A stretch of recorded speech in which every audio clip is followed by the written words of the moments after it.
Righty-o, then I should hopefully be live on and again, I'm gonna believe on both platforms right now.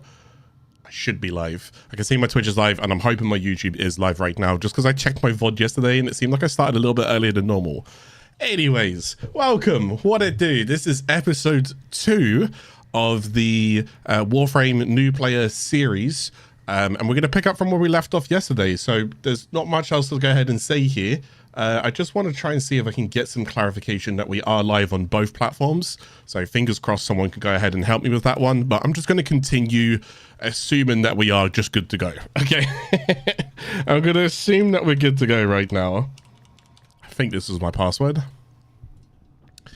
Rightio then. Thank you for returning to this is very good.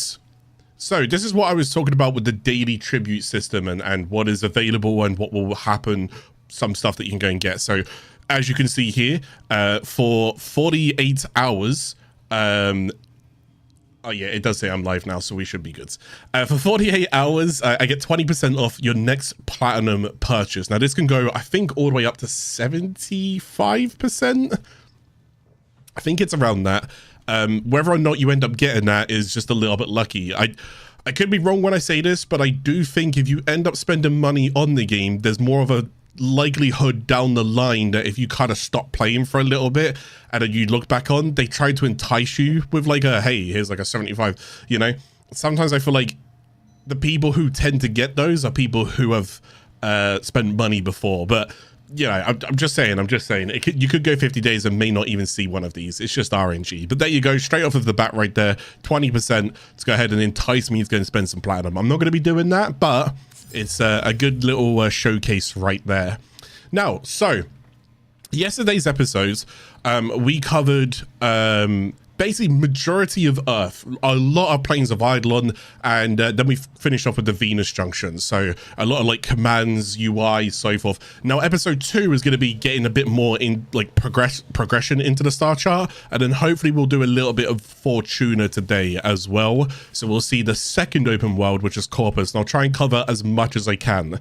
I've had a very busy day today, so if I sound tired, I genuinely apologize. Oh my goodness, I've worked my socks off. So now I do want to go and cover just a couple things that I feel like I kind of missed or maybe misspoke on in the previous episodes, and I just want to go and touch on those right here, right now. So first things first was Nightwave. So although I did go ahead and teach you guys about Nightwave and, you know, unlocking, you know, rewards and getting whatevers and so forth, I never really actually spoke about the store that it has.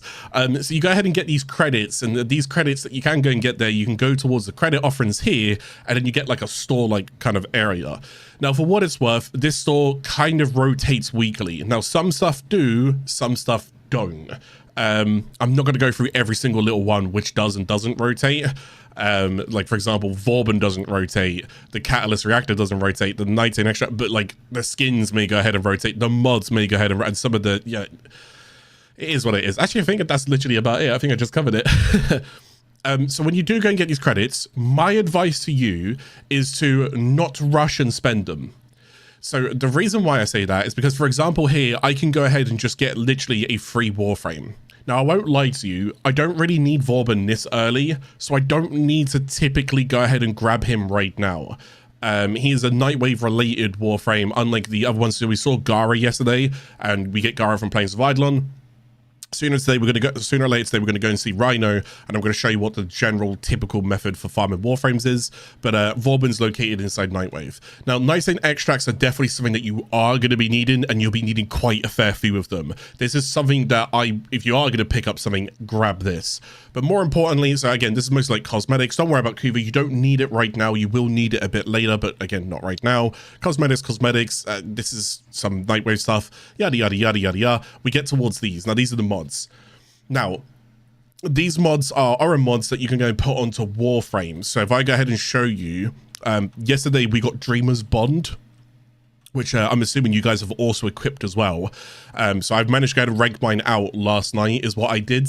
I played a little bit more on this account, and I'll keep you guys up to scratch with what I did, so don't worry, you didn't miss anything. I won't do anything important off these series. I will just do all of like the grinds and the tedious stuff off this series, so I can go ahead and use this series to show you and educate and stuff like that. So I'm gonna just go and max out my Dreamer's Bond. As you can see there, all of those are filled in at the bottom, so I'm gonna get the maximum amount of maximum amount of capacity back on that, and maximum amount of stats back on that. So something that is also interesting as well is whenever I do go and rank up other mods, let's say I go and rank up continuity and so forth, as it gets stronger and stronger, it gives me more and more ability duration. The mod itself costs me more and more. You did go and see this when I was ranking up Serration last one, but let me go and just show you here real quickly. It's 5%, it's now 10%, but look, it now costs 3, and then it was 2 at 5%. So if I max it all the way out, at 30%, it'll take 7. Well, aura mods are a little bit different here. Now, aura mods, as you can see here, as you go and rank these up, yes, you can see that this will also go ahead and go up, but this actually adds to your capacity, your total capacity. So you can see I'm currently 25. If I throw that in there, it's actually a 14, so I've gone up to 39. So this actually only but rewards you. Now, aura mods, again, as you can see, well, I have to kind of explain this part a little bit earlier here, because I don't think I covered this very well last session, so we're going to cover it right now. You know how I was saying about how some mods, let's see if I can move that, how some mods can be put into like certain polarities. So these symbols here are just called like polarities and so forth. So like this is Madarai, this can slot in there, it costs me less. Right. When it comes towards this symbol here, this symbol actually means any. It's just universal, which means I can put this over anything. It doesn't matter. It will automatically double it. Whereas if I go ahead and take another aura mod and I put a different aura mod in here, maybe one that's got, like you see a dash here, it's what it's called, Naramon, this one here. If I put a Naramon in a Madarai, I still get extra capacity, but I get it at a less threshold. So I'm saying, so it's trying to, again, make sure that you put the right one in there. Well, Dreamer's Bond is universal, so I can put it in there and we still get the maximum return of Dreamer's Bond, which is why it's such a fantastic mod. If you want to just sit on this one for a while, do so, okay? Anyways, I just want to go and clarify that as well. So when it comes towards the Nora's Nightwave, there are some other mods that you go and pick up. Currently, this week on this rotation, if you do happen to see it, Steel Charge. Now, Steel Charge is actually, I don't know if you can see in there, it's 9, which means that when you put it in, it would actually be 18. If you look at all the others, 7, 7, 7, 7, 7, and 7, these all give you 14. That gives you 18. Currently, there's 2 mods in the game that will go and give you 18 maximum. It is Steel Charge, and I think it's Power Donation or whatever it's called. It's one that you get less ability strength, but your teammates get ability strength. So currently there's only 2 of them that give you a good amount of increase. They can be used to, so like for example, squad receives 60% melee damage. I can still put this in the build where I don't care for melee and I'm not going to melee. I'm just going to use it because it gives me so much more increased capacity, because I might want to put much bigger mods into my build. So maybe I don't have the Formas to like lower the cost. Again, we'll get to Forma in just a little bit later. Don't worry, I did not forget about that.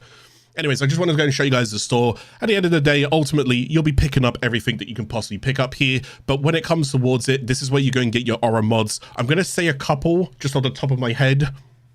Steel Charge, Corrosive Projection. I don't think you get Growing Power here. Let's just stick with Steel Charge and Corrosive Projection, because off the top of my head, I'm a bit tired today, so forgive me. We'll go with those 2. Plus Dreamer's Bond, you've already got 3 aura mods that you can now go ahead and use on particular builds, which will go ahead and be a good start, okay? So go ahead and take those ones if you see them. Sorry, Corrosive Projection is not in here, so we won't be grabbing that, but I can go and grab that. And just for the sake of it, let me go ahead and spend the credits to show you that, you know, this is exactly what I would do as well. I would spend my credits here. So excellent, I got Steel Charge. And I can go to put that, and so if you've got like an Excalibur, if you did pick Excalibur, there you go, 60% extra melee damage, not too bad, right?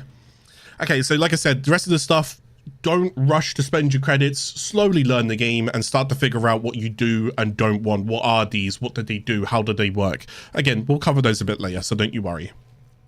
Anyways, that was Nightwave. I do have some other things going to talk about. So Nightwave credits, we spoke about that. Okay, so when it came to Plains of Eidolon, I just wanted to go and touch on 2 extra things, and I'm just going to do them very, very briefly before we just move straight out of Earth, because we're going to focus on Venus today. So let's go straight into Plains of Eidolon. I just want to go and show you 2 things that I did go ahead and miss. Now, number 1 is not only can you mine and fish, you can also hunt. But I've just realized you don't actually get introduced to hunting until you go to Fortuna. It's the business who introduces you to the likes of hunting. So you will get around to that. There are some like animals that you saw in Plains of Eidolon that I was killing, like the Kondroks and the Koakas and whatever they were called. Well, those you can go ahead and catch, basically. I don't know if there's any here right now. Let's turn my game back up. Sorry if you hear my game like turned down. It's just because I'm trying to think and make sure that no noise is interrupting me. So something else I want to go and show you, and this one's just a little bit of a cheeky one to go ahead and do. You don't have to go ahead and do this in any way if you don't want to, but let me go ahead and show you something kind of cool.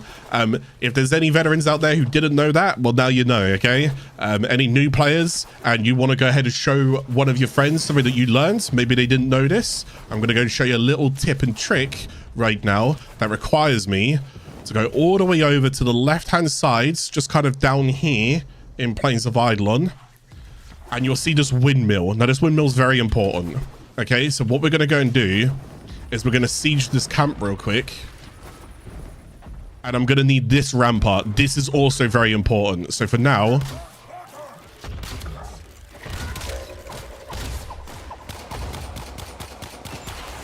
oh, god damn it. All right, well, I'm gonna have to fight for this for a second, so you're gonna have to bear with me.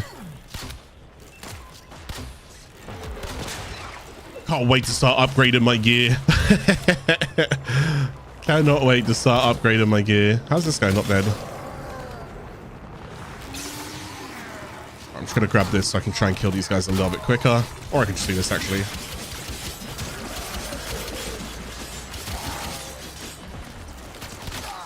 I just don't want them to call for more reinforcements. Never mind. And now we gotta fight another wave. The downfall of being under-leveled for this part, which is good though, because this gives you guys an idea, like, for someone who's still been playing the game as many hours as what I have, even such as I know what I'm doing, I just can't really typically do it. I'm gonna try and get rid of these turrets if I can. I might not actually need to get rid of that turret, but I am going to have to get rid of this ship. Yeah, I hear a thumper over there. I can hear him stomping. Okay, it looks like the ship isn't coming in. Right, so let's go ahead and show you this real quick. So we're going to get on this rampart, and I'm going to aim at this windmill. Now I'm going to shoot it, and you'll notice I can actually go ahead and do damage to it. Now, if I do enough damage, you'll see that the windmill actually slowly starts to fold up. If I do it to all 3 of them, I can now stop the windmill. Now I need to go ahead and go over here and take on these turrets real quick. Let's get rid of... This might take a little while, so please bear with me. One thing we need today's episode, or next episode, I might need to farm some endo and some credits. I really need to rank these weapons up.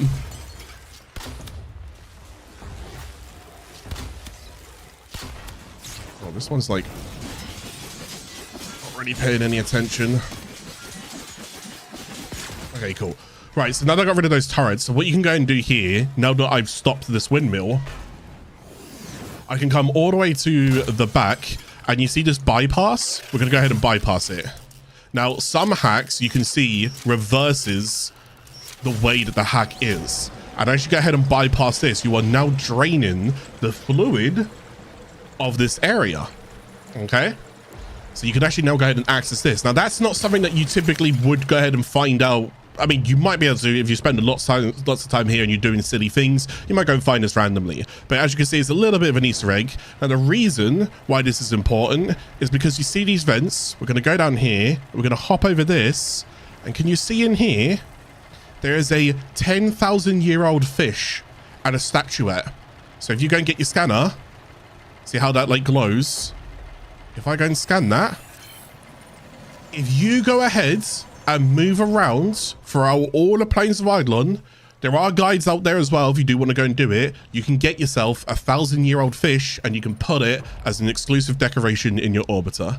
Anyways, I just wanted to go ahead and show you guys that. That's my last tip on Plains of Eidolon. We will come back to Plains of Eidolon when I can do more animal conservation and hunting, and we'll come back to Plains of Eidolon when I can go ahead and do Eidolons as well, okay? But besides from that, I just wanted to go and show you guys that. I forgot about it last stream and last episode, so maybe there's someone who finds that cool. If you don't, I'm sorry I wasted your time. Get me out! Get me out! Okay, this guy's... If you do find these and you're struggling to take... Oh, I guess I'll tell you how to take these on real quick. I probably wouldn't if I was you. But basically, these are thumpers. The idea is you want to go ahead and shoot the plate off and then shoot... You see where like the green lines are? You want to shoot this. I'm not going to be able to kill this guy. It's going to take me ages, so I'm not going to do it. But you do that to all 4 legs, right? Oh, what a jump. Do it to all 4 legs.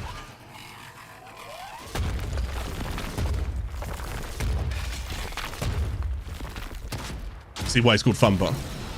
Do it to all 4 legs, and then what you can go ahead and do...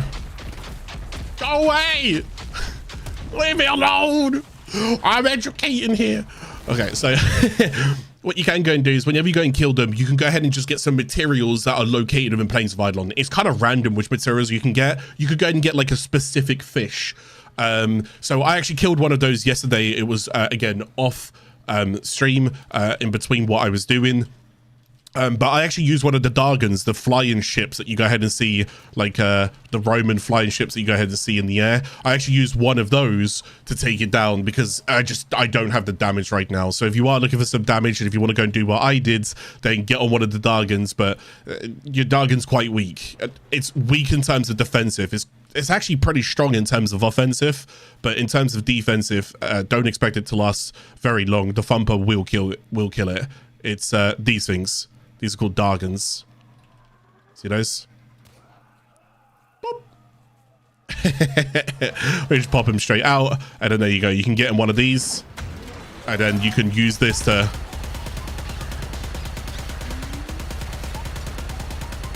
See these little... Yeah, get them! Get them! Run! You cowards! Okay, anyways. But yeah, we'll be able to go and capture these, but we need to go and do Fortuna first. So sorry, anyways, I forgot about this kind of stuff. Last episode, and if I do ever forget anything last episode or an episode prior, if I forget to mention it, I'll go ahead and write down notes to make sure that I talk about them, so I can clear those up because we talked about both of those. And hopefully again we've cleared up Plains of Eidolon until we do animal conservation. I will show you real quick though. There's an extra trader over here. This trader here. This is the animal conservation trader. Okay. So browse wares. You can go and get these lures and pheromones. We'll get to that a little bit later. And there's some really good mods here, like manifold bonds for your companions, but we'll get to that a bit later. Okay. So, okay. I still have the AABC thing to go and talk about because I talked about it briefly in last episode when we were doing the defense mission. Again, we'll talk about that a little bit later when I get into like a survival or a defense where I need to go and scale it, and we can talk about rewards again, just to make sure that I keep refreshing this, I keep echoing it so that it drills into your guys' heads in a nice way when I say that. But anyways, yeah. So, right. So yeah, yesterday I was just doing a little bit of leveling, a little bit of training. I've almost got my Skada completely maxed out, which is great. So it's almost level 30, and then my Paris is 23. I thought my Paris was going to be the first one to max out. Now, yesterday, I did go ahead and create a Burston. So here is our second, or in this case, our first ever weapon that we've crafted. Boom. We can go ahead and rank that up once I'm done ranking the Paris up. And when we completed the Venus Junction, we actually had access to the Taxon. Last episode, I didn't actually show myself building the Taxon. Basically, when you're done with the Venus Junction, just start crafting that ASAP. It takes 24 hours. This will be your first companion that you can get access to if you're not like ready to play it, or you're not like buying everything, okay? So anyways, enough yapping. Right, we are here, episode 2. Let's get straight back into it, okay? Let's make sure I'm on solo only modes, and let's get towards Venus. So yeah, Fortuna is another open world. We're going to go ahead and get over there. Let's look at what Mercury requires us to do. So Mercury is saying defeat Jackal at Fossa. So Fossa's right here. Jackal is a boss on Venus. Complete 10 waves of defense at, what's that, Tessera? Where's Tessera? So that's right here. So I need to go do 10 waves of defense right there. We can go ahead and do that.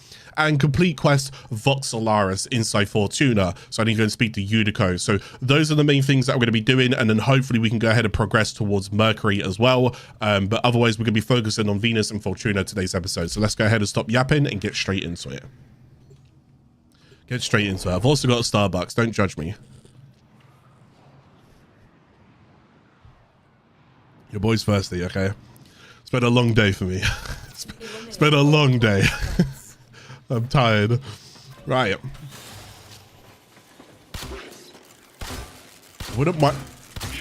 I wouldn't mind leveling my Paris up.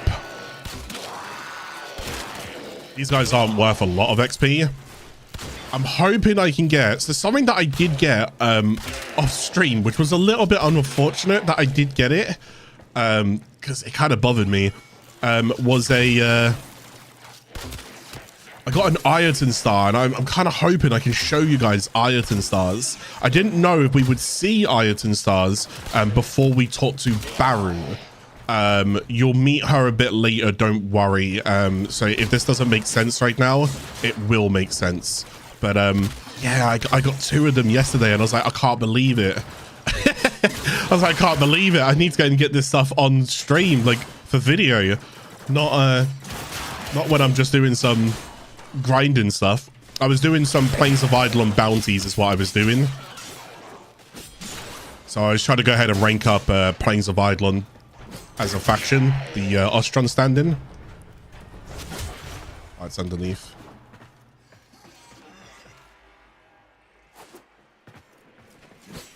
So yeah, sorry, this is actually the second faction. This is Corpus. They're like a scientist related faction. The Grenier was all about like armory and being tanky and offensive and so forth. And last episode I was saying about like the health bars that you can go ahead and see. I was saying that if you go and look at their health bars, you'll notice that the Grenier have like a yellow health bar. Well, if you look at their health bar, you'll see it split in between 2 increments. The first increment, or the one on the right, is going to be the shield, which is the more dominating protection. And then there's going to be health. And then the health actually splits between like different stuff. It'll split between like robotic health and then clone health. But I don't even know if it does that. I guess it still does do that. I don't even, they changed the elements recently. Oh, so there's the Neximus as well. There's like a better viewing point to see them. So remember, Eximus units are like the bigger, tankier units that if you do see them, try to take them down first. And until you remove their overguards that they have on them, they're basically going to be invulnerable or immune. As of right now, unless they change this in the future, they're going to be immune to crowd control. Okay.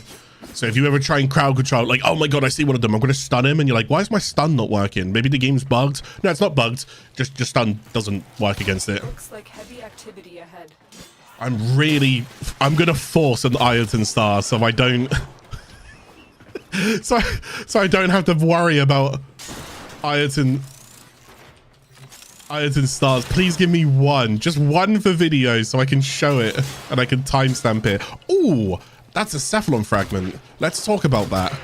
Okay, that's actually kind of lucky I came across that. So Cephalon fragments in 2023, I believe, I could be wrong right now, you actually needed to find one of these on the Mars junction in order to go and progress towards the Deimos/Ceres junctions. I believe they've actually removed that, so it's no longer a requirement. But let me explain what these actually are. So Cephalon fragments are things that you can go and find on each planet. As you can see, they can be in like random locations. Sometimes they're very hard to go ahead and find. Sometimes they're super easy, as this one was. But they're basically like little snippets of lore. So the idea is you want to go and pull out your scanner. And as you can see here, you can see that you can go in, and then you want to go and scan it. It's basically about it. Okay, so Venus found 1 out of 3. Okay, so I need 2 more to go ahead and complete my data entry for my codex for a little bit of lore within Venus and the enemies over there as well. Also, I want to go and point this out. This is Oxium. This is also a resource that you can go and get from killing that Osprey. I don't know if you saw it earlier. I kind of just shot it. It was like a flying drone. It wasn't flapping its wings. I don't know why I'm flapping my wings, right? I don't have... Anyway, so there was a drone. And if you kill the drone, you're looking for Oxium. Try to focus those guys because they will go and give you Oxium. You will need quite a fair bit of this. And if you don't know where to go ahead and target farm it, try and target farm those guys, all right? Stay focused. There's a heavy unit. Come on, give me... Oh, there's a Guardian Eximus. So the Guardian Eximus, can you see that he's got like little shields around him? And so's him. The Guardian Eximus is one of the more annoying ones. Take him out, and then these guys lose that... Buddy? Are you... He's gone. He's just... He did not want to stick around. So this is... Wait, was that him? This is an Oxium Osprey. So you kill that.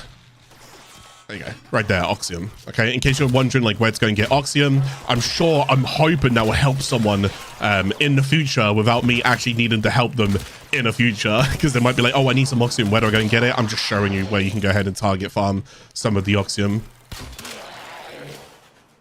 So like that's a shield Osprey. So it may not always drop it right there. So the Corpus is a scientific faction from part of like the old Orokin Empire. They were all about the scientists and studying and sooner or later amalgamations, but you'll get to that, don't worry. And they're all about like intelligence and technology. So you'll see them with like robots, you'll see them with nullifiers, which we'll get to in a bit, because nullifiers is every Warframe's worst nightmare. Oh my goodness, just turn a corner, open the door, boom, nullifier, you can't do anything. God damn it, all your buffs got ahead and dropped. And so I'm hoping we can go ahead and show a nullifier as well. And I'm going to show you 2 different ways to deal with a nullifier. Well, technically, I'll show you 3 different ways to deal with a nullifier. So we'll get to that when we get to that. I'm actually okay taking this first mission slow because a new mod? Oh, Fury. Whenever you enter like new planets as well, definitely spend some time killing a couple of enemies because you never really know what you're going to end up getting. And getting some different mods from killing enemies is definitely going to be worth your time just messing about, you know. Focused. There's a heavy unit approaching. There's a heavy unit approaching. I think she's talking about me. Oh, okay, excellent. So this is a Corpus hack. So during the tutorial, in last episode, you guys saw that there was a Grineer hack where I had to go and hit spacebar at different times. Well, the Corpus hack, as you can see, I need to go ahead and rotate and make sure that the lines are all connected. Now, depending on the planet and depending on the difficult, like still pass, stuff like that, so forth, which you'll kind of get to way later. It's more advanced version of the star chart and whatnot. These hacks... Jesus, you scared me. These hacks will go ahead and get harder and harder and tougher, just kind of depending on which one you're doing. This is a Leech Eximus. As you can see, if I stand in that, he's ignoring my shields and he's attacking my health directly. So we don't want that. So we just go ahead and kill him. Now, inside Warframe, I haven't really spoken about this just yet, but we can go and have a little yap about this if you guys don't mind me yapping. Give me an Iron Star. Okay. Hang on, let me just look in here. Okay, cool. I got time to yap. Right. So inside Warframe, something I haven't taught you guys so far about it, but let's go ahead and talk about it really quickly, is up at the top right, you will go ahead and see our health and our shields. Now, you don't really go and see our armor because you might be thinking, oh, if enemies have yellow health, why don't we have like yellow health as well? I'll tell you what, that's a great question. I don't actually know the answer because pretty much every single Warframe has an innate layer of armor, which is really bizarre that then our health wouldn't technically be yellow. Did anyone else not think of it? Like, that's weird, no? Okay, anyways. At least for enemies, that's how you identify if they have armor. If they have yellow health, they have armor, okay? If they have blue health, they have shield, you get the idea, yada, yada, yada. Anyways, let's talk about shields really quickly for Warframes. What is shields and why is it important? Now, Shields in the past, if you are a returning player who's maybe watching this series, that's all cool. Welcome back to Warframe. But let me go and tell you right now, shields do not work like what they used to a long time ago. So if you do ever go look up for like a shield guide or whatever, just be careful the date of when you're watching it. Now, I do actually have a video breaking down what I'm about to go and use, which is a term called shield gating. So if you want to understand it better, you can go ahead and go to my YouTube channel and you can go ahead and just scroll down. It's still in date, but there's something called shield gating, and I can explain it to you there as well. So I'll leave that to past Clarke. But for now, the idea of shields and the way that it works is if an enemy does, let's go ahead and give you guys a visual aid real quick. I like the visual aids. So let's say that I have 500 shields. Now, shields innately, and I'm pretty certain I'm going to get this right, shields innately have a 25% damage reduction to any kind of like incoming damage source that go ahead and hit the shields. But just for reference sake, because I'm not going to do the math right now, just for reference sake, let's ignore that, okay? Let's say that you have 500 shields, and right now you have 500 health. Let's just say that's it, yeah? Okay. Let's say an enemy does 1 billion damage to you. Now, the way that it used to work was you used to go ahead and just die. I mean, it makes sense, right? They do 1 billion damage, you're dead. Now, the way that it works is that even if you had 1 shield, just 1, even if it was 1 out of 500, doesn't really matter. The way that it works is that you have something called shield gating. This basically means so long as you got a bit of shields, you will consume the next hit. Okay, what then happens is that depending on how much shield that you have and the total amount of capacity, shield gating gives you an invulnerability that scales from 0.3 seconds all the way to 2.5 seconds, I think it is. And I think this is anywhere between like, I don't know, is it 75 to 1,250? I don't know if I'm 100% correct on that one. But there is a chart of it that you can go ahead and see. But basically, the higher the shields that you have, so let's say that I have over 1,300 shields. If the enemy does 1 billion damage to me, I'm going to have 2.5 seconds of invulnerability after my shield drops. Not too snazzy, right? Like, I'm not going to complain about that. But if I only had like 100 shields and the enemy goes ahead and shoots my shield off, I might only get like 0.5 seconds of shield gating. So it's actually rewarding you for building and stacking more shields. Does that mean that that's what you go ahead and do? So it's like, oh, is that the meta for defending yourself, Clarke? Not necessarily, no. Shield gating is something that you won't really typically need to lean into until you kind of get towards endgame. It's one of our best forms of survivability, but that's a whole different ball game. Right now, I just want you guys to understand that if an enemy hits you and you're about to go and lose your shield, don't panic, all right? I've got 500 shield. I'm going to be invulnerable for a couple of seconds. It'll give me some time to react, roll, jump, dodge, duck, weave, bob, subscribe. I don't know. I managed to slip that in there, so hopefully someone did. All right, so the idea is that will help you survive, okay? TLDR, this man is yapping. What is he on about? Right, we're going to take this elevator down. And we're going to die in this area. No, we're not. Get rid of him!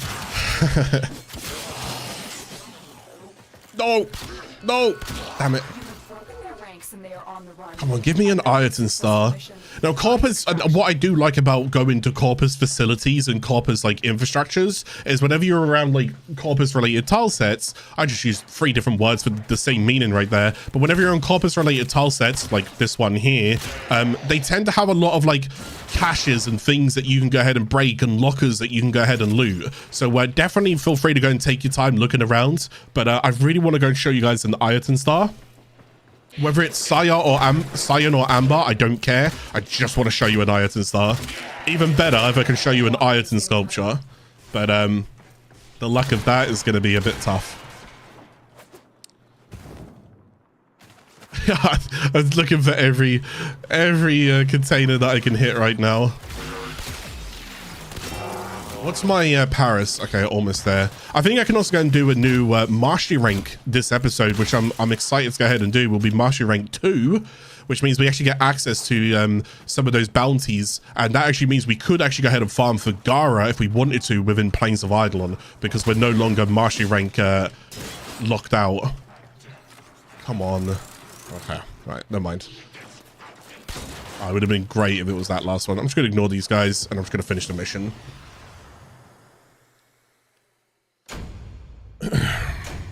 Someone in chat says, when do we get access to sorties? Sorties is something that you get access to after the war within. So keep playing, but you will go ahead and get access to the sorties. Sorties is like a daily thing for anybody who's wondering, what is a sortie? Like, why would I do it? Daily rewards. They're actually genuinely worth doing if you're a new player. But again, you won't get access until a lot later into the game, okay? So yeah, my Skarner's almost ranked up, so we do want to make sure. Do I have a spare melee weapon on the ready? So this is something that you guys can go ahead and do some preparation for. Like, if I'm about to go and hit rank 30 on something, do I have another one? I do. I've got the Dex Nakana. Oh my god, that's going to be insanely. Look at the stat increase. Here's the thing, I will rank them, but I'll try not to like camp on them and destroy the star chart, because not everybody's going to get access to this right now. It's just, this is the year that I do get access to it. Oh, actually, I guess something that I can go and talk about real quickly as well, and this was a brief conversation that we had yesterday after the episode, was tactical alerts. So navigation as a whole and as well, but you don't really see any up here. But sometimes, depending on what's going on, so for example, if Digital Extremes themselves go ahead and host a dev stream, they normally do it like once every month. This is subject to change, but they normally go and do a dev stream once every month. Once the dev stream is done, they go ahead and give out tactical alerts that you'll go ahead and see up here, and you can go do them and you can get really good rewards from them. Ribbons, reactors, catalysts, sometimes Umbra formers. I know all of that is just like jargon to you right now. You're like, what is this man going on about? I'm new to the game. He hasn't explained any of that right now. You are correct, but I just want you guys to realize that there are tactical alerts that come through. There could be seasonal things, there could be celebration things. The Dex Nakana as a weapon is a celebration thing. So if you do ever miss out on stuff like that, or if you look on my playthrough and you want to play alongside me and you're like, how comes he's got that but I don't, but you're playing like 2 to 3 weeks later than what I am right now, do just realize things rotate, okay? Events happen, stuff changes, the world of Warframe, you know? So let's continue through here. So I need to go and do 10 waves on this. I don't think anything's 30 right now, which is great. So let's just go ahead and do 10 waves there. If anybody's got any questions, it's a great time to go ahead and throw them out there. I'm happy to go and talk about any particular topic if anybody wants to talk about anything. If not, I'm just going to go and do my 10 waves, and maybe I can try and find some tips or tricks that I can give you guys right now. Did you know you could backflip going forwards? I can't do it. Oh, I actually can't do it. There you go. Did you know?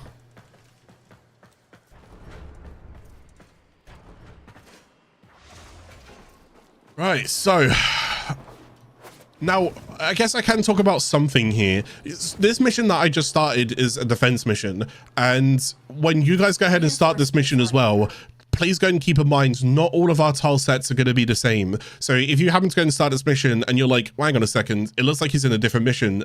Did I do something wrong with mine? No, you're still on the right path. Just whenever you go and queue up a mission, sometimes there's different tile sets you can go and get. There's a set amount of tile sets. It's just RNG as to which tile set you go ahead and get. So this defense one isn't that bad, to be honest. I don't really mind this one. There is another defense Corpus one that I really don't like. But I don't know, they might change that in the future. So anyways, we just got to go and defend this, and we're going to be doing 10 waves. Now, I guess the good thing about here is that, remember, if I'm doing 10 waves, I'm actually doing rotation AA. Okay, so remember, it's AABC. Okay. I did actually have a little look. Oh, what mod is that? You can go ahead and mark a mod as well, and you can see what the name of the mod is before you actually pick it up. So that's just ammo drum. Nothing too fancy right there. The best mod in the game. So let's just try and use the Paris, because I really want to get this ranked up so I can use the Burston next.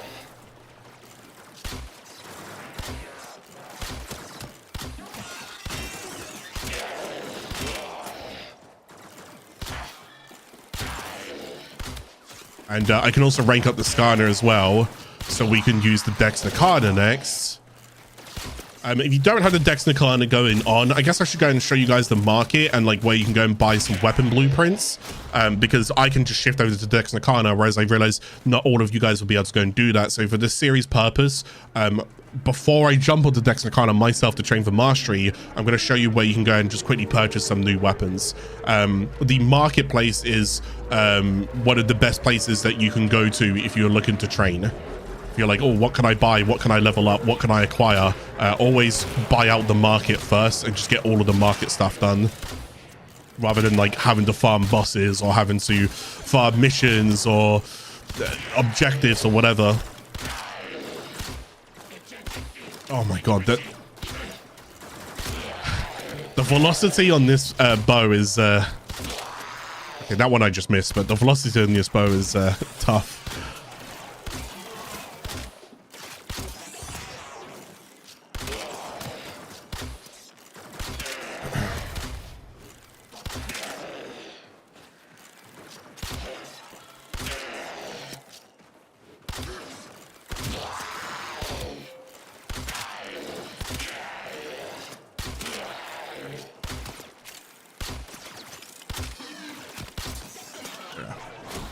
I want to use abilities a bit more, but again, I also really wouldn't mind just ranking the weapons, so... I wasn't there for the first video and wasn't there for the stream either, but did you tell him about how to use the codex? I did, yes. I showed everything about the codex. I believe I showed everything about the codex. I explained what it was. But there is something else I can show you as a tip about the codex that, again, I kind of just wanted to go ahead and show, but I didn't show. It's about if you go ahead and browse some of the mods on the codex, it actually hides what the mod does. And you can't, so if you don't have a mod, let's say that I don't have animal instincts. Now, if you're a Warframe player, you know what animal instinct is. If you're not a Warframe player, well, what is an animal instinct? Well, if I go to the codex and I don't have animal instincts and I look at the codex, it won't tell me what animal instinct actually does. But here's the kicker. If you link animal instincts in game chat, you can actually just read what animal instinct does. So it's a bit of a weird thing that the codex doesn't actually tell you what it does when you could just link it in chat. I will show you this a little bit later. If you can remind me when I come out this mission, I'm happy to go ahead and show you what I'm talking about for reference. So wait for you to go ahead and see certain mods if you're unsure what that mod does. Oh, that's Endo. Nice. I'll take every bit of Endo I can get right now. Now that I've ranked up my Dreamer's Bond, so my Aura mods was one of the very first mods that I wanted to go and rank up for my Warframe. Mostly because I go ahead and get health and energy back, so that's always nice. I'll always take the spare health and the spare energy. And another reason was because it also allows me to put more capacity onto my build.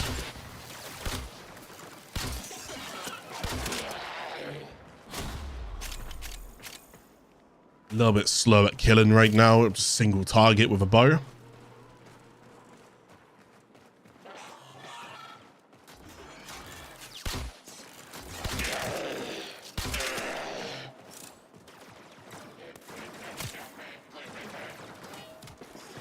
So what I can go and do here is if I feel like if I ever feel like this is taking too much damage and I want to protect a particular area, I can go and do something like this. Now, Volt himself can put down up to a maximum of 6. Oh, I just got metal fiber. That's armor increase. Volt can go and put down a maximum of 6 shields. So if your objective's taking too much damage, just go and pop a shield down, you know? Like I said, you can pop down a maximum of 6 of them, stacking. But do keep in mind, remember how I said if I put 1 down and I shoot through it, I get 200% bonus critical damage, which is great. Keep in mind that doesn't stack. Okay, so I won't, if I put down 2, I won't get 400% bonus critical damage. That's not how that works. Sometimes you can just go and kill the enemies before they land if you're quick enough and if you have enough damage.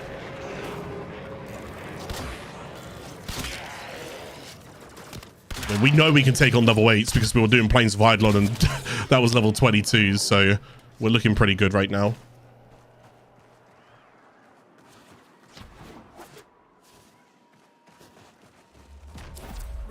Excellent. So I got a lift G10. No, we haven't got to lifts yet, but because we haven't installed the lift segment.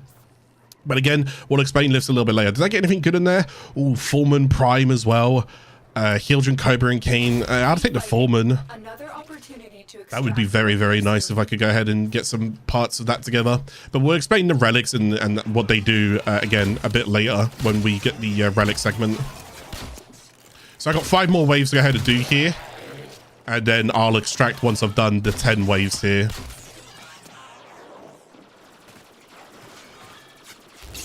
Quite a few of them coming from that direction.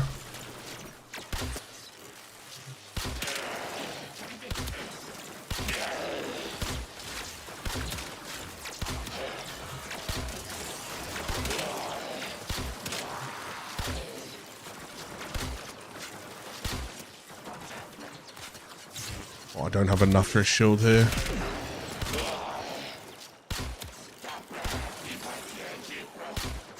Sometimes it's good. You see how like this melee uses here.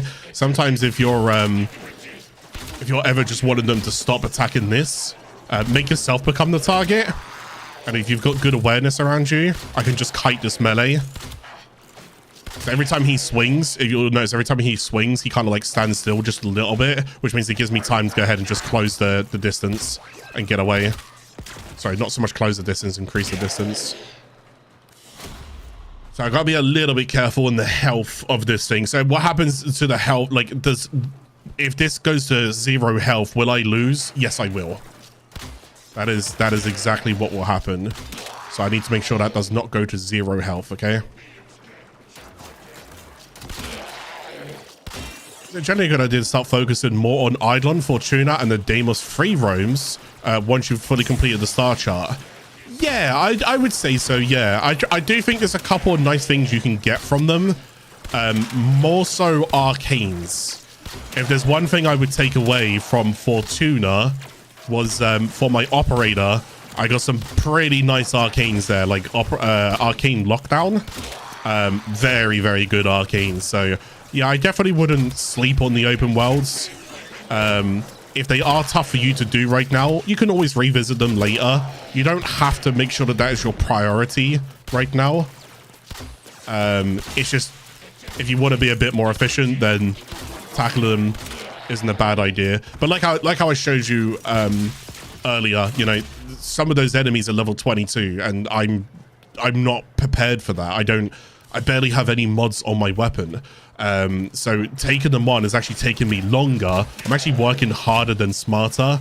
I would actually just be better off training and then coming back to it later when I'm ready to take those guys on.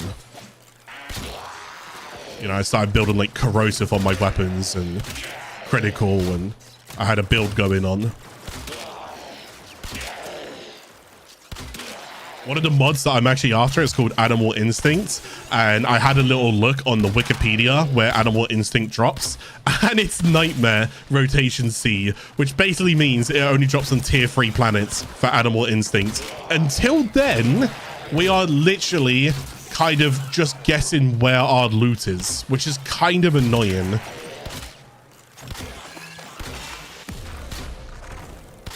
Animal Instinct is a great mod. I feel like if you're a new player and someone gifted you Animal Instinct, I wouldn't be mad. I wouldn't be mad. It's a really great quad. Like, for example, if there's like some loot here, like that mod, or well, there was like a mod there, like I wouldn't see it where I'm standing right now. It wouldn't pop up. But with Animal Instinct and the companion, it would mark that mod for me, so I would know that there's a mod over there that I need to go and pick up. So, but yeah, it's on tier 3 planets, nightmare missions. So it's like, and there's a low chance of it as well. I think it's 10%. But hey, at least it gives me something to like look forward to and go farm and see if I can go ahead and get that during these episodes. That'd be kind of cool. Right, we've got 2 more waves and then we're done here. What's my Paris right now? My Paris didn't really get much stand-in because these guys are quite low level.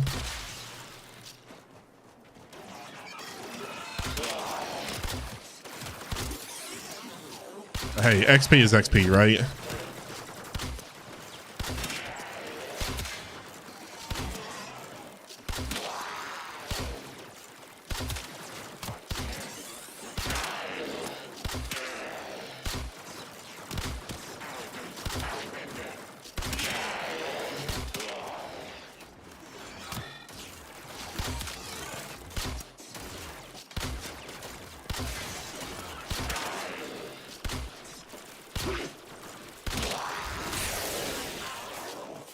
just decided to kill him quicker. I can use my 1 to clear all of these guys way quicker. But again, I really want to kind of just get my bow leveled up right now. So I am on wave 9.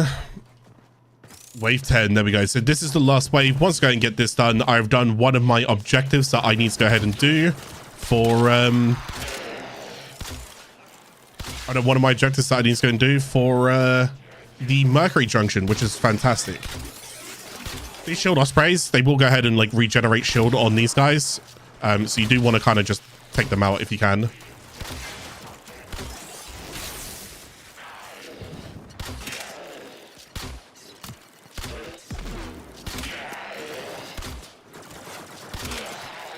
That go.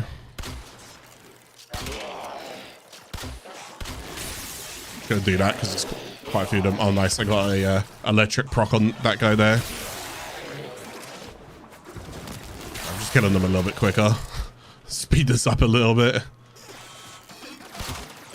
Yeah, your Warframe abilities are definitely going to hit a lot harder than your weapon early. So there we go. So we got the 10. We got the 10 waves done there. We are happy to go and leave. I got a C12 relic. Grendel Prime chassis. I'm haunted by Grendel. What is going on? Sephiroth Prime systems as well. So that's that is currently, as of this episode, that is currently the newest Prime Warframe. Now we haven't really covered Prime Warframes yet. I will get to that a bit later. Don't you worry. When we can go ahead and do some more relic stuff. So again, Scarda's almost there. Rank 24 on Paris. We're getting there. We're getting there. We want to try and get one of these 30. Here's a newbie question from me for sure. Maru's Bazaar, when you unlock the Ayatan sculpture quests, or are they unlocked as soon as you unlock Maru's Bazaar on Mars? I believe once you've completed Maru's quests, you can then talk to her, and her bottom option once per week will allow you to go ahead and earn a free, basically, a guaranteed Ayatan sculpture. I believe so.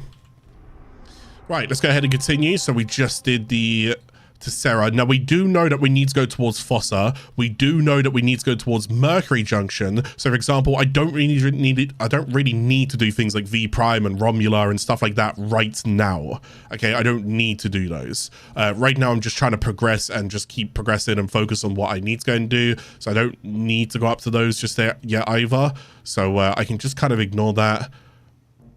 So yes, I ticked the second box right there. Let's go ahead and move towards Jackal, and let's go and show you guys one of your very first boss fights. Oh, sometimes when you click, I guess I haven't really spoken about this right now, or just be quiet. Sometimes when you go and click on a node, you'll notice that you get different selections right now. For the most part, what you're doing is normally on the bottom, okay? It's normally just easier to remember that. What you're doing and what you're looking for is normally the bottom option. But outside of that, there are other things that you can go and do. For example, here, this one's called Invasion. Invasions are a little bit different. It's kind of about you side with one faction.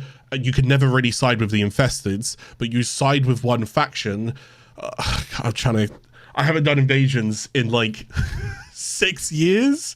You side with a faction and then you fight alongside them, and it's normally like 3 missions that you do in a row, and then when you complete that and you wait for the invasion to end, you then go ahead and get a reward. In this case, if I click on these guys, or if I click here, there you go. If I go ahead and complete this, side with the Corpus and complete 3 missions to unlock battle pay. Mission 1, mission 2, mission 3. First mission is defense. I will go ahead and get 3 Fildrons, which is a clan tech weaponized containment field to contain superheated substances. Basically, it's for the clan research energy lab inside the dojo. And Corpus invasions. So you can go ahead and get yourself some of those. You will need these for some weapons and stuff that you end up crafting. I believe it's weapons, or it might even be frames for what I'm aware of. I don't know. But yeah, you will need these regardless at some point. But just going to let you know, that's kind of what invasions are. There's lots of different invasions. There's even a Warframe you can particularly earn from an invasion as well. I believe it's Nyx, if they still keep it like that. So if you ever hear the Warframe Nyx, you earn her from invasions. I won't lie to you, I don't really like doing invasions. We'll do them. We'll definitely get to them. We'll go and do them, all right? But I'm in no rush to do them. I'm in no rush.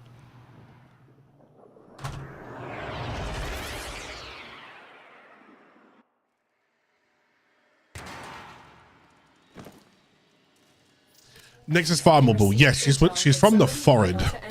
So I need to just get the rotation for the forward boss. Oh, yes, finally, my goodness. Okay, so I've been waiting to talk about this for so goddamn long and why it's important that we spoke about this last episode, and I was saying to you guys, for those unaware or for those aware, should you go ahead and farm or should you go ahead and open every locker that you see and destroy every cache that you have? And it's kind of up to you, but this is the one major benefit that you do get if you do it. These, Lotus, be quiet for a second. These are called Ayatan stars. Ayatan stars are something that you'll learn definitely a fair bit more when you meet Baru, okay? She's located on Mars at her bazaar, but there will be a quest for Baru. We'll get to that in a moment's time. Probably be like episode 3, episode 4, we'll get to Baru. But whenever you see these, go pick them up. For now, this is a priority. You'll thank me down the line, all right? Try not to skip on these. I don't care if it's 600 meters away from you. Go back, go get it. All right, you'll thank me way down the line, okay? It'll get to the stage where you've got so many of these, you don't need to get them, all right? But these will go into sculptures. God forbid if I can randomly find a sculpture right now, I can also show you that. And sculptures, when stars are inserted in them, there's Cyan stars, which is that one that I picked up there. That's kind of like a common star, or like, let's say Cyan star is uncommon. And then there's amber stars, which are rare. So they're like Cyan, uncommon, amber, rare. As of right now, there's no other stars as of right now. I need to remember because Warframe's cooking and they're changing a lot of stuff. So I need to keep saying as of right now, because I don't know what they're planning to change in a month's time. They're doing a big quality of life patch. I really hope I haven't got to redo this series in a month. Knowing my luck, this guide will be out of date and I'll be like episode 2 in and I'll be like, oh my god, you're kidding me. Oh, we got another Cephalon fragment. You guys know what these are because we spoke about them earlier. So let's go ahead and get the scanner out. I've only got 21 scans left on that, so that is something to go ahead and pay attention to. Don't worry, you can get more scans quite often, so you're all good. So they're not too hard to go and pick up. So I'm 2 out of 3 on the Venus Founds fragments right there, Cephalon fragments, which is great. If we can get all 3 of those, we can go to the codex and I can show you basically what it did. Sometimes on these missions, I would just be quicker and better off not killing any of these enemies and just run into the objective. Especially this mission right here. I just realized this mission's called Capture. Capture is without a doubt... Oh, God, sorry. Capture is without a doubt the quickest mission that you can do.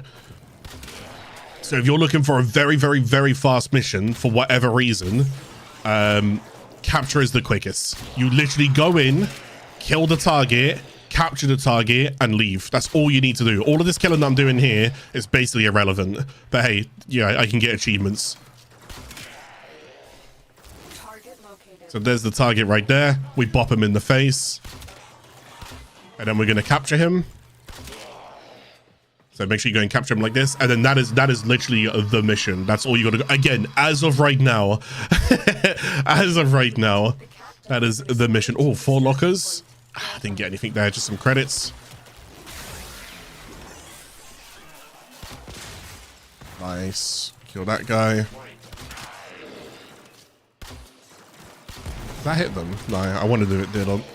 Didn't.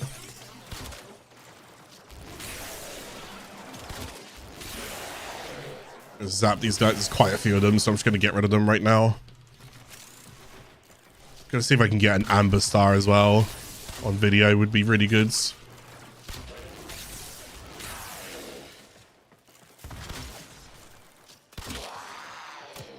I will have to talk to you guys about Affinity and how it works. I'm going to briefly mention it right now. I feel like it's a good idea to go ahead and mention Affinity right now, or maybe I guess when I come out this mission, because I want you guys to understand what's happening when you're killing an enemy and how it actually works.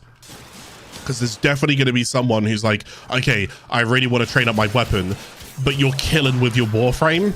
You're not actually training with your weapon if you're killing with your Warframe. Your weapon's not actually getting any XP whatsoever. That's not how it works. So I kind of feel like I need to explain that and what's happening in case you're like, oh, you know, I did an entire mission and I got no XP whatsoever, and I was playing Excalibur and I was just slashing, dashing and killing everybody and whatever. Just because it's easier for timestamp, I'm going to come out of the mission and then we're going to talk about it.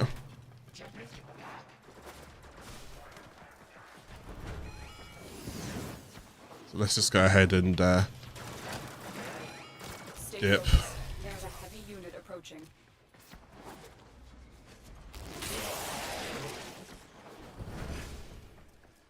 That was 100 stealth kills. Crazy.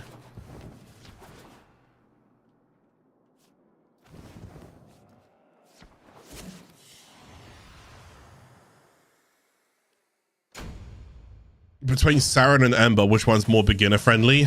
Ember. Saren's not beginner friendly. Saren will take a while for me to explain. And how she actually works. It's her first and her third. And how they work, because they work on different things very differently. So it's kind of like like how her third works with like acid shells on Sobek, for example. And it's like, wait, what? So Ember's way more friendly than Saren. Saren's great though, don't get me wrong. She's fantastic. Okay, so let's go and talk about Affinity. So as I was saying up here, okay, let's see if I can get this. Let's see if I can just write this down for you guys. Right, rule of thumb. Okay, rule of thumb.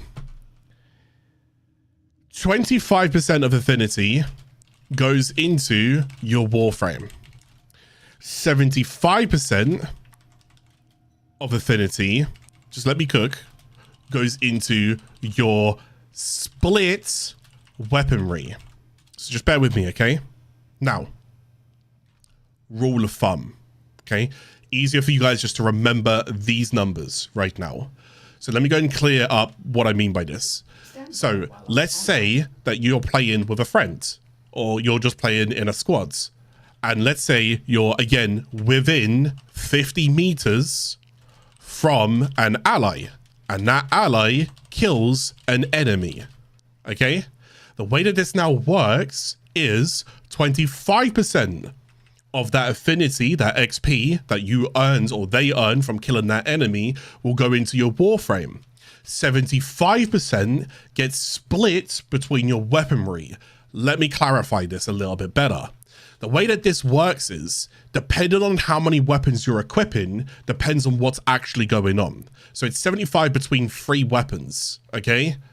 However, if you didn't have 3, because keep in mind, sometimes you don't have 3 weapons equipped. So if I go towards my arsenal, again, you can hold Q. If anybody doesn't know this, you can just teleport around here a lot quicker. So I go towards my arsenal. Let's say that I didn't equip, I just take my bow off.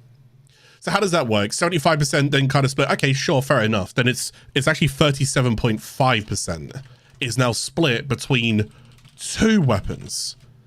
So you might see where I'm going with this. So sometimes if you're actually looking to train a singular weapon way quicker, you're actually better off having 1 equipped weapon and letting an ally kill the enemy. Okay? You'll see that 75% split between your 3 weapons. I've only got 1 weapon. Now, this is where it gets really weird, because you're ready for this. If you kill an enemy, 100%, let's say if you kill an enemy with your Warframe abilities, 100% of affinity goes into your Warframe. So if you go ahead and sit there and say, do you know what? I'm going to go ahead and train I'm going to go and train this Skarner and I'm going to train Volt. But I start just zapping everything with Volt and I leave the mission and I'm like, wait, I didn't get a single bit of XP in my Skarner. Yeah, sometimes you'll get bonus XP, all right, for like completing objectives and so forth within the mission or particular challenges, yada, yada, yada. But for the most part, you might be like, okay, but you know, I didn't get any. Why is that? Because you're killing with your Warframe, okay? If you kill with your Warframe, all the XP goes into your Warframe. This is where it gets weird. You ready for this? This is currently how it works. Subject to change, maybe. I don't know, but it's been like this for 11 years. Now, if you actually kill with the equipped weapon, you ready for this? 50% of affinity goes into the weapon, which means the other 50% goes into the Warframe. It's weird how that works, right? So you can actually rank your Warframe by killing with your weapon, but you can't rank your weapon by killing with your Warframe. Just keep that in mind. That's generally how it works. So based on the statistics and math in general, you would actually be better off if you're ranking a particular weapon to join a mission like defense or survival within affinity range from teammates. You would actually be better off not attacking. It's a bit of a weird one. We realize that. But that doesn't mean that you AFK. We don't need an AFKer. That's not what I'm saying. We want you to bring a support frame at least. Now, there are different frames within the game that do different particular things. There are some that go and give energy to other allies. So some people really just like playing DPS frames and only, like, they just want to go ahead and have the most kills per mission every mission. That's great, because I want to team with them because they're going to go to rank my weapon. And I'm like, oh, man, you're just so good. You're so good. Thank you so much. Like, that's great. You know, you play with those players and you go ahead and we typically say leech off of them, but what you can go and do is support them. Maybe go ahead and give them extra shields, give them movement speed, give them fire rate, give them extra damage. It's endless. It's endless. All right. Take warframes that can buff them. So in this case, let's say that I played Vol. I could give them, like, I could put an electric shield down, they could pick it up and run around with it, or I could go and give them speed, which gives them a speed boost and a movement speed boost, oh sorry, a reload speed boost as well. So I can actually kind of play supportive towards them, even if I'm playing something like Volt, for example, which is also just very, very good. So that's also how that's working. But I just want to go and explain Affinity for those who didn't quite understand it. Again, I know it's a bit of a mouthful, it might be subject to change, but that's kind of how it works right now. Okay, at least that way I've kind of covered the basics, because again, if you're shooting a particular weapon and you're not getting ranks with the other weapon, you're wondering why, or you're killing with your warframe and you're not ranking your weapon, you're wondering why, that's why. Okay, hopefully that helps you. Okay, so anyways, let's continue. I was glad I was out the mission so I could timestamp that part and we didn't have to rush it or anything. Aphrodite over here as well. Exterminate. Oh, it's also another invasion mission going on here. Pretty cool. It's a mobile defense mission. So we're starting to slowly meet like new missions as well, which is also cool because on Earth you won't have, at least we didn't meet. So what was it? We had exterminate, we had capture, we had defense, interception, although we never actually did an interception because the tutorial of War Prize skips over this. So you've not actually seen an interception mission yet, which is really, really weird. Okay, really, really weird. But anyways, let's go ahead and go towards this one. We're going to go and do a mobile defense. As you could imagine, if defense is protect an objective, what's a mobile defense? I guess you could say protect one single objective that's currently moving. You wouldn't actually technically be wrong with that, but you're also not right, unfortunately. The idea is that you're now protecting 3 different defense subject of change. You're defending 3 different defenses now. So I'm just gonna get down here. Let's turn that down just a little bit. Let's get over here. Terminal spotted. Lovely jubbly. So I just need to go and defend this right now. So we're just chilling. Again, if you ever play Volt, do make sure, just keep moving around every so often. You can go and build up your passive, which is always good. So your next shot will go and do way more damage. Boom. Oh, almost hit my first 10k already. Huge Paris guide right now. Yeah, if I get overwhelmed, I'll just use my ability like that. Otherwise, again, still want to go ahead and rank this Paris up so I can switch off it. Paris right now is actually, you know, if it wasn't for Dex Nakana, if Dex Nakana didn't exist, Paris would be my strongest weapon early, I believe. So out of all of the weapons that I can get right here right now, I believe Paris is my strongest technically available. We should be able to go and lock the Boltor soon as well. I think we technically have the Clarke unlocked. I just haven't purchased the blueprint for Clarke. later a kunai later. And I guess any kind of Nightwave rotations as well would also be the other one. So we just defended that one. That's one done. We got 2 more to go and do here.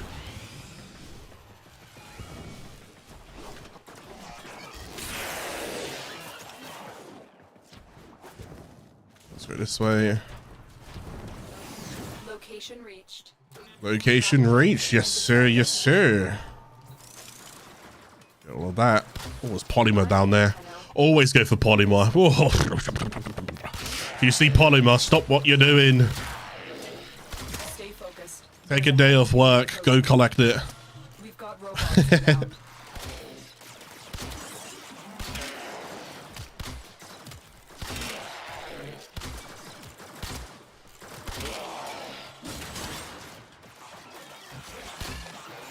And again, I think we're just over an hour into today's episode and today's series. I would like to go ahead and also, again, forgive me. I hope you guys don't mind me saying this whenever I go and do these, but a friendly reminder that if you guys do ever enjoy these types of series and so forth, whether you're watching here on Twitch, hit the follow button, or if you guys are on YouTube as well, please go and like, share the video, wherever you guys are. I really, really appreciate it. I do enjoy making these episodes, so in 2023, I only made 5 episodes. I'm planning to make more episodes this time. Some people are asking me to go to Steel Path. I'm not going to say no, but I'm not saying yes. We'll see. If I can get the time, there's a new Warframe update in 2024 coming up called Comey and the 5 Fates. I really want to go ahead and knuckle down with that update, so I'll be on my main account mostly. Which means the series will have to be paused at some point regardless. That doesn't mean I've given up on it. It just means it's paused. Okay. So that could be any time within the next couple of weeks. This will take a moment.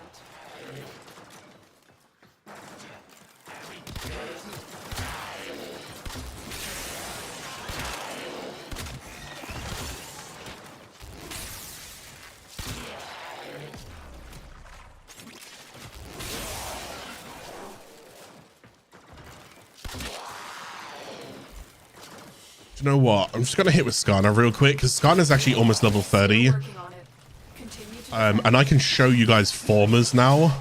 So I might as well just get this 30. As I said, I would go ahead and tell you guys about Forma. Am I really going to Forma a Skarner? I guess so. Oh, the thing. Unless I rank up the Dexter Carter and then I just Forma that instead. Okay, Skarner's max rank right there. Now, something I can go ahead and show you guys real quickly is, because I guess I never really spoke about this, is when I hold tab, my Skarner is max rank. You see where it says that? It is max rank. My Skarner actually isn't max rank. And the way that I can tell that is if I look down in the bottom right, where it says Skarner, just above my abilities, it actually says in brackets there, 29. My Skarner's actually level 29, not level 30. The reason why it's level 30 is because of the bonus XP that I'm getting, which means if you're ever training a weapon for the sole purpose of that mission, you just want the weapon to be trained, you could genuinely get the weapon to level 30 in the bottom right, and then you could just leave the mission. Like, you could just straight up just Alt F4 if you want to. Your weapon will still be level 30 when you leave the mission, okay? But if the weapon's level 29 and I hold tab and it's level 30, if I leave the mission, it will only be level 29. Just a little tip for you, okay? A little tip for you. Something else I was going to go and show off here is Melee also has something called Combo Counter, and I haven't really explained Combo Counter within Warframe, so I'm going to go and just take a little bit of time to explain this and what it actually is. So you automatically block projectiles, as you can see here, because I'm not really doing anything. But inside the bottom right, you'll see that it says 10 times. Now it says 11 times. This is what we call combo counter. Basically, my melee will now do more damage based upon, like, combo counter. There are mods that scale off combo counter, and I'm going to consume all of it in one attack right here, like, bam. Okay. That was 2.1 billion damage, I promise. That's the max damage that you can do in Warframe. 32-bit or 30, something to do with Integer. I think, I can't remember what it's called, 32 Integer or something like that. But anyways, basically on like heavy attack as well, you can consume your combo counter in the bottom right, and you can actually go and do more damage like that on an enemy, but consume all your combo counter. I just wanted to go ahead and point out, combo counter is something that you do typically want to go ahead and build up and keep built up. Unfortunately, right now, there's not many things I can do with combo counter, but a little bit later down the line, for those people who really enjoyed their melee, I just want to go and let you guys know, oh, it gets nutty. Oh, melee gets nutty, brother. Don't get me wrong, everything gets nutty in Warframe. The power creep is insane, but it gets nutty. Whew. Okay, so if you're a big melee user and you want to go and hear some good things, melee gets nutty. Okay, nutty. Right, we got a metal fiber. That's for companions. That's companion armor. We got a pistol gambit. I will take that. That's critical chance as well. Got some oxium, another stretch. That's fine as a duplicate. So Skylar, my first ever weapon to reach level 30 was my melee. I'm actually kind of shocked. Normally it's not. So I wanted to go and talk about this. During episode 1, I spoke about mastery and how mastery rank works. So this can flow into, let's go ahead and do mastery rank 2. Well, oh, I can do that in 7 minutes. Never mind. But let's go ahead and talk about mastery anyways. I was saying like last episode, and I was saying Skana and like how your weapons, when they reach level 30, they technically become maxed out. And the way that you can check this, you can go towards your equipment. Whoops. You can, be quiet, orders. You can go towards your equipment. You can go towards your inventory. You can go towards your weapons. Now, if I hover over Paris, just look at all of the symbols that represent on Paris right now. I can see Paris, I can see 25, that's the rank of the weapon. I can see 7,500, that's the credits. If I was to click on it and sell it, I would get 7,500 credits. I don't want to do that. You get the idea. So I can, and then I can tab it and I can see all of that. Now watch, if I hover over Skana, you will see it's got a different icon that Paris doesn't have. And this is what I was talking about when I say that it has like wings of valor, like an honor. You see on the right hand side where it says 5,000 on the left hand side, and then to the right it's got that like badge there. That means you have mastered that weapon.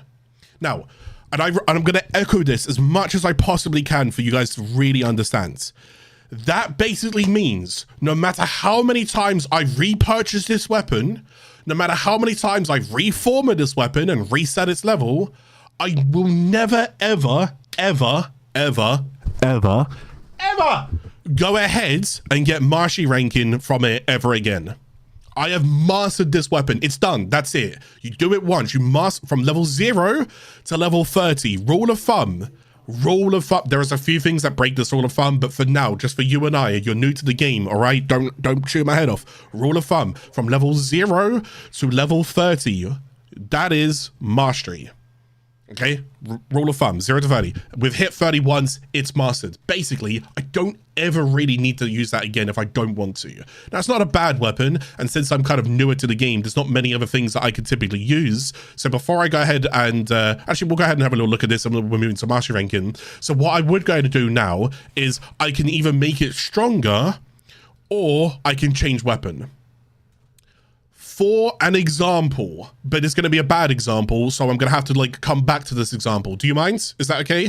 I'm hoping you don't mind this. So I'm going to go and give you like, I'm going to tell you like how it would work, but I'm not going to go ahead and do it on Skana because it's a waste of Forma. I'm going to do it in Dexnicada because I got this for free and I am absolutely going to Forma that. Are you kidding me? The stats are crazy good. Skana is like a very, very base level weapon right now. So what I'm going to go and do is what would happen is I can go towards upgrades. Now, when I have this to level 30, what you can go ahead and do is, do you remember when I was talking about, you see these things here, we call them polarities? Do you remember how like they match particular things? So like I could put that in there or you know, whatever, so forth. I was doing this on my Warframe. Hopefully you guys are still following with me so far, okay? What could then actually happen is you'll notice all of these, if I go to a different config at the top right now, you got multiple different configs. You always have 3 configs whenever you start with different things. You'll notice I have no polarities. These are all blank, which means every single mod I put in here is just basically like as raw as it can be. So when I rank this thing up, I'm not getting any really like, I mean, sure, I'm getting stronger with it, but I'm not getting any drain bonuses right now. Or we can get drain bonuses. The way that this works is, And I'm hoping this also worked for you guys in 2024 as well.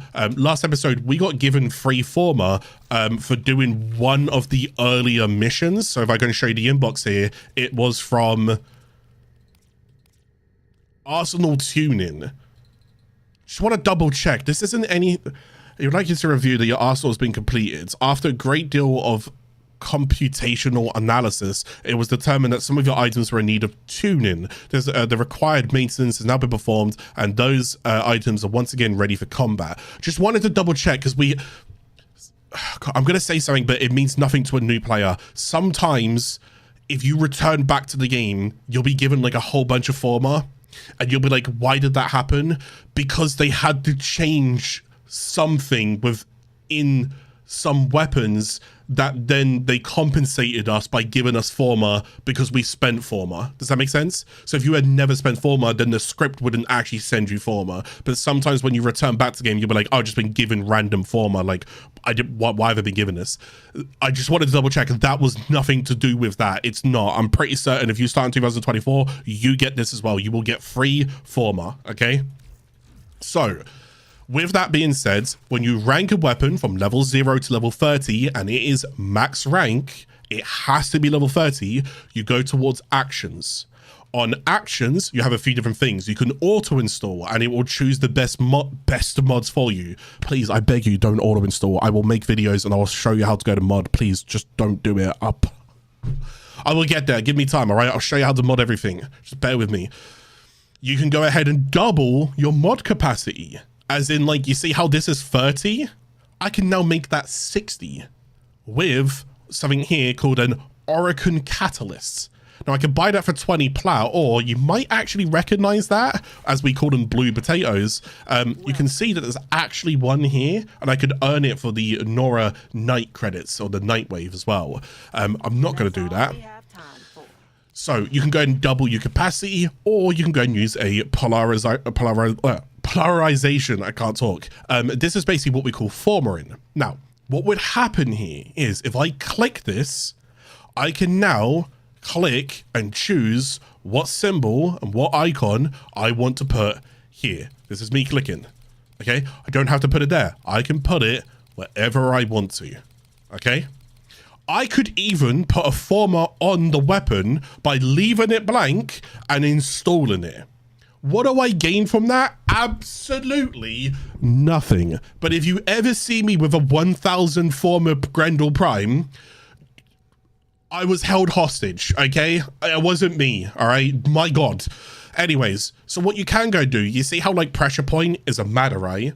Fury, so the Madarai is the symbol. Pressure point is a Madarai. Fury is a Madarai. True Steel is a Madarai. Organ Shatter is a Madarai. Now these are actually just good mods for like a generic build. So as we can see, Madarai holds some pretty good mods right now. I could go and click on actions. I could click polarization. I could click here if I wanted to, and then I could click apply. What happens here? I won't be able to show you right now because I'm not going to use it on a Skana. I refuse to. I refuse to use this on the Skana, okay? I need this Forma. What would happen is it would reset your weapon back to level 0. Now, just because you reset your weapon back to level 0 doesn't mean that all of a sudden all your stats got reset back to 0 as well. That's not how it works. On Warframes, it works a little bit differently. You're dependent on your mastery ranking available...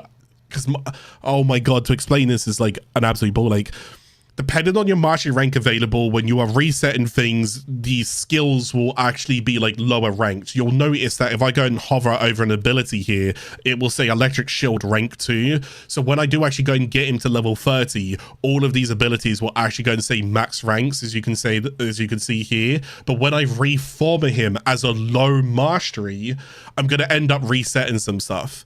I'm pretty certain that's how that works nowadays. Maybe I could be wrong. I'm pretty certain that scales with mastery ranking. So if you're higher mastery ranking, you don't have to worry about that. If you're higher mastery ranking, you don't have to worry about the capacity either, because this capacity is also going to end up dropping down quite a fair bit.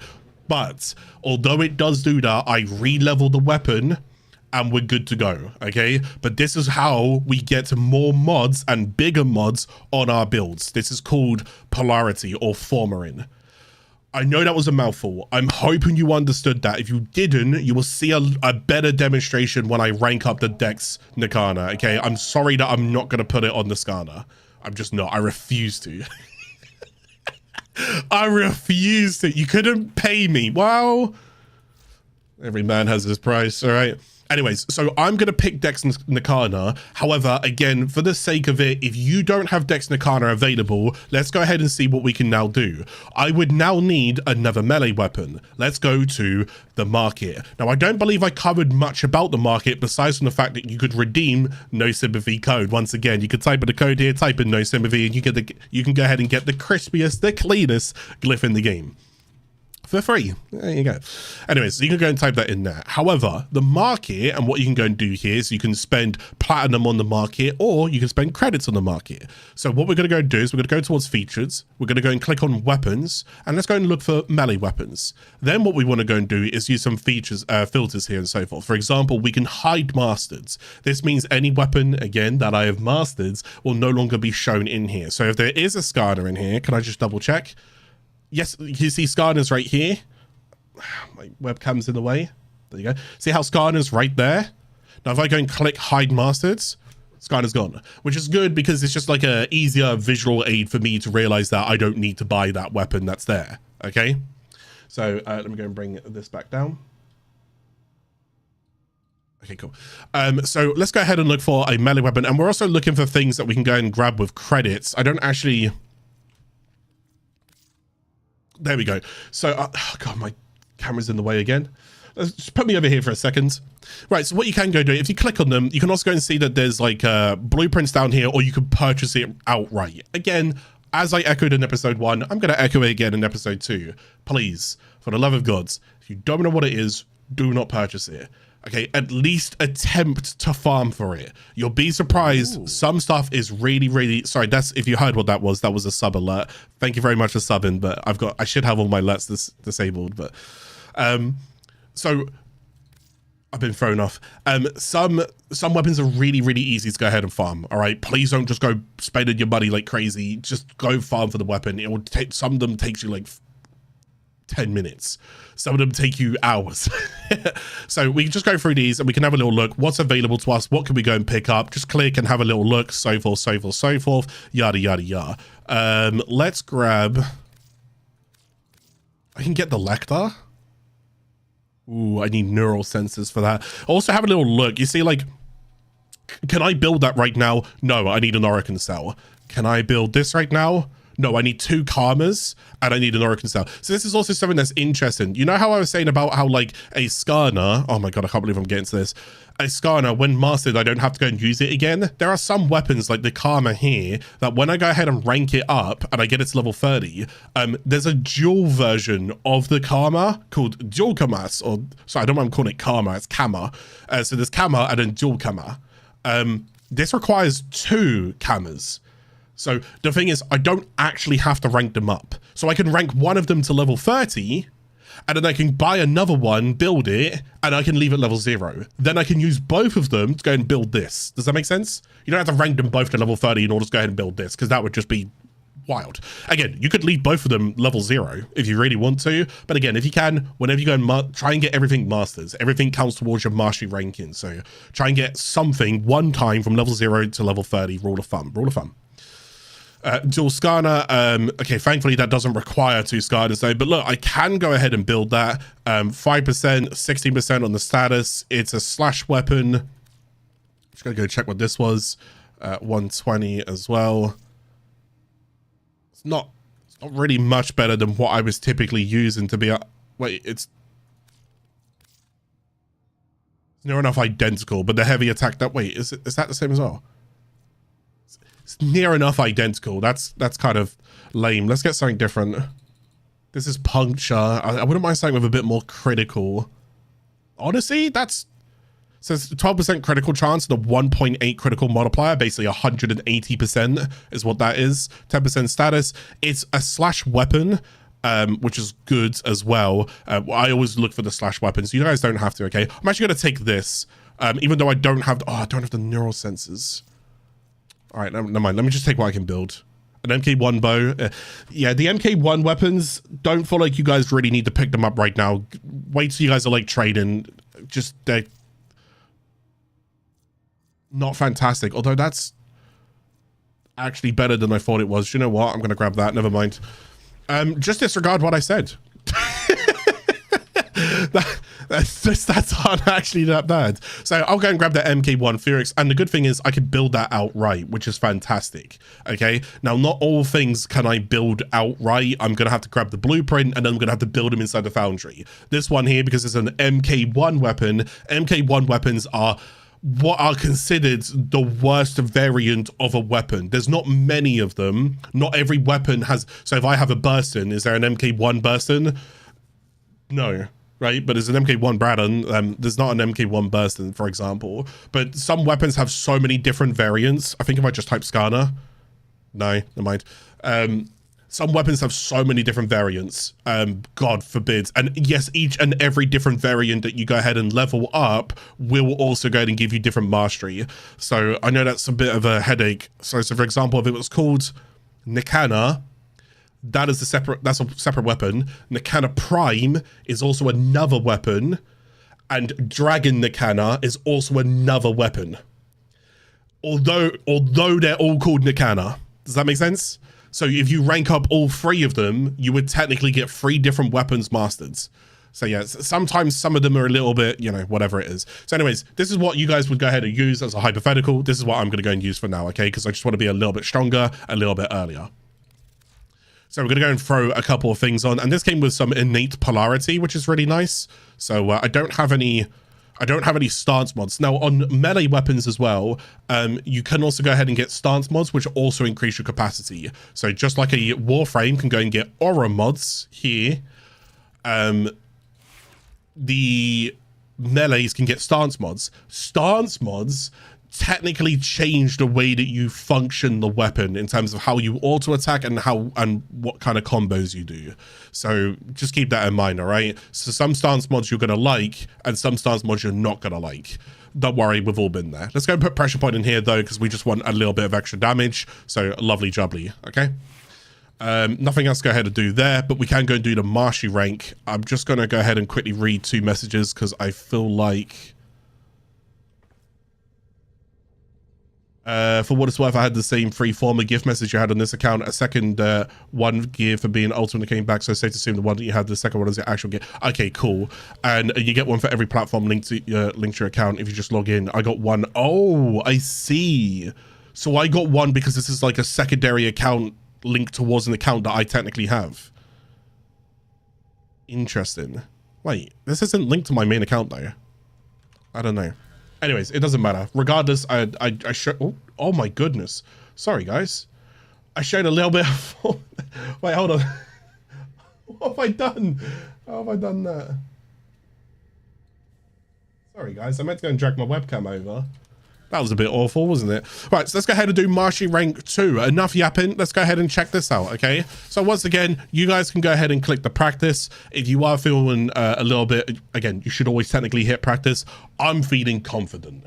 I'm feeling too confident. And I'll tell you what, if I go ahead and pass this one, I swear to God if I fail it, if I go and pass this one, you guys have got to go and subscribe, all right?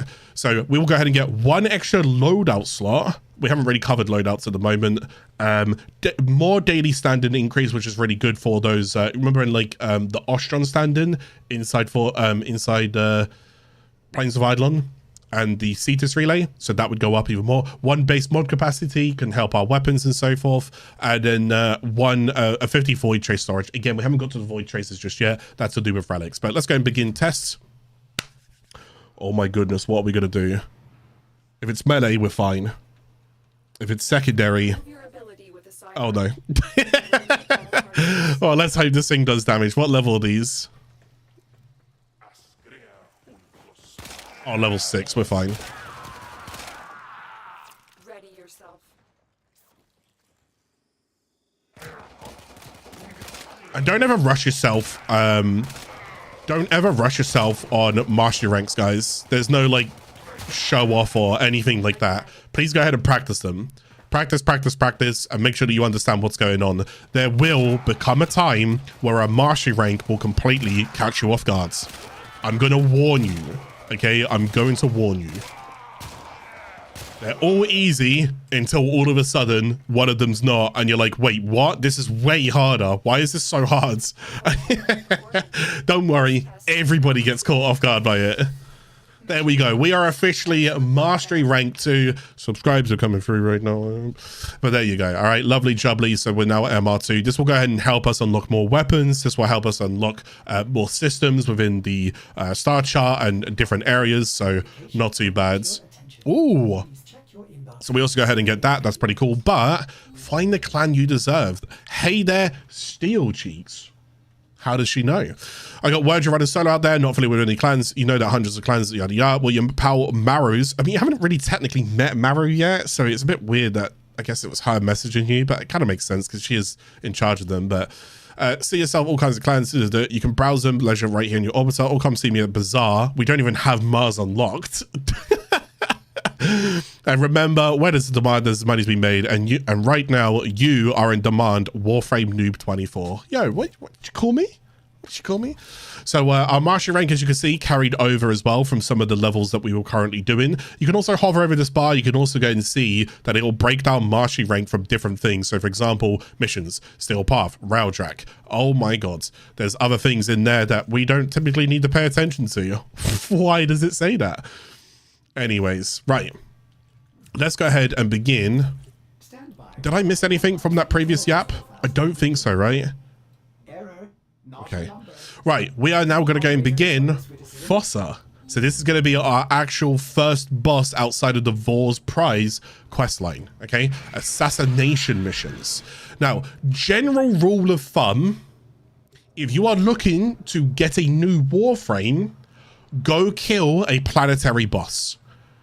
General rule of thumb. In this case, if we go ahead and kill Jackal, we will go ahead and get one of 3 of the components that we will need for a new Warframe called Rhino. So we'll go ahead and get neural optics or chassis or systems. So I could get this in 3 runs, or I could be really unlucky and get this in 23 runs. It really just depends on whether or not RNG is going to do me a favor.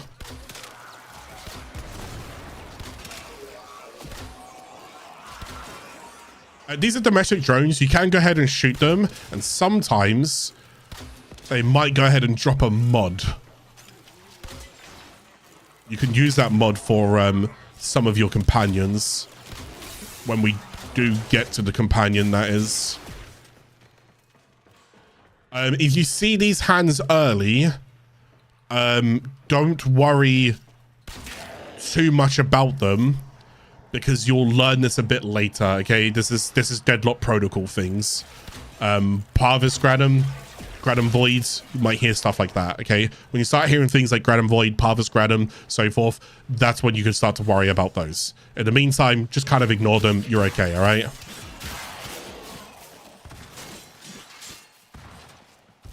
Rightio then. Where are we going? Oh, let's just go... Yeah, never mind. Let's just go straight to the Jackal.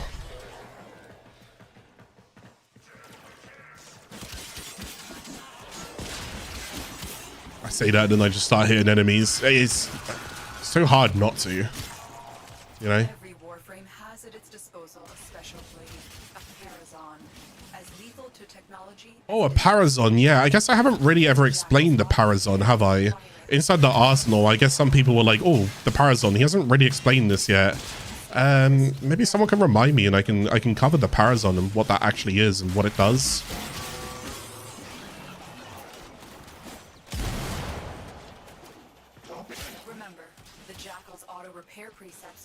Okay, here we go. The first boss fight that you guys will go ahead and encounter again outside of Vor's Prize.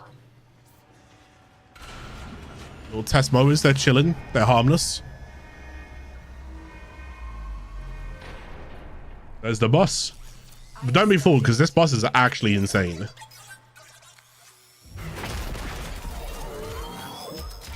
There he is. So, the Jackal's here. God forbid the Jackal used to be way easier in the past.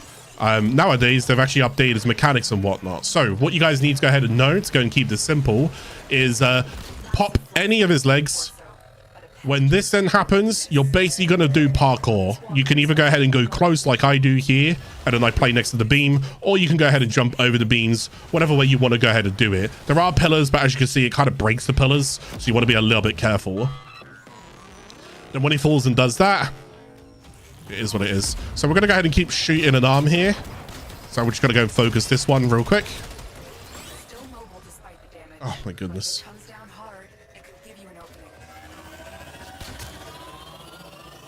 So we're just basically going to go ahead and keep shooting up. Get ready to jump in a second. There it is.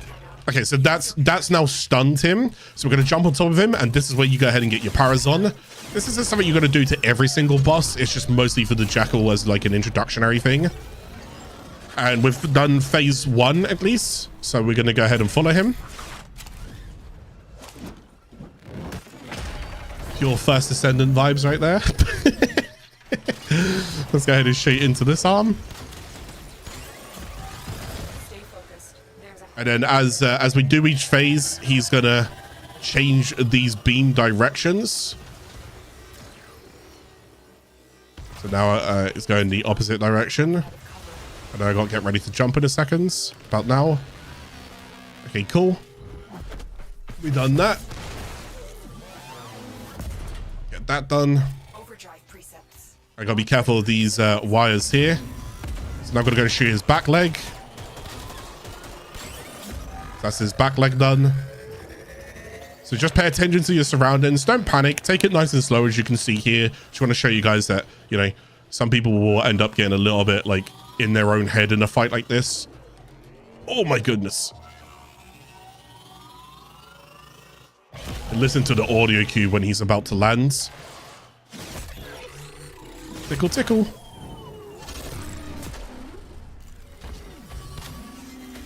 Oh, that didn't count. That used my passive.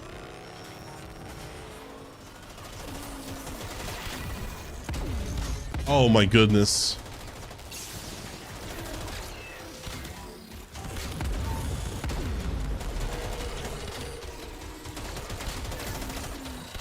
Maybe the bow. Oh, I think I got him. There we go. Maybe the bow's not the best idea. This is not the spot to have him in. This is not the spot to have him in. I'm just gonna have to play airborne.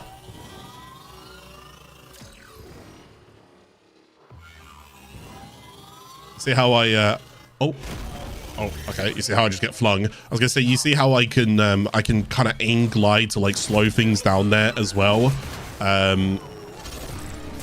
Right, he's done. Okay, that wasn't the smoothest of fights. Now, when you do kill him, make sure you go ahead and collect all your loot. Oh my god, Stropfer blueprint.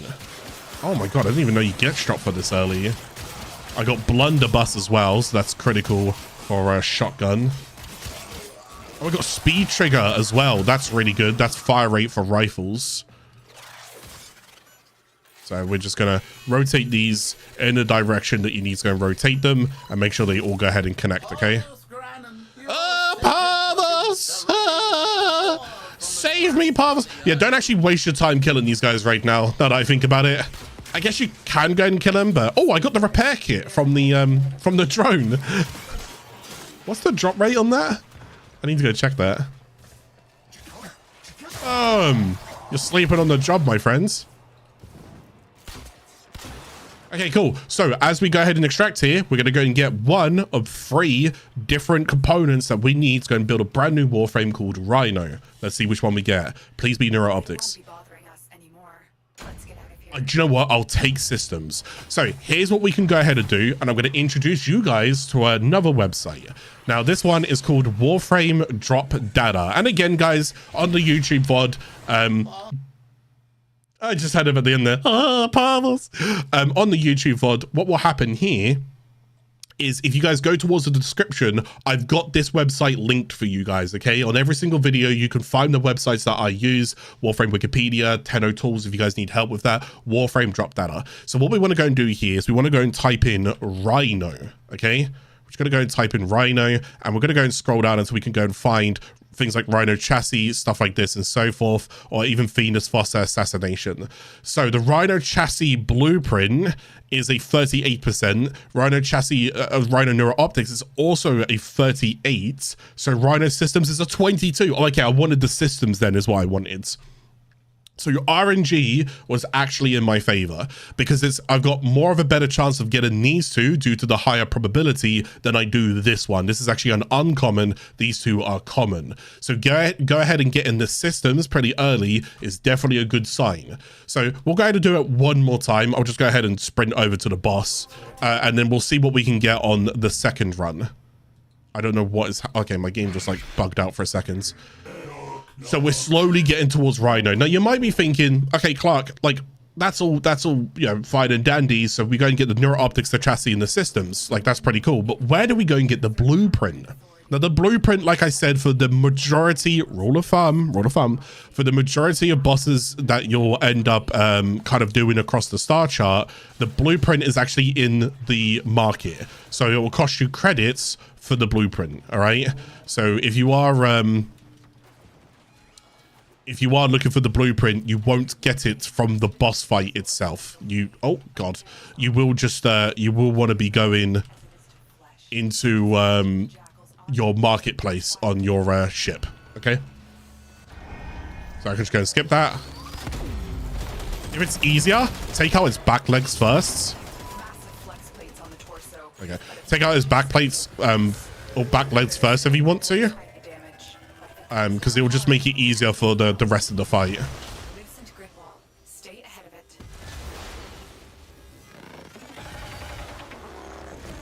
There we go. Do that. Jump on top of him. And then you can go from here. You can also go ahead and just skip this cutscene. So we're just going to try and... Oh, no, you can't skip it. Never mind. I was going to try and speed this up a bit. I guess I don't really need to skip it because you only got to do this once, right?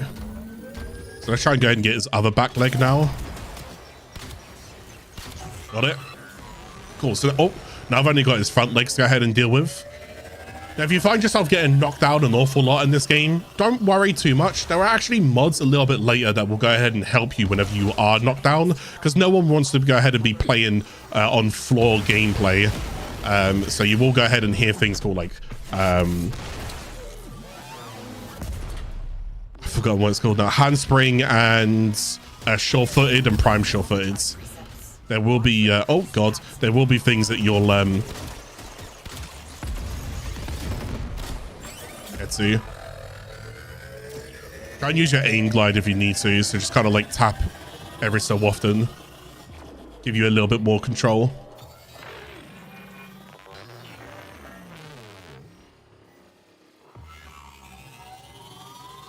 Fine, I'm just building up my passive. Right, one more bar. So let's go ahead and see what we get next. If I get systems again, then, well, this is the perfect example of RNG. Oh, I just missed it with my passive.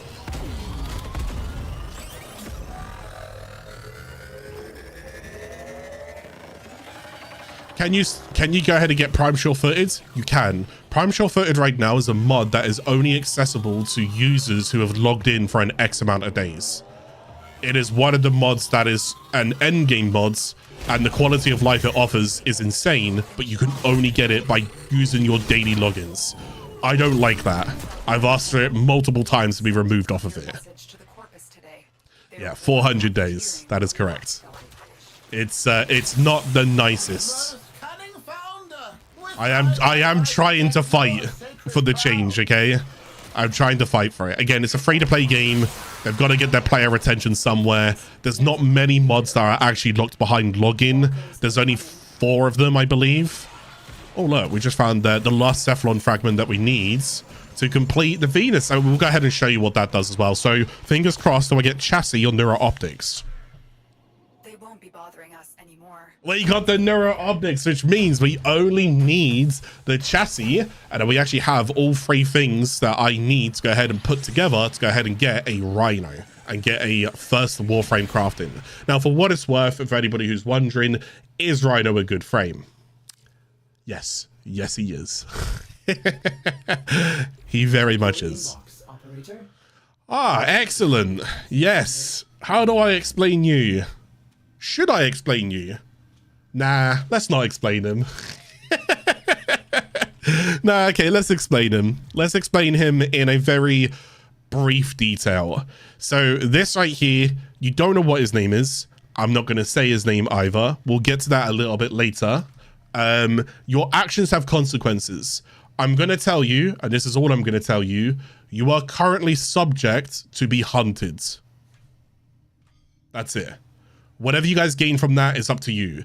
He can appear at any given chance during any mission. I think it's within like the first 5 minutes. I think it's within the first 5 minutes. There is a chance for him to go ahead and spawn. That's all I'm going to go and say, okay? That's all you need to go know for now, but you will learn more about this character, who they are, what they are, where they're from, why they're doing what they're doing, what, so forth, so forth, so forth. Right, okay, so do I try and go for the chassis or do I just continue? What's the time? It's almost 2 hours into it. We could try for the chassis. Because the only other thing I really want to start doing is going in towards Fortuna and then Mercury Junction. So technically, because we want about an hour, hour and a half for Fortuna, I can try for the chassis. Before I try for the chassis, let me show you where the Rhino blueprint is. So if I just type Rhino, and I'm just looking for the Warframe Rhino, my God, this is not good for people to go ahead and look at. It's this one here, but if it doesn't help, then just click on Warframes, because I guess that does help. So you see it singles them out. It's just one. Sorry, my camera's in the way. Hi, I'm Rhino.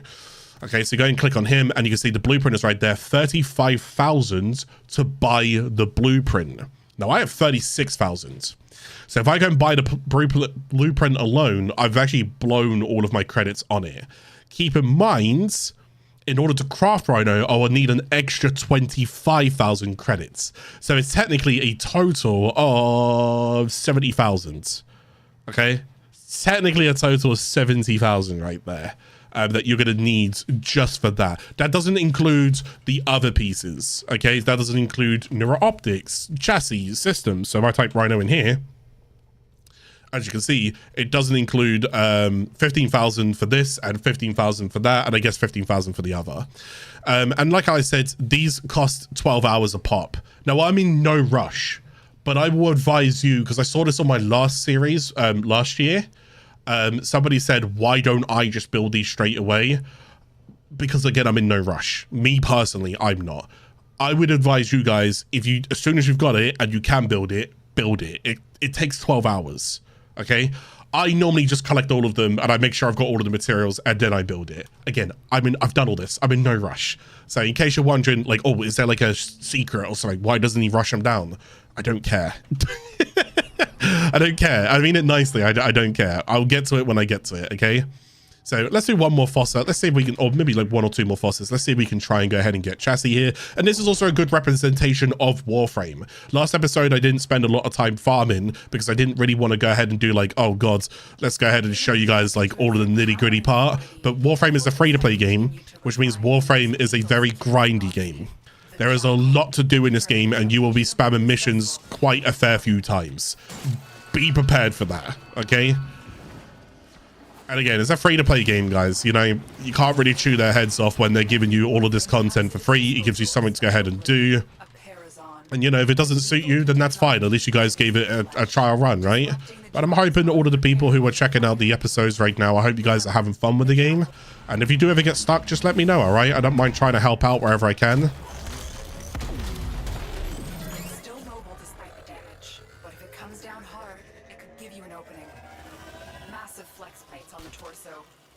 I feel like he should be able to kill these. Stay ahead of it.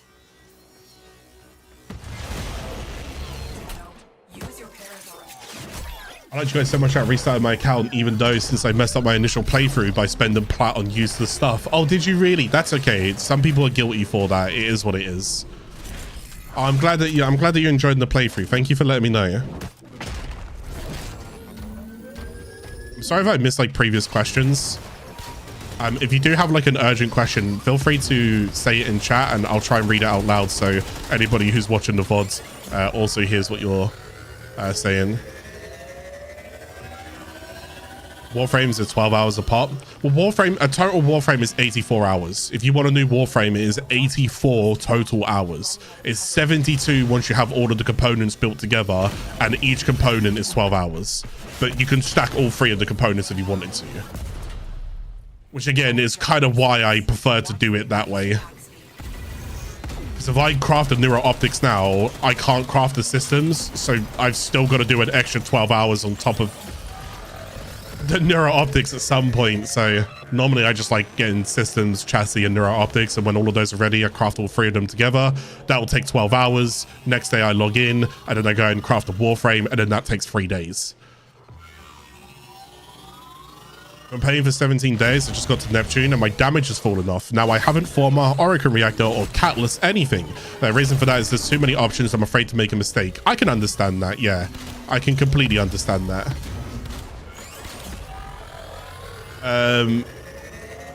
Should I only upgrade prime weapons and frame since they are better, or should I upgrade a weapon with its incarnation in mind? Incarnate, yeah. I do not know what to do. Well, first of all, thank you for the question. I think that is actually a good question. Let's go and just kill this guy real quick. I think that's a good question, and being paralyzed by decision making is a fear that we all hit at some point.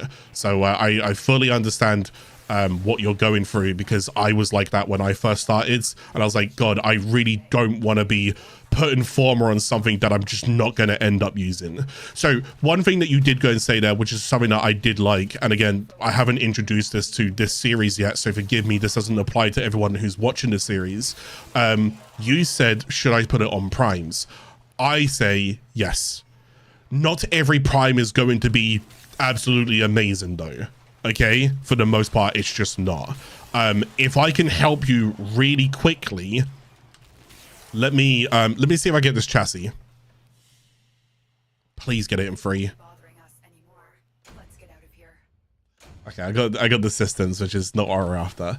If I can help you really quickly, and I'm going to go ahead and show this. I don't mind doing this for the series as well. If there's anybody else out there who's interested, you're always more than welcome to go and use my Discords. On my Discords, I have certain channels on the left-hand side just down here. Let me see if I can just hide my camera just for a brief moment. And if you go towards this section here called Warframe Guides, I used to do this. I won't do this anymore because I don't get paid for it and I can't sustain the time that I spend in it. But I have channels in here that will help you guys. And one of the channels that will go and help you guys is this one here called Warframe MR Weapons. Whatever Marshy rank you are, whether you're like MR1 or you're MR5 or you're MR10, and you're like, what's a good weapon, Clarke? I have written down every weapon that I would rate as good, and I would also rate as meta. But I did this in 2021. I wrote this in 2021. So there are other weapons that currently have been released, but I'm not editing this anymore. Okay, but this will give you a rough idea what to go and look for. And yes, these weapons, I've double checked it, still hold up today. Okay, so if you go and sit, Glaive Prime is absolutely insane. Paracesis is still actually pretty good. Reaper Prime's nuts. Redeemer's still very good. Sigma Noctanus is nice. Stropfar's really good. Thibodeau Prime's really nice. Twin Croker's alright. Broken War, pretty decent weapon to go ahead and get, you know? Same kind of goes here. Epitaph, Paris Prime, so forth, yada, yada, yada, yada, yada, yada, yada. I have quite a few different channels in here, tips and tricks in the game, melee stances, modular weapons, and so forth. Good combinations of how to go and build them, what they are, where to go and get them. Subsuming, if you're new towards the helmet system, what is the subsumption, what should you go and put on, and so forth. Arcanes, what are good arcanes to go ahead and get you guys into the game. What are they? Where are they? How many of them do you need? What one should you go ahead and take? So forth, so forth. Railjack, everything you need to go know about that. And there's even a math section for my nerds out there. Okay, shout out to you guys. But the reason why I'm not updating that, and forgive me, I'm just going to go ahead and showcase that in episode 2 because it might help somebody. Feel free to go and join my Discord channel. Okay. The reason why I'm no longer updating it is because the hours, and believe me, I would say about 300 to 500 hours that took me typing all of that. And I had every single Warframe build that I had on my Warframes in that Discord as well, but I've deleted all of them because nowadays we have Helminth and Steel Path and builds are different. So I had to remove all my Warframe builds. But the reason why I'm not going to do that anymore is because, again, I don't get paid for it. I have debated, but I don't really typically want to do this. I'm going to do one more run here, okay? I have debated, but I don't typically want to paywall it. But I have debated, if you do want my builds, I could, without a huge guide behind it, I could just screenshot my build to a subscriber section. So if you do want it, you could subscribe in some kind of capacity and go ahead and get the builds. I don't want to paywall my stuff though. I don't really typically want to paywall anything. Typically. Not when it comes to Warframe. I don't really want to paywall anything. The game's free to play. So if I start charging people for what I'm doing, then I feel, I don't know, to me it just doesn't feel right. I don't want to do it, but God forbid, if I have to do it in the future, please realize that I'm probably struggling and money's tight, all right? For now though, you're getting everything for free, okay? And if you do want to support me, then, well, please do. Like, share, subscribe, donate, whatever you guys want to go and do, but don't feel like you have to, all right? But the Discord's there and the information's still there if you want it. But most of my guides nowadays are going to be on YouTube, and I'm going to try and keep them as up to date as possible. Okay. All right, we're going to try for the chassis right now. So we'll just do this last run, and then if I don't get the chassis on this stream, I'm just going to farm the chassis off stream. Okay. But I won't build Rhino until I have all of the components ready, so I can show you guys what it's like building a frame. Okay. I promise I won't do that.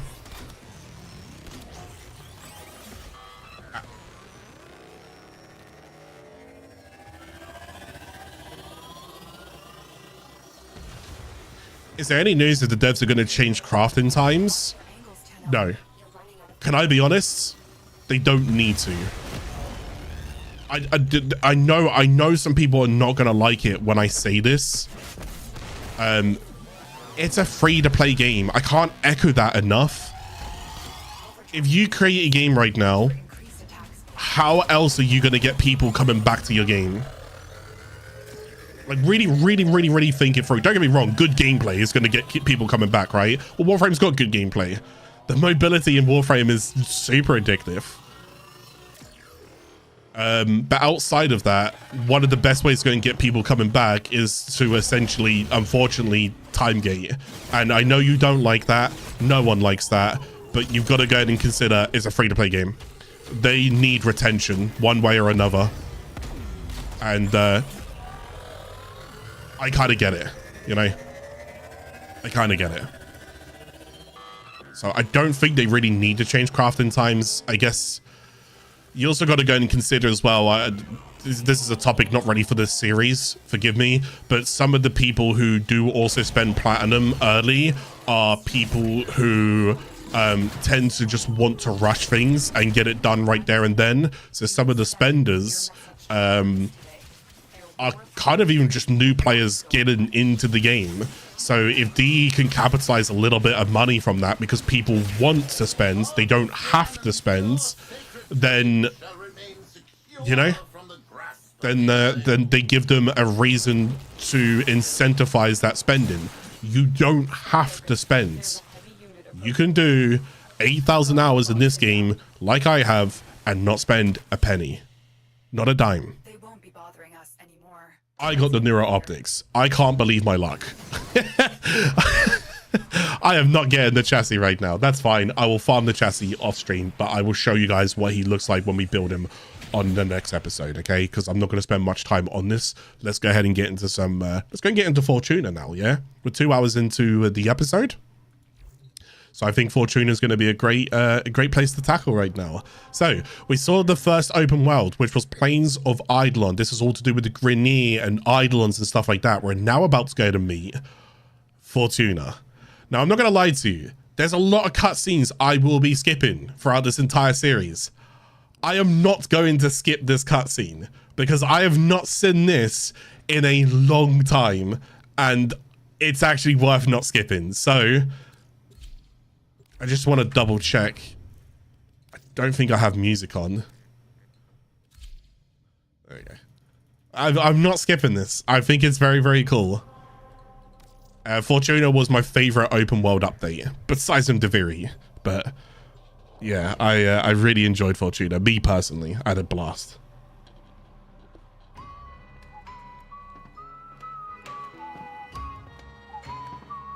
It's all copyright free, so we are fine here.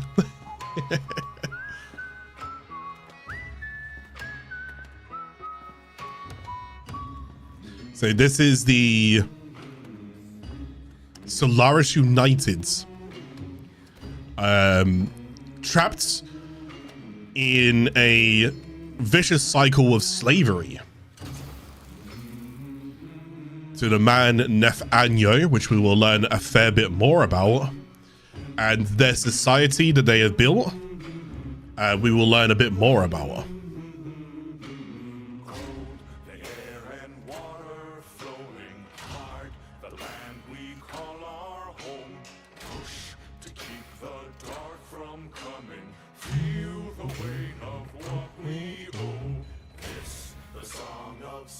And daughters hide the heart of who we are, making peace to build a future, strong, united, working till we fall. The air and water flowing hard, the land we call our home. Push to keep the dark from coming, feel the weight of what we owe. This, the song of sons and daughters, hide the heart of who we are, making peace to build a future, strong, united, working till we fall. And we all lift, and we're all adrift together,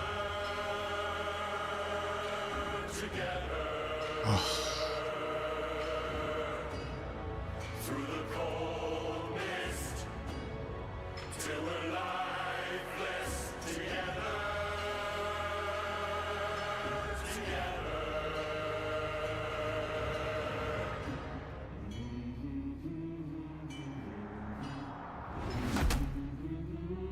Oh, dude, it's so good.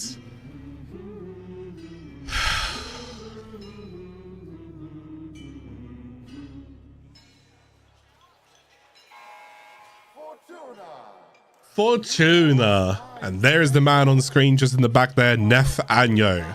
We don't like him. Okay? We do not like him. In fact, some of the Corpus don't like him either. We do not like this man. So, this is Fortuna. Again, like I said, these are the Solaris Uniteds.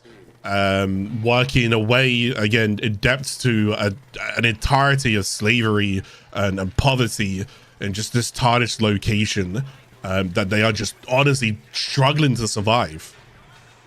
Yeah, oh god, I just remember like how good Fortuna was watching that TennoCon when it was revealed. I got flashbacks right now, which is absolutely amazing. So we got a few different traders here, similar to the different traders that we had within Plains of Eidolon. So this is the second open world. Fortuna and Orb Valis. When we go outside, that's Orb Valis. When we're in here, this is Fortuna. When you're in the relay of the Plains of Eidolon, so Earth open world, that's Cetus, and when you're outside, it's Plains of Eidolon. Okay, so just so you understand where we are right now, we are currently in Fortuna, and we're going to go talk to Yudiko, the head of what I was about to say the head, but yeah, she's going to go and help us out here. Oh, an outworlder. Now again, I can't skip this actually. Because we're going to be doing the Vox Solaris quest right now. So this is us going into another quest. We don't need no trouble, and we don't need no one getting hurt. You want to help? Go buy something from Thursby. He's been staring down the barrel of a repo order ever since he took on his parents' debt. Thursby? Oh my god! Ugly thing, repossession. A Solaris falls too deep in debt, and Neff sends in his repo squads to take what he says he's owed. You know, mechanical body parts, even a full rig.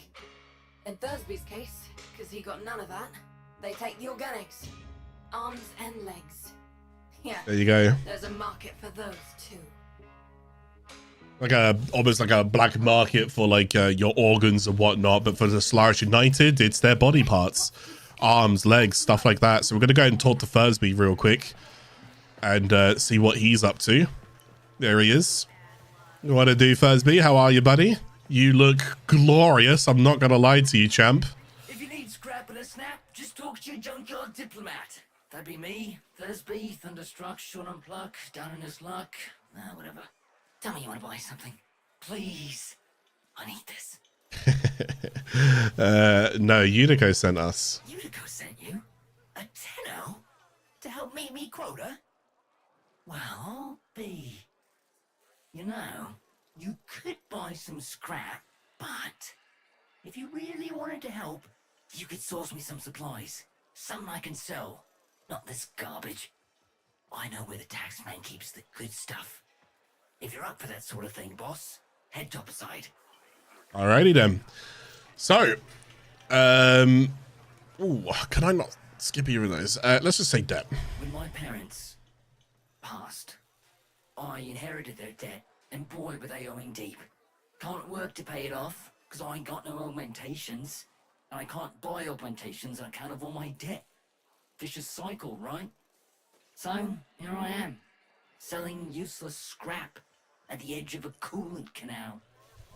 Yeah, turn the lights on because it's starting to get a little bit dark. There we go. Just make sure you guys can see me fine. Oh, tell me about Unico. Well, don't want to see nothing bad happen to us workers, but there was a time she had another name. Solaris. Solaris. The voice of the resistance. The voice of Solaris United. She stood up for us. Said how wrong this all is. She always said Solaris United was all of us. But it weren't nothing without her. When the trouble happened, Neff did try to identify her. What he did to the others. What happened on deck 12. She's always been kind to me. What happened to them was never her fault. So there's a glimpse of a few things there that will be, you know, for people who really enjoy the lore and the story and whatnot. We want to remember a few different things there as well with Unico, Vox Solaris, and things like Deck 12, plus also just Thursby in general as well. So just some key words to go ahead and remember and try and hold on to. But for now, we are going to go ahead and enter the Valis. Orb Valis, here we go.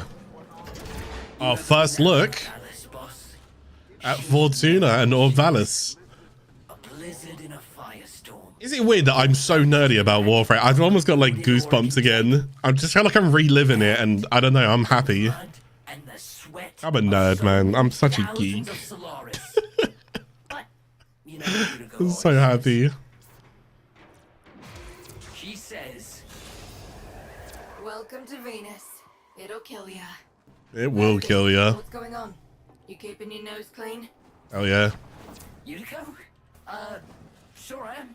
Just giving a tour. I absolutely love this open world when it released. Earning a wage any way I can.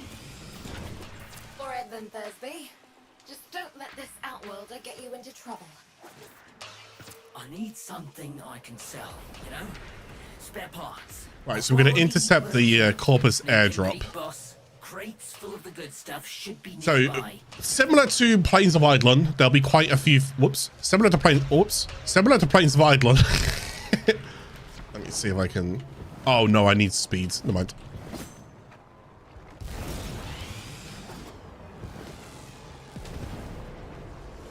Okay, I just can't make that jump. Oh, I can just make that jump. Similar to Plains of Eidolon, there's going to be quite a few things that, like, we're going to be used to, like fundamentals. Things like bounties, things like fishing, things like mining. There will be some fundamentals that we're just already used to with the first open worlds. And if you guys spent time in Plains of Eidolon, you'll get a rough idea what Fortuna's kind of all about. There are a few newer interactions and additions though, but we'll kind of approach those when we get to them just ever so slightly. And one of them right here is the Arachnoids. These little, what did I get there? Oh, I just got reach for my, melee weapons. That's gonna be pretty handy. Allows me my melee attack to extend just ever so slightly further. So we're just looking for these caches right now. Let's say and stay focused on the objective at hand. Ooh. That's meiotic sac, is it? Oh no, it's not meiotic, it's a mitocardia sac. So we're going to go ahead and grab some of those as well. And we are looking for... Well, there's one of the caches there. I'm just going to go and look for another cache. The good thing about the cache is that they're normally smoking like this. So if you go ahead and look for the smoke, you can kind of find the cache. I don't actually know... What's he doing up there? I have no idea. Because I don't know if caches can actually be on ledges as such. Okay, so there it is there. We can see the smoke. So there we go. These caches are, in comparison to the Plains of Eidolon caches, these caches are definitely a lot easier to identify, just due to that visual aid that you go ahead and get here. Whereas the Plains of Eidolon one, you're more than likely running around looking for a an audio cue. Unbelievable! Why stop here? With your power, we can hit Nev hard. Make him pay. Rightio then. So we've got the first part done right now. Before he's even had a chance to show it off to his mucking board. Thursby, what are you thinking? You're on an unsecured channel. You want a Corpus spy drone hearing what you're up to? Muckers. Too late. We're fine. Call it, Unico, call it.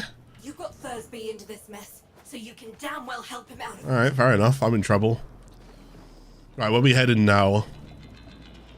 Gotta wait for our next... You're looking for the Corpus spy drone that overheard Thursby's little guided... Yeah, cool. We got it, Yudi. We got it. Don't you worry, girl. We got this. Let's head over here nice and quick.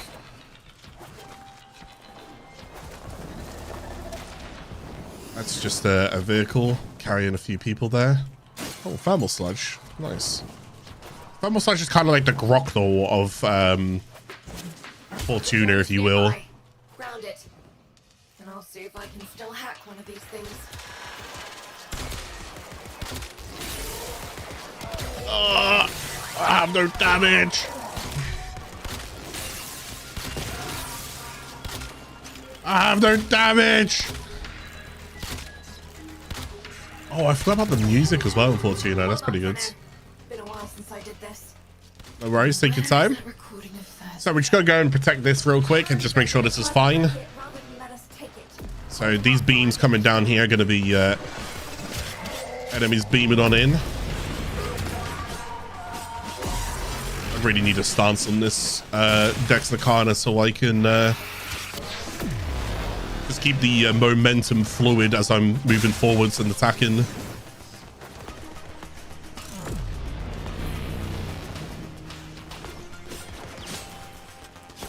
So something that you will also go ahead and notice as well is some enemies and like enemy factions that you go ahead and fight against normally have like different beginning parts of their name. So for example, whenever we're seeing terror related enemies, these are enemies that are located within Fortuna itself.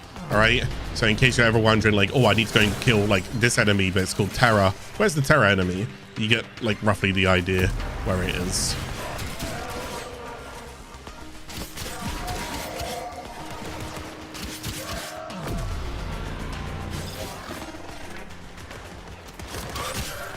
There we go. So we defended the drone. As many as you can. Keep them quiet. Got that guy as well. All right, nice. That should just literally be that as well. Well. You're a bright spark and no mistake. Yes, sir. Don't let me catch you running more missions for Thursby. Understood? Yeah, you're right. My bad. She was reminiscing a little bit there. I was just going to smash a couple of canisters every now and then. So we're going to return to Fortuna. The good thing about Fortuna as well, so don't get me wrong, you can also go and use blink pads to go and get around. But if you ever wonder where Fortuna is, with Plains of Eidolon, you're basically looking for the Unum Tower. So it's massive. You can kind of see where it is. When it comes to Fortuna, you're basically looking for the smoke. As soon as you see the smoke, you know that's when you're heading home. Or again, once again, just like I spoke about in the Plains of Eidolon in episode 1, you can go ahead and just use the blink pads. So feel free to go and use the blink pads to go and get around. Sorry if I miss it, but is it better to go and get Gara, or is it better to go and get Rhino first? My opinion, it's better to go and get Rhino first. You have a limited amount of slots. Rhino is absolutely worth one of the slots. Nothing against Gara by all means. Gara is not bad in the slightest. How do you sell stuff on the market for plat if you're on your phone? I don't actually know the answer to that question. I'm sorry. I don't typically use my phone for Warframe related stuff. I don't use my phone, just periods, you know.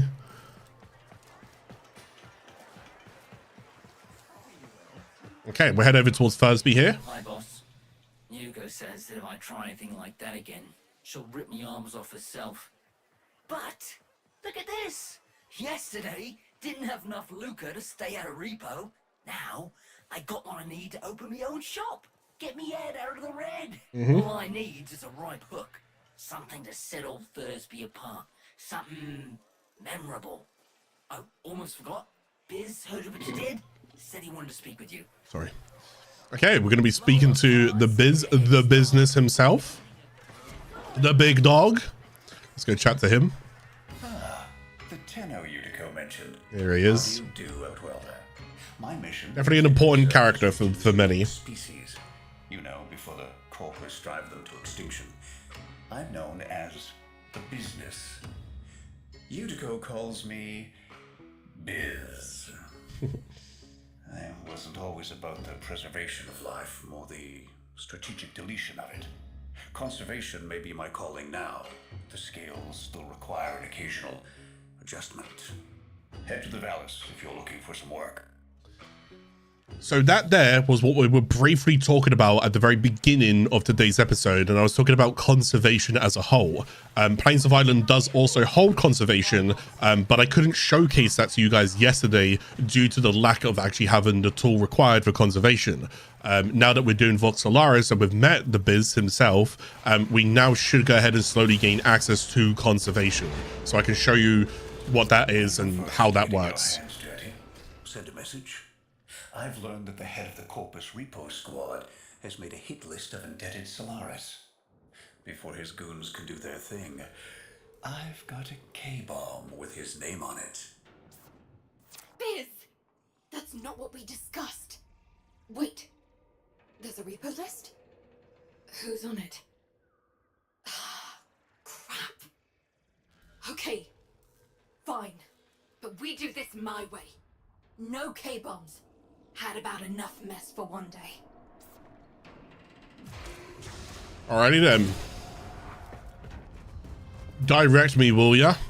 Where are we heading? We do this quietly, and maybe, just maybe, Neff doesn't find out. Let's just grab my blink pads. This isn't the old days. There. We've got no leverage now. No K-bombs! I know, we're not allowed to use the K-bombs here. Alright, let's head on inside here. You're nearing the secure area. Steal that list. Don't get noticed. If they destroy the data, we won't know who to hide from this. Just don't get noticed. First thing I do is just jump into the enemies. Oh, sorry, did you say don't get noticed? I thought you said do get noticed.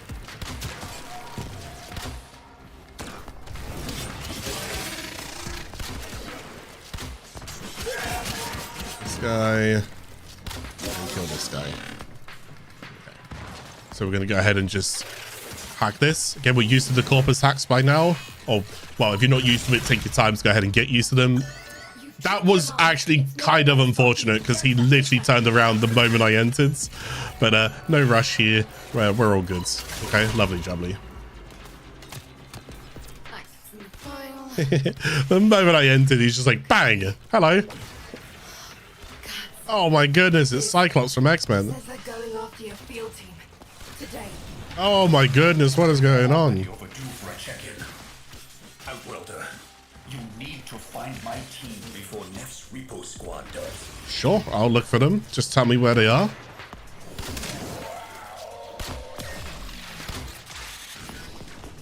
They are over there. Sure. Just a world's smallest teleport right now, but There we go. Anything to help us just make a bit of progression a little bit quicker.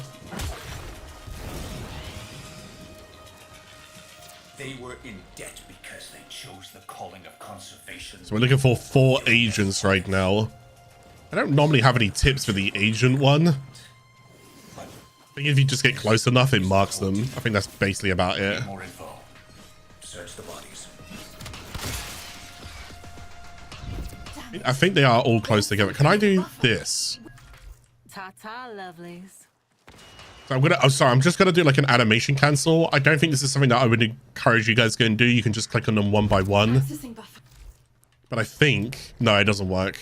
It's gonna say sometimes you can open up Nightwave and it can animation cancel. So if I do this and then do like that and then close it, sometimes you can skip dialogue lines as well just by doing that. But not something that I would be encouraging for new players to go ahead and do. It's just something for me to go ahead and do because I'm a gremlin.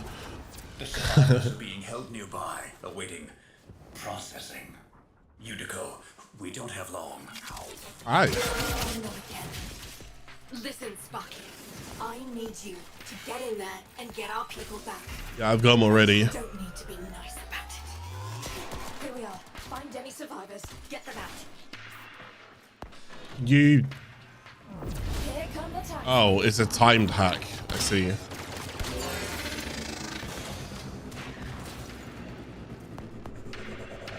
Just chill right here. Don't need to go and put myself in danger when it's not needed.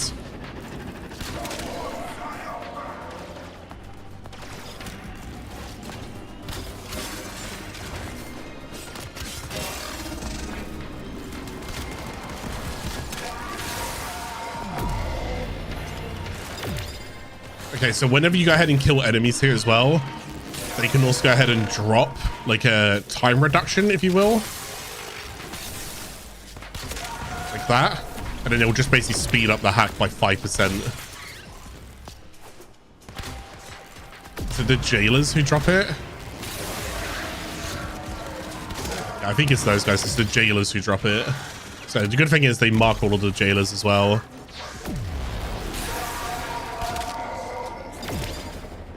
I was just going to wait around inside, but we definitely want to speed this up. Reward, whenever you go ahead and get rewards for being active, always some of the best feelings in the game. Oh, God, I just got drop kicked. My God.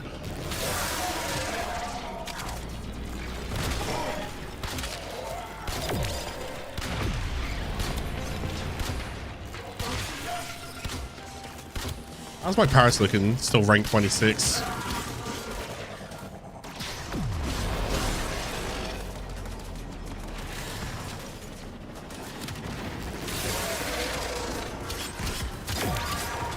Okay, 95%. I can just go ahead and sit down here now because it's basically done.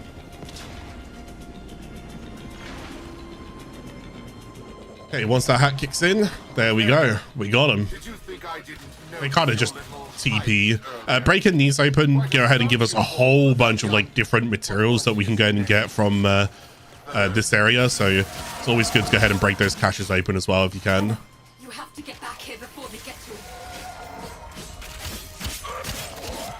Oh, I just got infested clip. That's good. Oh, infected clip. Hey, fellas. That was me. Nah, you just missed a meat. Oh, I didn't do nothing. You don't understand. Stop. Uh-oh. So, something's happened to Thursby here.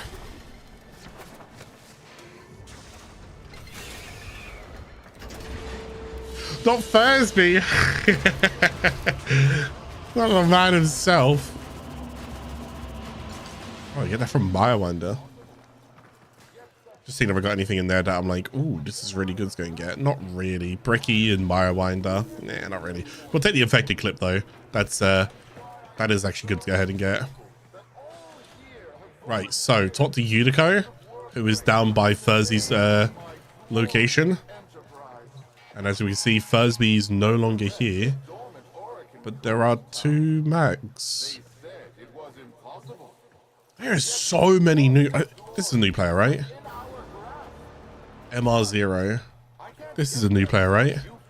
Chat, there's so many new players. Oh, that's an MR22. MR1. There's so many new players. I'd just love to see it. MR13.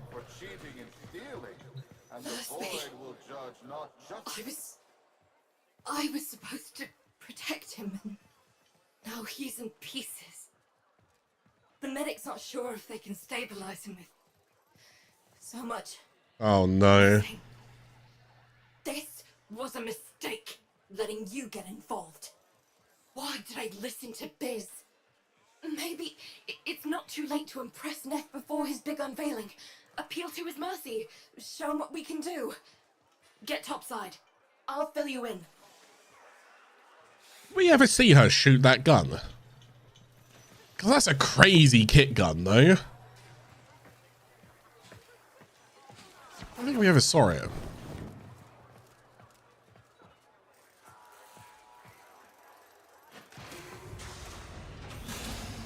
It's a welding torch? Oh, is it? Neff's pushing ahead with activating that cooler tower, but it's not ready. My engineers need a mineral, amarast, to counter the inevitable heat cascade. I've marked an excavation site where you should find some. Bring it back, and maybe we stop the entire Valis from being bathed in slag. Slick. Right.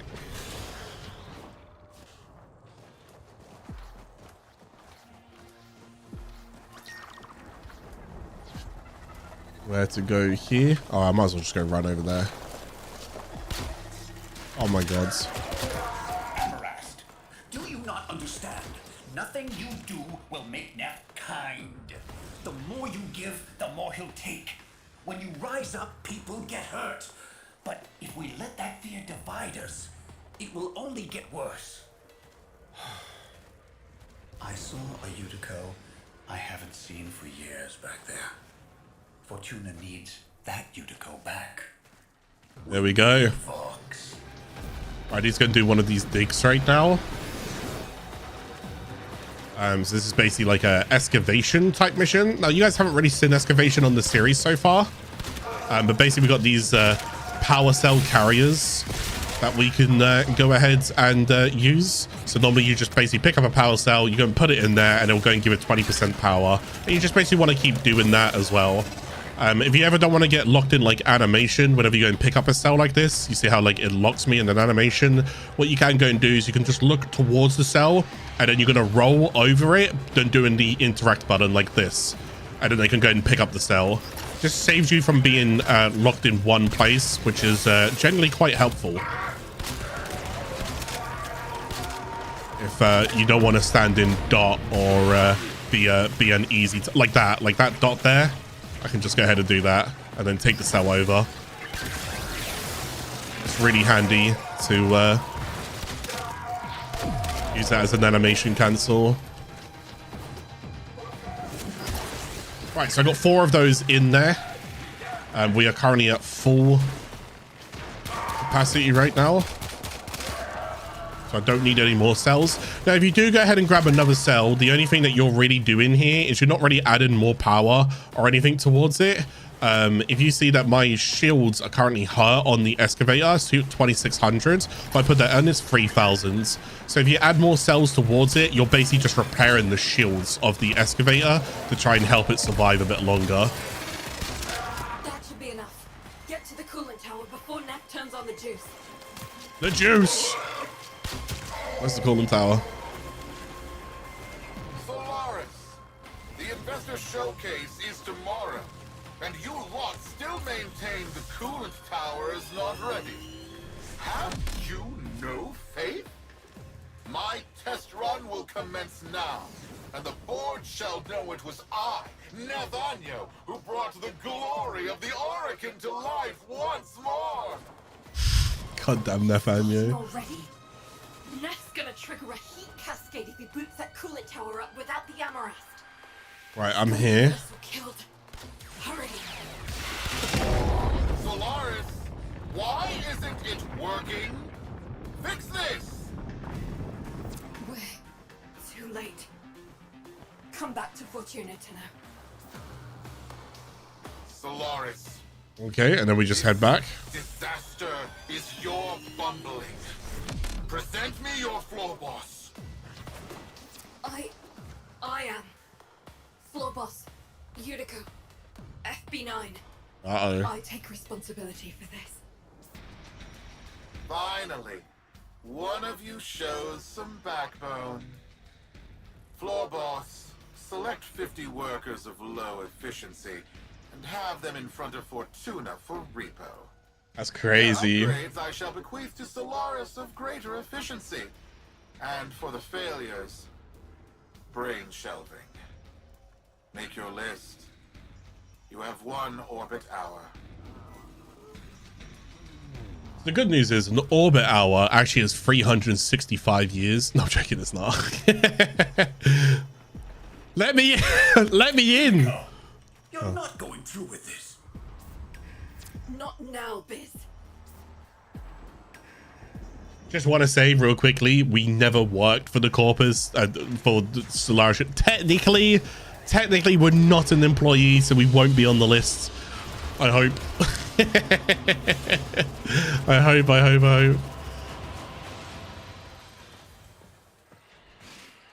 right, let's head on down here. There's Utico. Ever since Neff crushed Solaris United, killed my friends, I've focused on one thing. Keeping him happy. Thought it was the only way to keep people safe. It's not working. Biz is right. Someone needs to say something. Do something. Listen, you don't have to help. You can leave Fortuna and never come back. Wouldn't blame you. This isn't your fight. But, Sparky, Neff's massing his troops outside our doors, and you're the only thing standing between us and bloody oblivion. Someone just says, "Can you pass the link to your Discord channel?" Yeah, I guess I didn't really, for all of the people on YouTube, it's discord.gg/NoSympathy. So it's very easy to find me on everything if you just search for NoSympathy. So same as my YouTube name. So discord.gg/NoSympathy. Okay. Right, I'll help. Knew I could trust you. Take this. There's a present in there for the mucking taxman. Why don't you deliver it to them? Sure, with absolute grace and gratitude. Let's go. Let's go give them. Let's go get those mucking taxmen a taste of their own medicine. Do you, Jackal? Buy him off? You've lost it. Wait, where's my K-bomb? Uh-oh. Where's my 50 Solaris, Fortuna? Uh-oh. You're wasting my time. Who do you think you are? Uh-oh. Alrighty then. Now, Sparky, get that case as close as you can to them. Now give them hell for Thursby.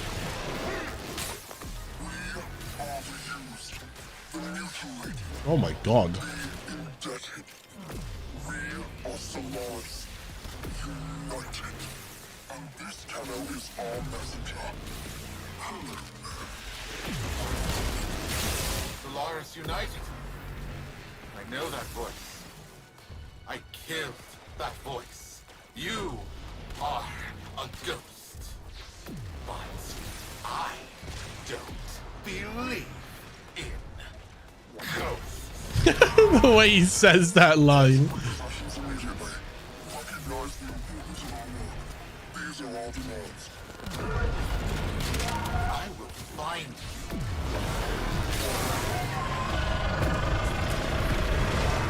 you. Much else to do here, or is it just this?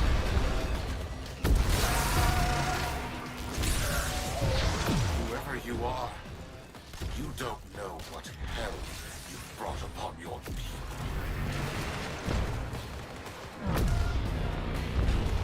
Oh my god. That is a profit taker. It's a level 5 profit taker. 0 damage. So, just like the Eidolons and Plains of Eidolon, we are now introduced to the Orb Mothers. I don't know what's happening there. Why did I get a please wait? Run!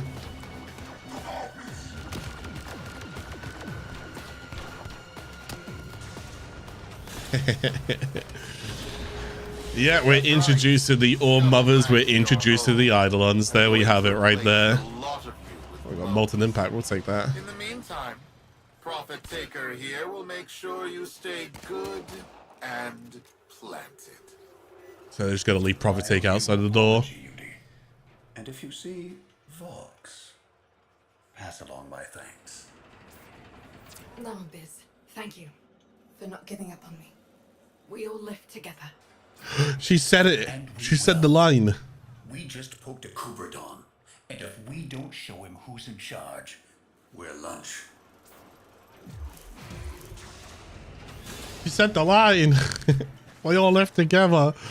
Oh my goodness. Sparky, Solaris United's just getting started. Neff won't want us messing with his investor showcase. He's planted that Orb Mother out there to make sure we stay in here. But now is the time to press for leverage. Right. Head to the surface when you're ready. I've arranged a little something for you. Oh. A little something something. Whatever could it be? Roki lent us her personal K-Drive. Fastest board in the Valis. We are going to see a K-Drive. Now, funnily enough, for at least for this episode, well, not even just for this episode, for this series, this is going to be our first mode of transport. We have heard of Arcwings and Arcwing Launcher, but I've not been able to really build one to show you guys what the Arcwing Launcher actually is and does, and what Arcwing actually is. However, we are going to go ahead and see the K-Drive. So we actually get the K-Drive before we get the Arcwing right now. Hit the accelerator. Alrighty. Yeah. Sheesh. Oh my god. Well, okay, well, that's not a sheesh mode. Okay, well, listen. Can I just...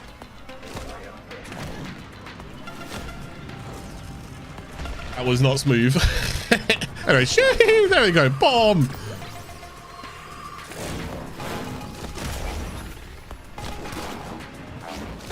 Can't do any moves on it.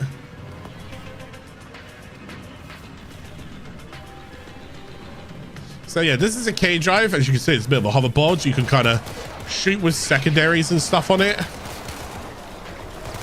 Pretty cool to go ahead and use. I missed every shot there. Let's not talk about that. I'm clearly lagging. There's a whole bunch of tricks and stuff that you can go ahead and do on these. Just don't think I can really do much here. How's the ride? If you want one, see Roki when this is all over. See Roki when this is all over. Roki is part of the Vent Kids, which we'll go ahead and meet in a moment. There was somewhere here that had to go right. You made it.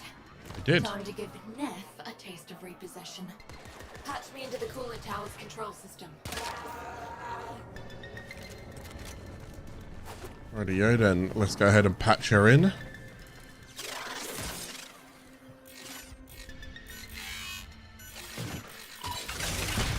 Hey, hey. Corpus engineers, what's going on down there? I've lost I just got control defender of the console cooling for a bit. tower. The investors are watching. Acknowledge. You never had control, Neff Amyo. This tower is Solaris United property. We deal with it as we please. Creepy. You weasels picked the wrong day for collective bargaining. Corpus kill squads converge on the control cluster at once. Investors, everything is under control. I never noticed he said that line last time. Nathaniel just works for Amazon. Investors, I promise you everything's fine. All your groveling has moved the bleed hard tenor to come to your aid. No matter, my kill squads will carry you all swiftly to the void. You have been warned. Say goodbye to your precious terraforming project. The investors! Enjoy this display Again. of security prowess. He's very Rest business assured savvy, your isn't he? investment is protected. Very, very business savvy.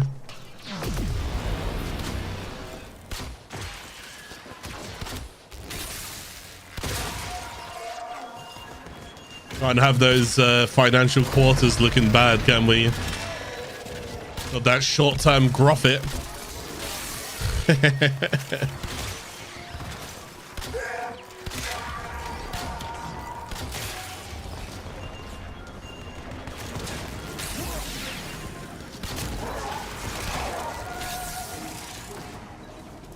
Solaris United, in the name of the Void, I command you to stop.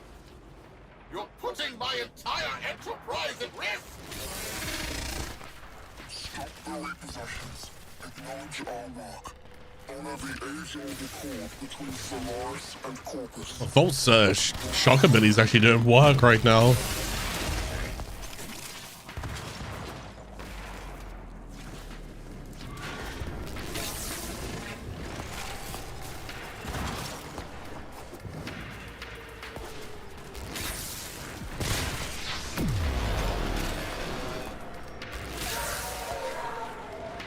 Much else to really go ahead and do or say right now. We're just trying to go ahead and get this get towards the end of this quest in particular, and then we can kind of peruse Blow that tower. Fortuna. Destroy Fortuna. Your fortune is what dies with us, Nathaniel. And we know that to men like you, poverty holds a greater threat than death. I didn't realize how much killing you had to go and do during this quest. Actually quite a fair bit.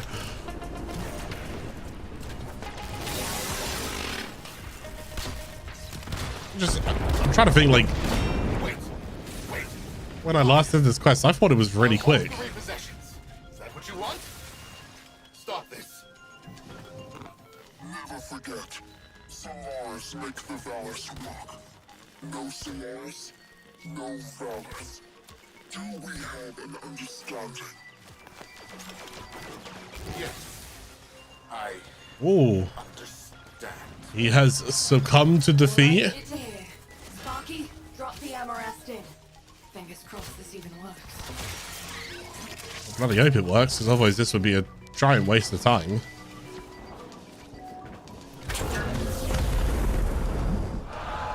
Investors, please. The system works. It's just a minor hiccup. Some minor labor relation issues to deal with. Understand, right? Right? Where are you going? The heat cascade is dissipating. Readings returning to normal. That did it. Well then, Sparky. Looks like SU is back. Only a matter of time. If it wasn't me, someone else would have done it. Meanwhile, you come see me anytime. There we go. Solaris United's got plenty of work for you. We shall be heading over to Fortuna. I think at this point we have come towards the end of this quest, if I remember it correctly. I think I always remember the K drive part, and then that's mostly about it. So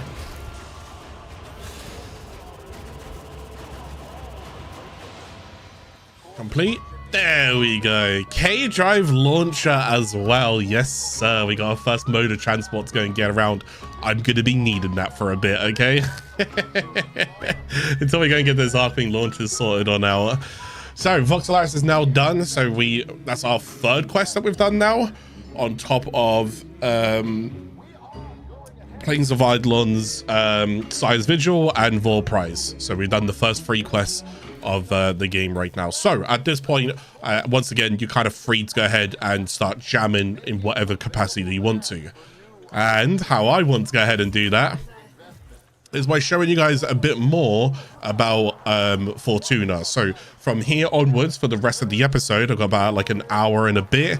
I'm going to show you some extra things that we can go and do with Fortuna as well, but I will be needing to go ahead and check some traders really quickly if you do not mind, and I can show you the difference between Plains of Eidolon and the difference between Fortuna. So starting off real quickly as well, we're gonna have in Plains of Eidolon, there was these modular weapons. Remember I spoke about them ever so briefly, and they were melee weapons. They were like hammers, daggers, blades, so forth and whatnot. Well, Fortuna is the opposite. It's all about weaponry for primaries and secondaries. It was first introduced as secondaries. Unfortunately, I do have like unskippable dialogue whenever I first talk to them, so I kind of need to go around and talk to every single person as well. But this is Rude Zoos, and these are called Kitguns, which again is also the similar. It's also the same as a modular, which means that I can change things like critical chance. I can change things like status chance, attack speed, so forth. So let's say that we would go ahead and build a kit gun. We're going to need a chamber, a grip, and a loader. Let's go ahead and take as an example right now one of my favorites, but you won't be able to go and get to this one until a little bit later as well, because there's some other components that you're missing. But let's go and do the Spore Lacer right now, right? As for the grip, let's go for, so the way that this is split is, actually, is there a better way for me to tell how it's split? Oh, okay, you can just hover over it and that's a better way for it to tell. Is it 5 per? 1, 2, 3, 4, 5. I think it is 5. 1, 2, 3, 4, 5. It is. There's 5 grips that you can go ahead and use, and it splits and changes the weapon between a primary and a secondary. So for now, let's go ahead and craft like a haymaker. Haymaker is, as you can see there, maximum damage. So we're going to go for that. And then the loader, we're going to go for splat. I would say it's between splat and kill stream, but it's entirely up to you what you want to go and run. It's just that I mostly go between splat and kill stream. Okay, so we're going to go for splat, maximum critical chance, minimum status chance, right? So that is what the weapon's going to end up looking like. Okay, so if I wanted to go and build it, I would need to go ahead and get these parts, and I would go ahead and craft the weapon and so forth. All right, but let's go ahead and see. We can change the variant of this. So this is currently a secondary. If I go and click on brash, no, sorry, if I go and click on, is it steady slam? High damage with recoil. Yeah, if I go and click on steady slam, I'll actually change it from a secondary to a primary. Okay, and that's kind of how it works there, just to go and let you guys know. So you will get primaries and secondaries. I believe, oh god, don't quote me on this one, I believe there are independent marshy ranks. I'm pretty certain they are independent marshy ranks. So if you build a primary Spore Lacer and a secondary Spore Lacer, they're both worth marshy ranks. Okay, now the way that this works, and I didn't explain this for Plains of Eidolon, but I'm going to explain it here, is majority of the time whenever you're ranking things up, it's from 0 to 30 and you go ahead and get your marshy ranking. When it comes to modulars, they actually work a little bit different. You'll notice down here it says something called preview gildeds. Kind of changed like how the weapon looks. More importantly, what it actually means is that this is actually the weapon, which means when you actually rank this weapon from 0 to 30, you're not actually getting marshy rank. I don't know why they decided to do it like this, but they just did. So you get it from 0 to 30, you then guild it, and then the second time 0 to 30 is when you actually get marshy rank. I told you there's some stuff in the game that break the rule of thumb. Most things are just level 0 to 30. You go ahead and get your marshy rank in, okay? And then you master the weapon. Kit guns, Zors, and other modulars, you need to go ahead and guild them before you can go ahead and get your marshy ranking from them, okay? So just going to let you guys know that's how that works.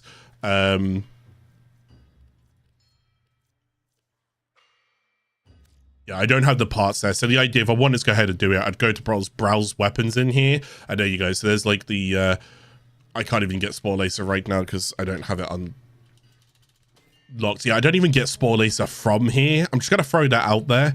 Spore Lacer isn't even from here. It's actually from the next open world, but whatever. Anyways, let's say that I wanted like a catch moon and so forth. I'd have to go and pick up the blueprint here, which costs standing, and then I need to go ahead and get the materials that I need to go ahead and craft it in the foundry, and then I go ahead and get the part. Okay, so you need to go ahead and buy a blueprint for it.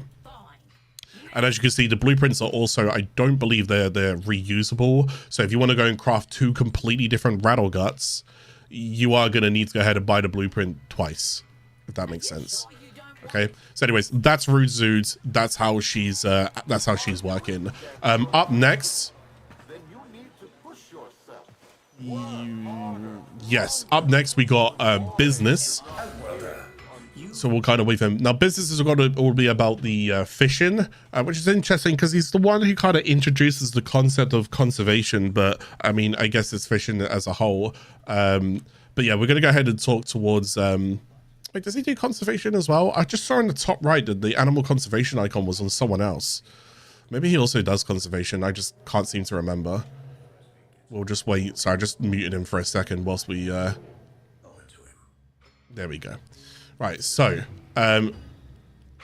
yeah, browse wares. No, he is conservation as well. So there it is, the trank rifle.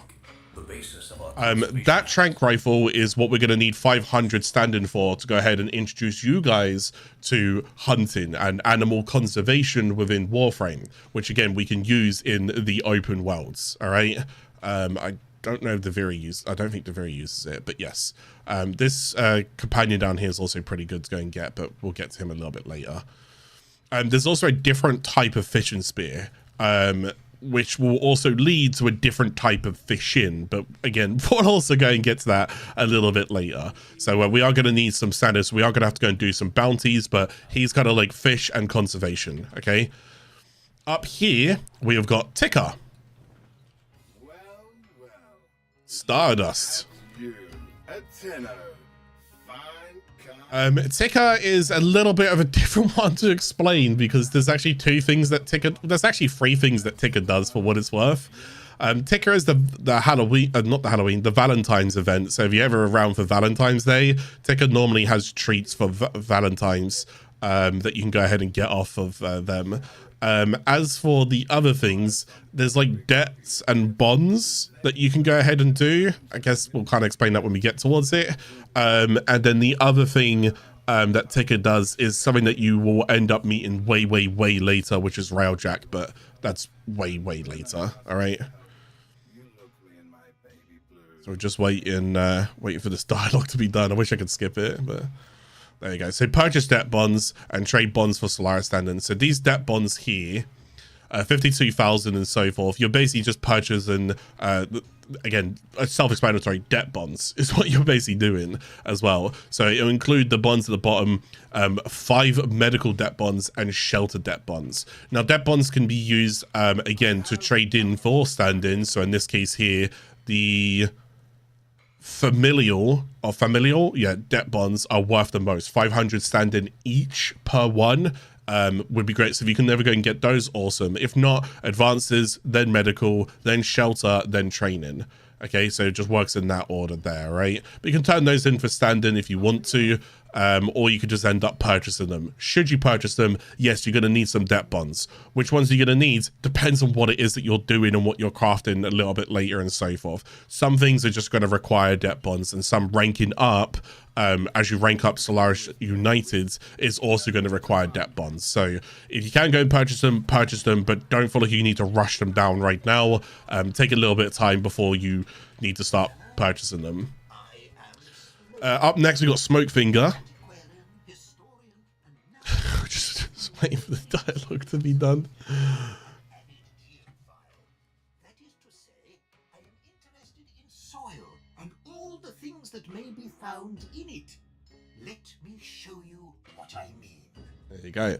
Smokefinger is going to be all about your mining. And as you can see here, a new mining tool, which is also really good. We absolutely want to get this one. The NoSym cutter that we had got in Plains of Eidolon is not that good of a cutter. The Sunpoint Plasma Drill is a very good cutter. We do want this, okay? So if you do enjoy your mining, try and go ahead and get towards the Sunpoint Plasma Drill, because that is what you're going to be after, right? So we want the drill, we want the fishing spear, we want the trank gun, quite a few different things. Now here's Thursby, who is not Thursby anymore, as you can see. Is he supposed to have this icon? I guess so. What? Don't recognize me? It's Thursby! Look what Biz and Utico put together. So unfortunately they stole his legs and his arms. Enough spare stock to start my own shop. Legs, pets, and parts. That's my new name. Legs. So now we called him Legs. So he's only called Thursby during that quest. From here onwards, he's called Legs. Come back anytime, and Legs will build you a mower just for you. Yeah, so building the mower. So this is also interesting. This is where and a hound as well. Oh god. Well, okay. Let's start off with a mower. So mowers are essentially, if I just go and keep clicking. There you go. Fancy little mower right there. Now, you will recognize these because we fight mowers against the Corpus and whatnot. Well, we can actually go and build one to go ahead and be our companion and our pet to fight alongside us. For what it's worth, there are different types of mowers. Mowers are...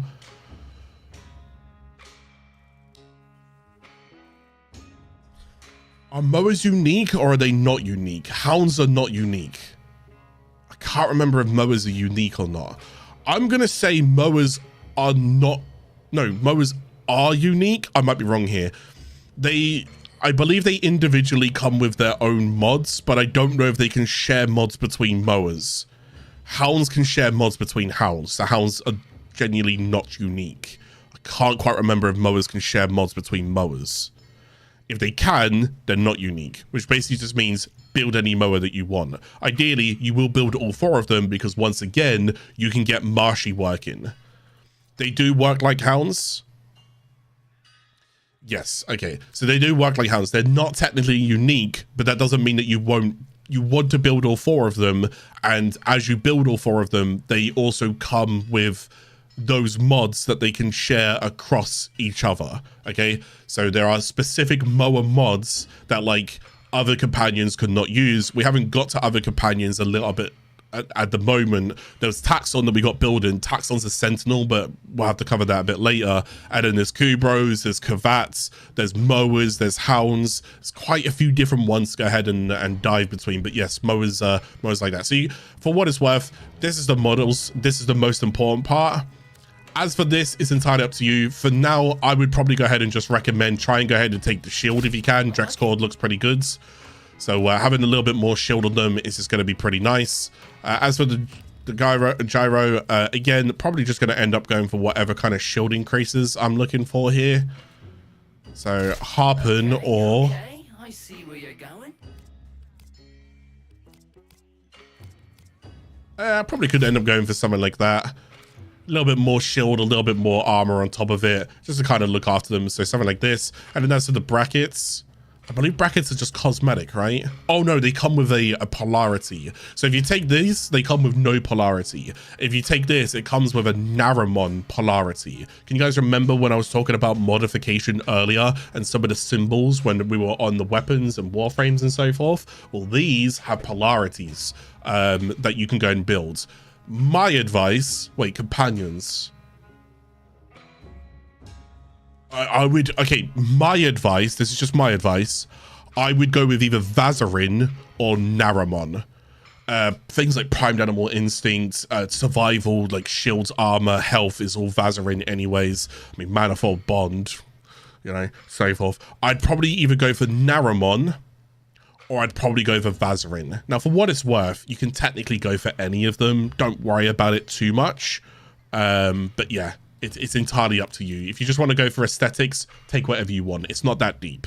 If you want to go for min-maxing, then get in basically a free Forma. If you think of it like that, you're basically getting a free Forma. Then I would go for Vazarin and Naramon, because you will use Naramon and you will use Vazarin. You will, 100% you'll use them. I promise you. So I would do something like this. There you go. That's how I'd build that one, and then I would basically build it like this for this one. I'd build it like that for that one, and I'd build it like that for that one. But here's the thing. At the end of the day, it's your mower. Build it how you want to build it, all right? Don't worry about what I'm suggesting. I'm just trying to go and give you some advice about what I would personally do, okay? Now, there are hounds, but I feel like we shouldn't really cover hounds right now. You won't have access to hounds until you do something called Deadlock Protocol. And funnily enough, you might recognize when I say Deadlock Protocol, Parvis Granum Voids. Do you remember that earlier in the series? With that giant gold hand? That's also relatively linked to hounds, but then that's also linked to something else, which we will get to much later, called Sisters of Parvos. But again, there's no point me covering that right now because we won't have access to this for a while, okay? So just for the beginner's guide, ignore it. Now, as for browsing wares, like I said, you can go ahead and just pick stuff like this up, and there's like their own little weapons and so forth and whatever. So if you do want to go and build them, you need to go and pick up a blueprint first. Blueprints are not reusable, so if you want to build multiple of the same one, you want to build multiple barrows, but design them differently, you're going to need to buy a blueprint quite a few times, okay? So you guys will go and figure that out. And then other services, you can go ahead and guild them. So once you rank it from level 0 to 30, you bring it here, you guild them, and then you rank them from 0 to 30 again, and that's when you're going to get your mastery ranking. Okay, all modulars you need to go ahead and guild, okay? Provides you don't really need to go ahead and do this, so don't worry about it too much. I think it's rare that you'll ever go ahead and do this. Mostly pretty it might be hounds, but and then you can rename them. You can name your companion as well, but it'll cost you 15 platinum, so don't worry about that either unless you want to go and put some money on the game. Okay, have we done most of the traders right now? I think so. And then there's Unico. So Unico is the last one for us to go and talk to. Oh, okay, I don't have to go through all of that. So Solaris United stand-in is what we're going to go and look at, and we're going to go and click rank up to see what we need. So we need 2 training debt bonds, and we also need to go ahead and have 10,000 credits. So now that I know I need 2 training debt bonds, I'm actually going to go back to Ticker, and I'm just going to see what Ticker has on rotation. Okay, because Ticker rotates every so often. So 4 hours, this will rotate 2 hours, whatever, you get the idea. So do you have I'm going to take the cheapest one I can get. Do you have 2 training debt bonds? That looks pretty good, that one right there. Okay, so that's the cheapest option out of all of these. That's 15,000. And, well, you can't see because my camera's in the way. There's 7 training and 7 shelter. Let me go and move my camera. 7 training, 7 shelter. I'm going to go and take that because I will need this in order to go ahead and rank up anyway. So I'm going to go and purchase the bonds of case BP 428234. Okay, we're going to go ahead and purchase the bond of them. And I'm also going to need Heart Noctral. Wait, do I need that now? Crap, I actually need Heart Noctral now. So I can't actually get that bonds. Okay, so Heart Noctral is going to be from mining. I just need to check something real quick. Is Heart Noctral a raw resource or is it a refined resource? I think it's refined. Browse wares. Ah, it's unfortunate. It's a refined resource. So if I wanted to go ahead and buy that, I'm going to need to go ahead and buy this blueprint as well. So as you can already see, I'm already like loading up my plans of what I'm going to need to go and do. I'm going to need this. I'm going to need the plasma. I'm going to need the spear. I'm going to need the trank rifle. I'm going to need quite a few things. So the only thing I can do for now is go rank and go do some bounties. Just go and get some stand-in really quickly, okay? So bounties. I get 1,100 for doing these. Is there anything here I can go and get? Garuda is on... oh, there's training debt bonds in there. I didn't realize. Now, that, as we could imagine, actually really good because that saves me from having to buy anything from Ticker. And now I don't also have to buy that blueprint from Smokefinger. That for the Heart Noctral, I can just try and get it here. Not a bad idea trying to go ahead and get this as the reward. But as you can see, it's an uncommon reward. So there's more of a chance that I'll get either of these for. Then uncommon here, uncommon there, uncommon here, and then rare there. We haven't covered IR yet, but we will go and get to that. But Garuda is the Warframe that we can go ahead and get within Fortuna and or Valis. If you guys remember, it was Gara who we were working on in Plains of Eidolon. Garuda's a good Warframe. Gara's a good Warframe. Both of them are good Warframes. Oh, Synth Deconstruct. I will absolutely be wanting that. I was just seeing what else is available. So, I want to be just doing this one right now. Yeah. So we're going to go kill the bounty. We're going to get in there and start doing some Fortuna bounties as well. Let's go ahead and get enough standing. So the plasma drill was 2,500. So that means I need to do at least 2 of these runs. Let's not do that. I can use the normal miner for now. I'll just use the normal... I'll use the normal NoSym cutter for here, but let's go get the new fishing spear because it is important, and let's go get the trank rifle. So I need at least 1,000 standing, which is exactly what I get for doing this mission. So let's go ahead and get those. Everything else I'm just going to go ahead and ignore for now. Right. Resource cases are going to be teleported to this site. Intercept them, steal them, get out. Rightio then. Kill this guy. Ah! So on this one, all you need to go and do is make sure you remain as close as you possibly can towards them. I'm getting destroyed.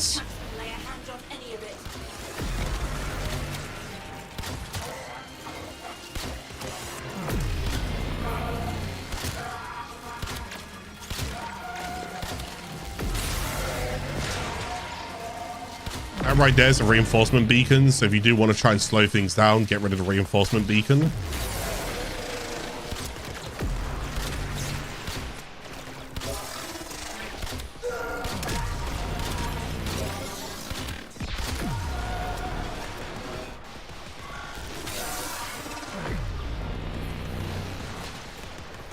Capture this one.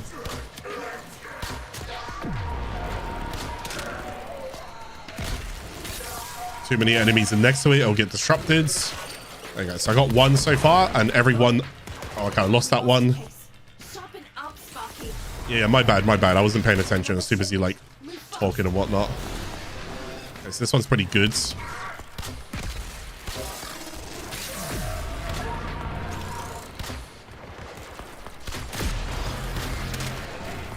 Oh, I actually need to kill you now. Give me that, thank you.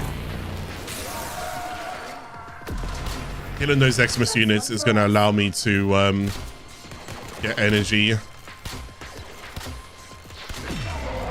So I think I keep moving away from the... oh my god, this bow. No!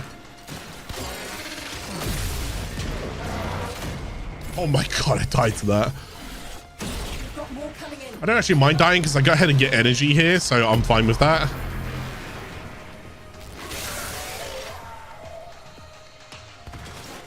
Yeah, I kind of don't want them to cap that.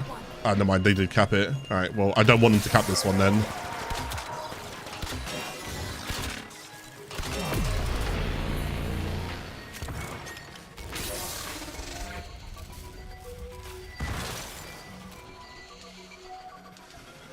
We should still win this one, and then there's one here. Case retrieved.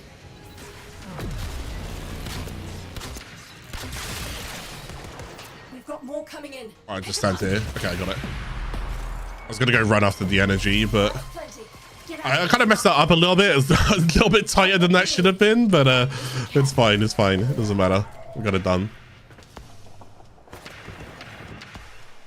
Taxman supply drop incoming. Count 3. Oh, I've actually just been informed. Sorry, apologies. This is actually good to go ahead and pass on, though. This is good information.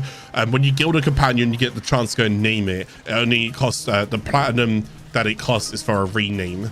So once you go ahead and guild it, you get the opportunity to rename it for free one time, I guess. And then if you want to go ahead and rename it, then it will cost you platinum.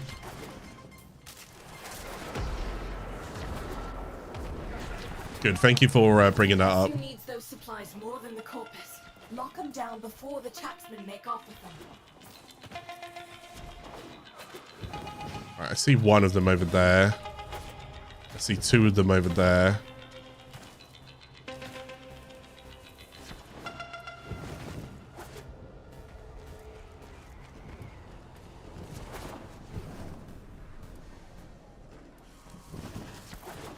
Alright, we'll just grab what we can see real quick. Right, first cache. 2 to go. Hold up. That's a digitized manifest. That noise is a Sorgor. I just saw it. There it is. Flossy Sorgor. It's animal conservation. The second cache. 1 more to go. I don't actually know where the last one is.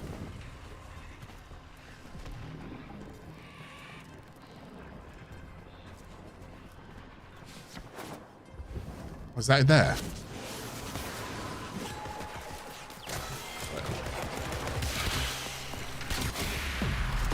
You did that so fast, they never... Credit cache, not really what I'm after. Oh, I didn't equip my K drive, did I? God damn it. I could actually be moving around my K drive right now. Kind of forgot to go ahead and equip it. Friendly reminder for you guys to go ahead and equip your K drives. Here we go. The main prize. Protect those excavators. Okay, so now the last thing here is just an excavator. So again, we'll get enough from the bounty right now to go ahead and do...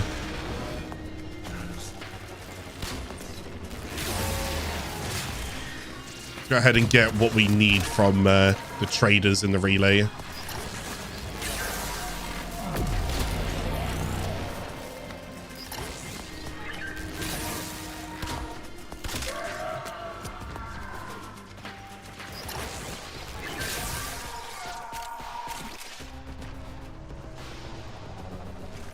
Need 2 more power cells, I think.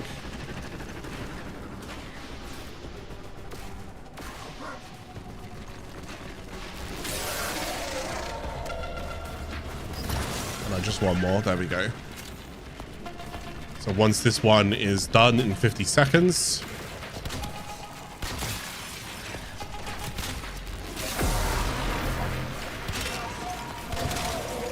we are all good to go.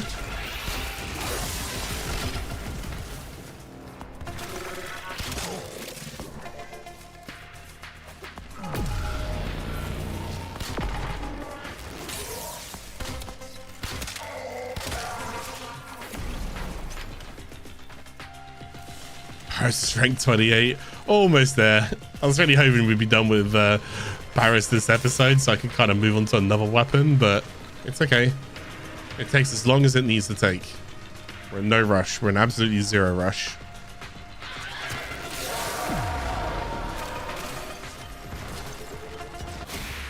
Excellent. There we go. So, oh my god, we got it. We got the trading debt bonds. No way. That's awesome. Right, so in 1 run, I managed to go ahead and get 1,000 of the stand-in that I need to show you guys 2 new things. And I also got the trading debt bond, which is what I definitely need to go ahead and rank up when I get 5,000 total stand-in.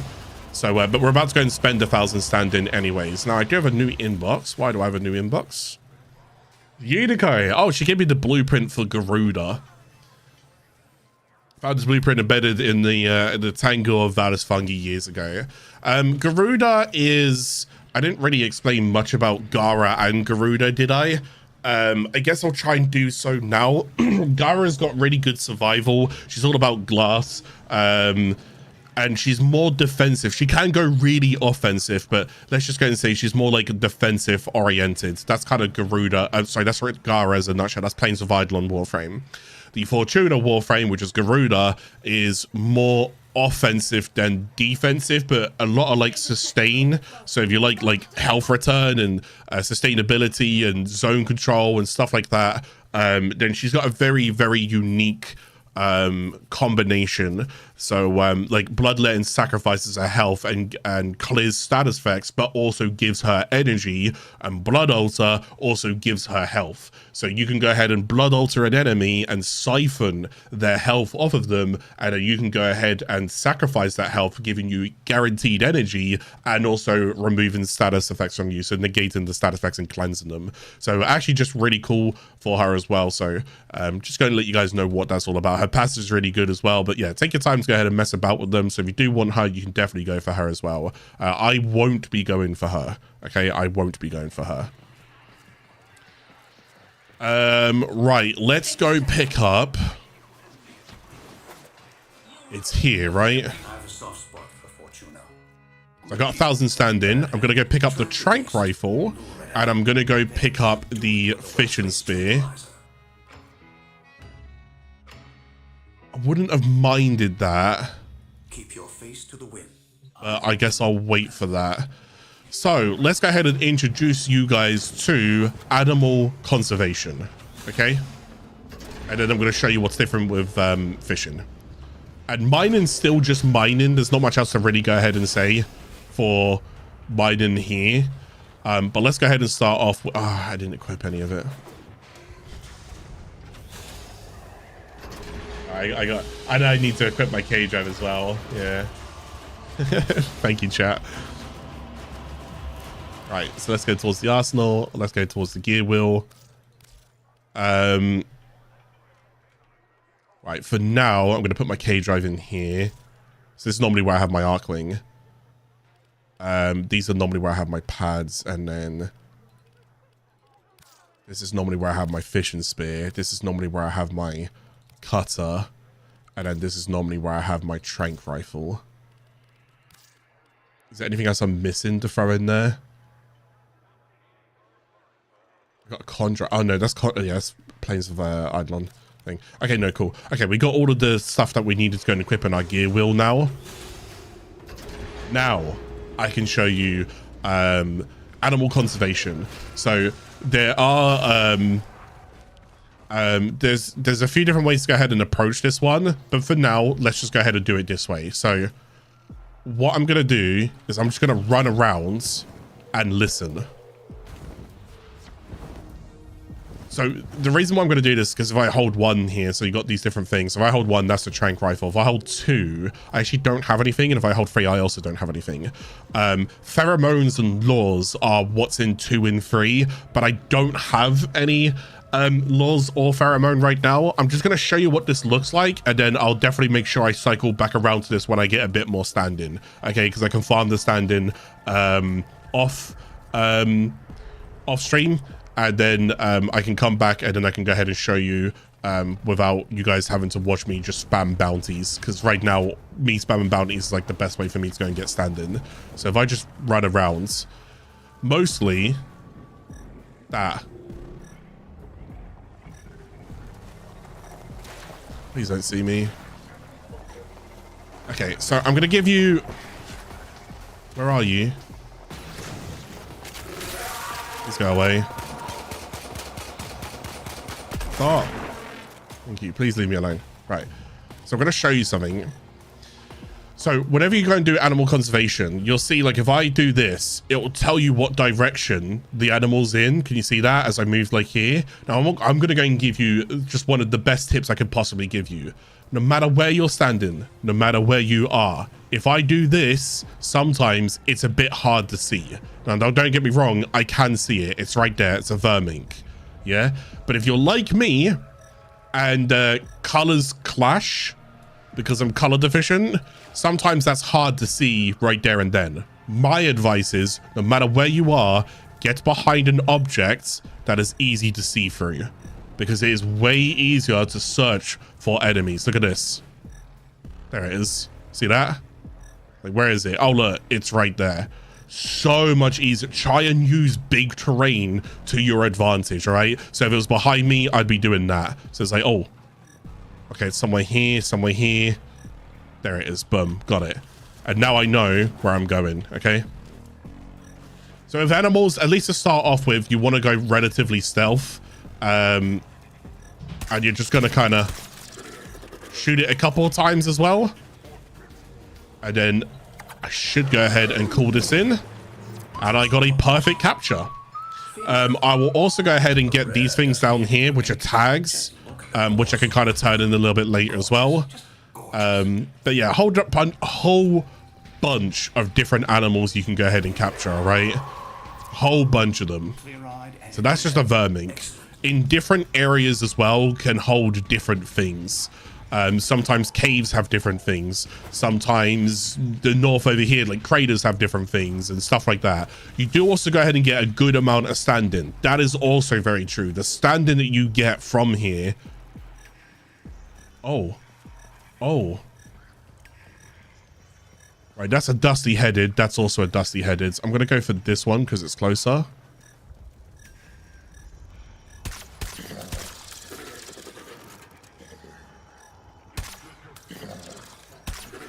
Okay, I just wanted to see if I needed 1 or 2 shots.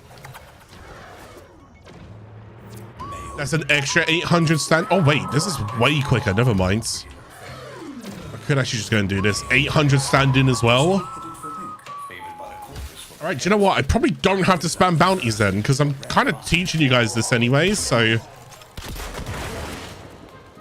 That's already given me 2,400 standing and just literally, what was that, 3 captures? This is really good.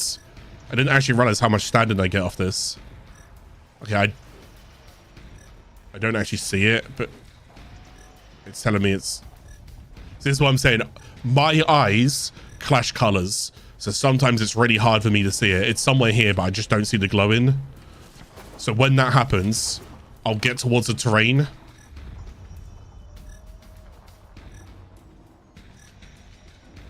Oh my god, no wonder I didn't see it. It's a pobber.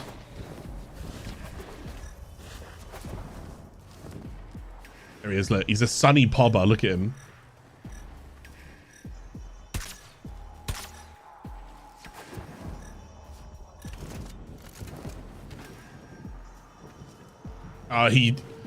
Okay, I must have alerted him earlier and he ran away. That's okay. So there are... Oh, that's a Sorgor. You hear that noise? There it is. Sometimes you'll be able to tell what's what. Oh, look, it's a flossy Sorgor right there. What's the drop on this? I got it. Yeah, I got it. Okay, I just need to get up on there now. Now, animals don't remain permanently asleep. Not that I'm aware of. I think it's a duration is there, but I don't know how long the duration is. Or maybe it's because I just do this with Equinox. Oh. Who's this guy? Bro just spawned on me. I was going to say, there's no way I got a perfect capture for that one.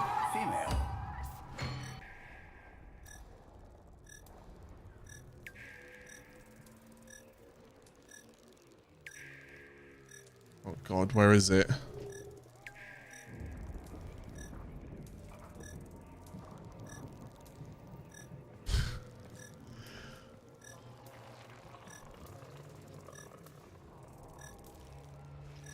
There.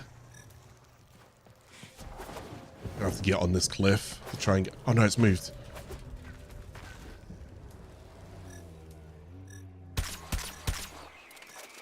Missed. I've got it. I've got it. Okay, I don't want to exceed 5,000 stand-ins, so like... I'm currently 4,000 right now, which is great. Wow, I didn't actually realize just how good stand-in this was. I mean, it's still... Wait, that's a... Is that the roller? Roller bowler? It looks like a roller bowler. It is. Wait, it's a black banded one. Isn't black banded the rarest one? Or am I...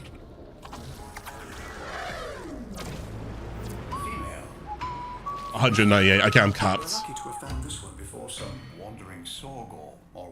Am I capped? I am capped, right? Need protection more than most.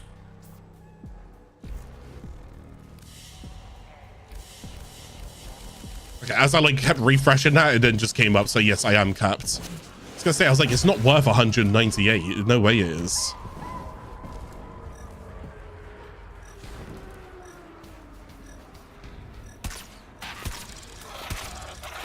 I got free. Sometimes you could just spam like this. When it comes to mating, the Sorgor appreciate the tactile more than the visual. What was with all that whistling? Yeah, there we go. Oh, so I'll just go ahead and show this here as well. So I'll do make sure I timestamp this. If you guys remember, in Plains of Eidolon, there was these tents where you could go ahead and queue up. Spit it out, Clarke. Bounties. There you go. There's the words. You could go ahead and queue up bounties in Plains of Eidolon. When it comes to Fortuna, you don't have to go into Fortuna or Valis. You can stay outside. You can just talk to the Solaris United agent here, and this is where you go and do your bounties. So instead of you going back and loading in and out, in and out, in and out, in and out, you can just talk to this person here. Okay. Like Plains of Eidolon has those tents that you can find, the Ostron tents. This one has the Solaris United agent. Okay, nice. Wow, holy crap, we got a whole bunch of tags as well, which is fantastic. Yeah, that rep was actually really, really good. So in Plains of Eidolon, I don't really know. Actually, to be honest, the Plains of Eidolon animal conservation might also be really good now that I think about it. Because for now, I was just doing bounties, but like I can rank way faster doing conservation than I can doing bounties. Like doing a bounty can take like 6 to 10 minutes and you get like 1,000 stand-in. Getting a perfect capture there was 800, and let's say it's like 600. And that only took like a minute. So my advice would be for Fortuna and Plains of Eidolon, yeah, animal conservation. Ooh, I didn't notice. I didn't notice. All right, animal conservation. It's looking very, very good. Very, very good. So let's go rank up. And do you know what's really interesting? I did do one bounty earlier, which means, chat, I have the debt bonds. Are you ready? Quick geology lesson. Thermal fractures are what you get. Oh wait, am I ranking? Oh yeah, sure. Let's rank up on stream, because I didn't actually go to show you guys that I ranked up my Ostron stand-in off stream yesterday. Sorry if you guys missed that during the previous episode. So let's go ahead and rank this one up on stream so you guys can go and see it. Boom, there we go. We're an Outworlder. There you go. All right. Alrighty, let's see what Now, this is what happens whenever you can go ahead and rank up. Now, you might go and ask me, what is the best thing for you to go and take here? I'm not going to lie to you. It's entirely up to you. Me personally, I normally go for like reusable related stuff. Anything that's considered a reusable, I would take. So for example, Haymaker is not a reusable. Gibber is not.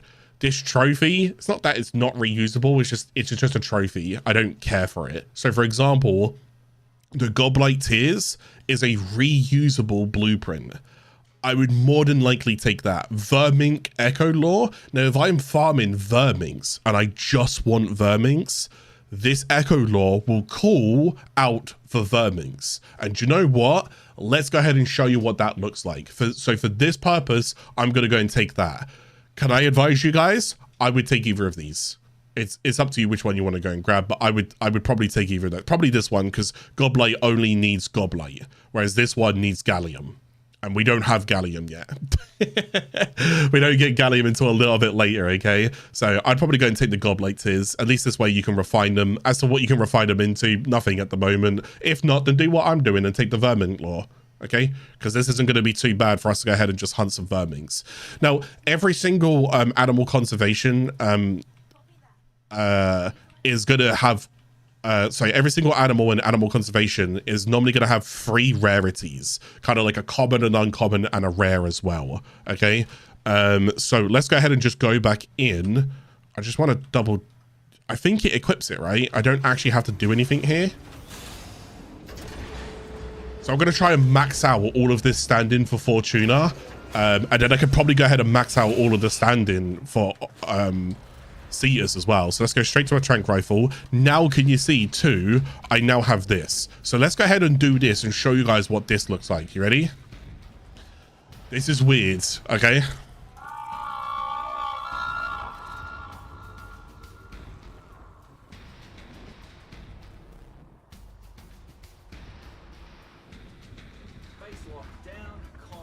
Okay, they don't like me. There's none here. So I'm going to tell you what's going on. There's the Sorgors right there. Flossy Sorgors. I would go for them, but I can't be bothered. I'm going to teach you the lore, at least. So what I'm going to go and do to start off with the lore is that I'm just going to hold and I'm going to move the direction of my mouse up and down depending on like what's going on. The first call that you do can be anything. I can just spam it up, down, up, down. I can just leave it completely still if I want to, right? I don't have to, like, I'm just gonna hold it completely still. Okay, listen.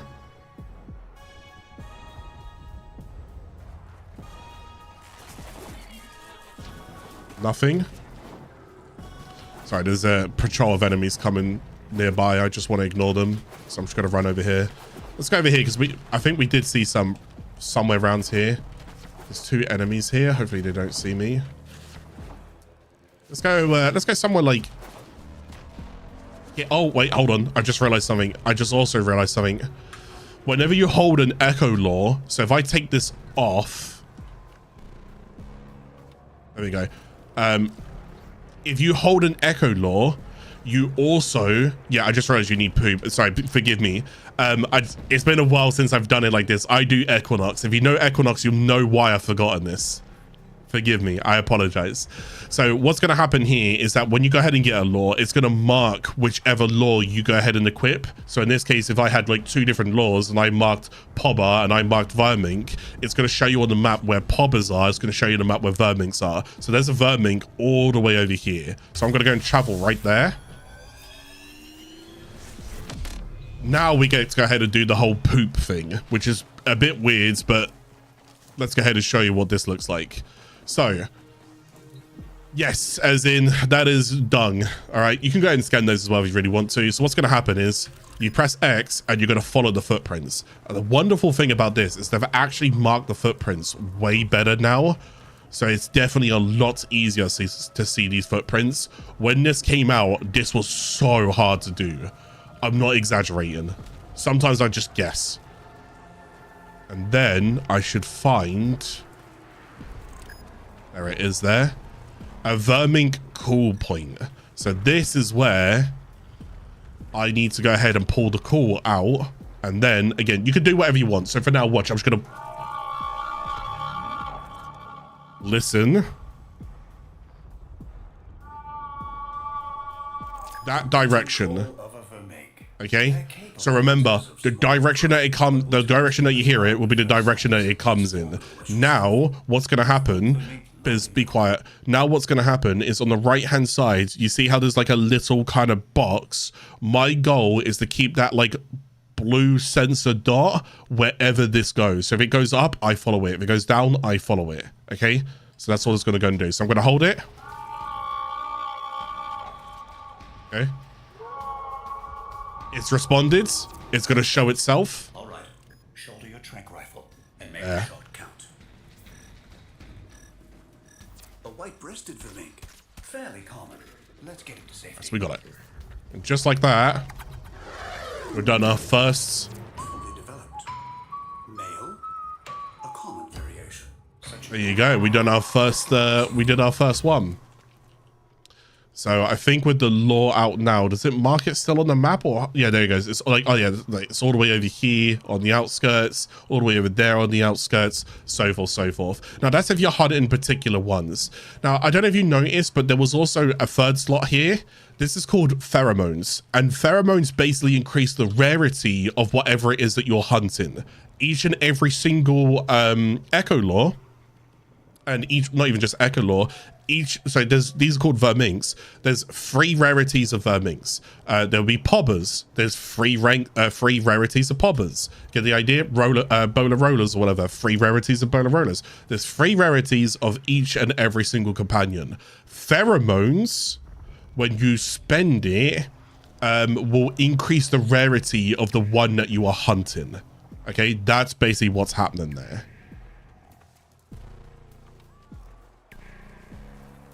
That's basically what's happening there. Now, I don't really have to go ahead and do that because I could just run around and hope that I can just find something for free. This is going to be quicker, me doing this.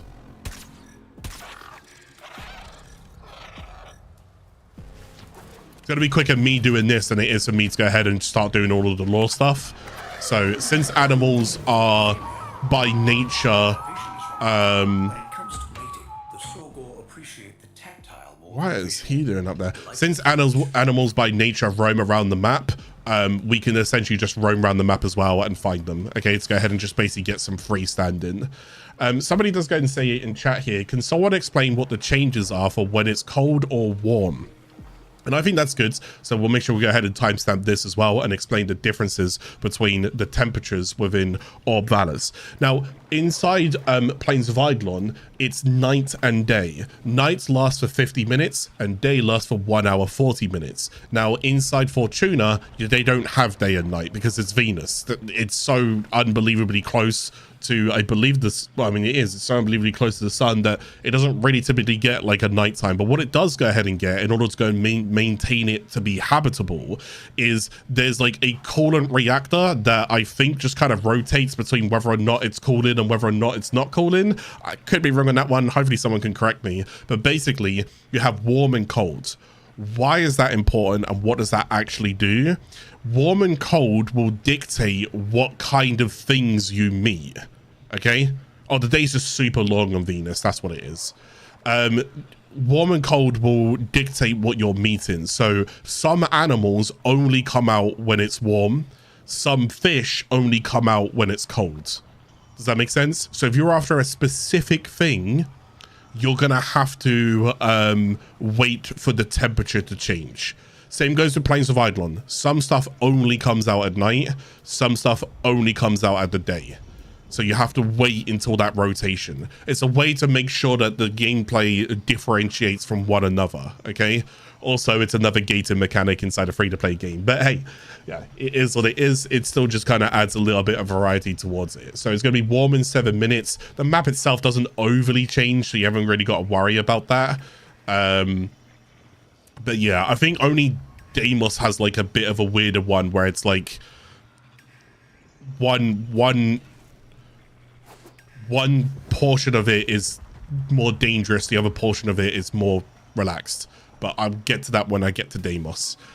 Deimos also has its own weird mechanic. So let's just carry on with Trank Rifle just a little bit. Reckon I can shoot that from here? Oh wow, that...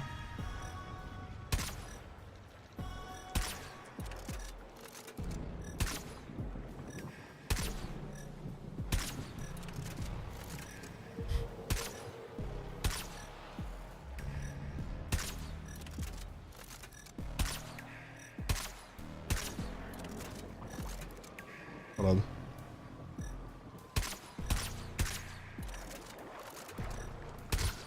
When he's cold up, you can't hit him. So when he does that, you can't hit him. I believe these little guys, you need to shoot them underneath their stomachs.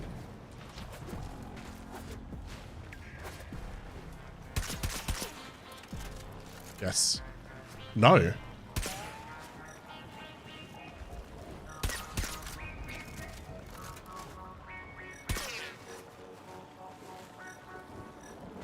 Where are you going? Oh my god, there's no way. I believe those guys, they have like an armored kind of like carapace, I think is the word that I'm looking for. So in order to go ahead and get them... Oh, that's a Cupidon. Oh, no, I can show you another new animal right now as well. I think Cupidons actually take more tranks because they're bigger things going to capture. 2,000! Oh my god, we are ranking in the reputation right now. Cupidons, oh no, is it Stovers that are in caves? I think it's Stovers that are in caves. They're kind of like Cupidons as well.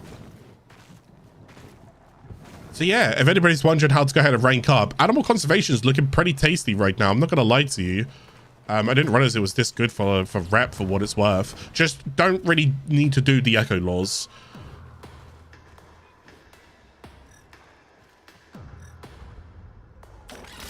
Oh my god, that scared me. Flossy Sorgors here.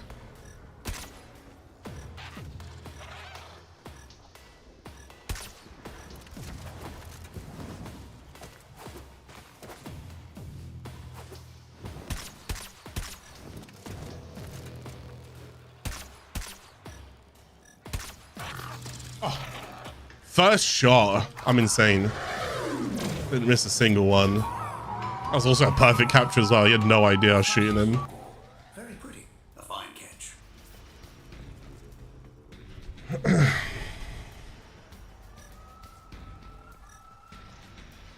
Oh, that's a spotted bowler roller.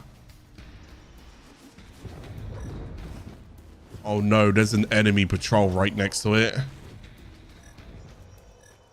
Oh.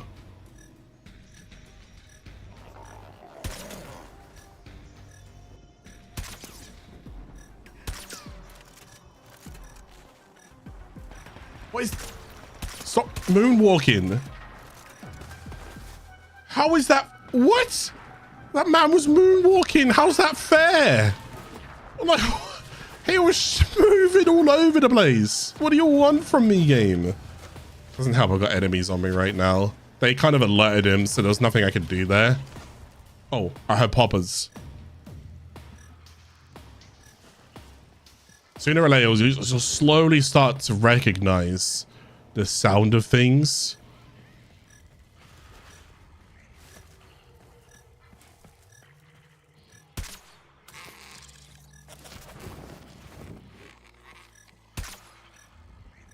No way. I don't understand how those two... Oh my god, what a shot. I don't understand how those two got alerted, but the other one wasn't. Fairly common, but lovely coloration. Yeah, Sandy Popper's not really worth as much. Nature of extinction, this one. But a life is a life, is it not?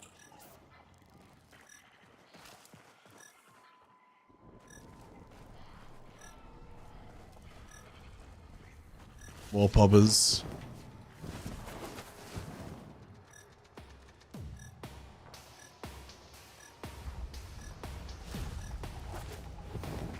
So there's a Warframe that can do this way quicker.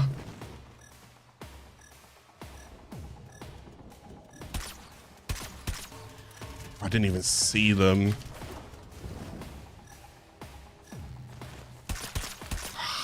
That's so annoying. Yeah, so if you ever go ahead and get a Warframe called Equinox, Equinox has an ability called Rest and Rage. When you go ahead and use her night form called Rest, you can actually put enemies to sleep. Really think about what a tranquilizer is and think about what sleep is. It actually then makes Equinox really quick for basically sleeping animals. So there's also another Warframe that can basically kind of do this anyways, which is called Ivara. And Ivara can also just make enemies go asleep. She can also turn herself invisible so they won't see you. So Ivara is like the perfect huntress for when it comes to animal conservation. They can't see you and you can put them asleep, so you don't have to use the tranquilizer gun. Equinox, on the other hand, won't be invisible, but what you can do with Equinox is that you can spam her ability really quick, and you can spam it with no line of sight on the enemy. So the enemy could be hiding in a very awkward spot.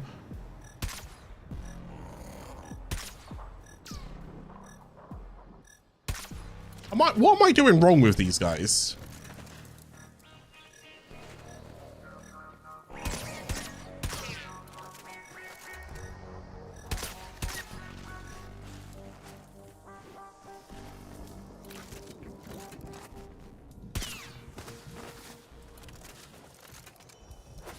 How did I catch the first one so easy? And now I seem to have forgotten bowler roller. I could have sworn bowler rollers you need to shoot this part of them, but there's also, you can also, this is why I use Equinox. This is why I use Equinox. Honestly, Equinox might be a frame that I generally might go ahead and farm for, because if I need to go ahead and do stand-in in Deimos thingy, then yeah. Yeah, I think there was a prompt delivery there. I'm not gonna lie, I'm pretty certain I saw a prompt delivery.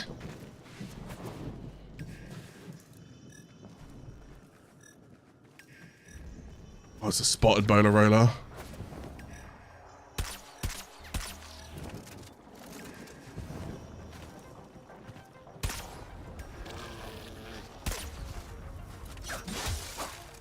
What? Okay, that's...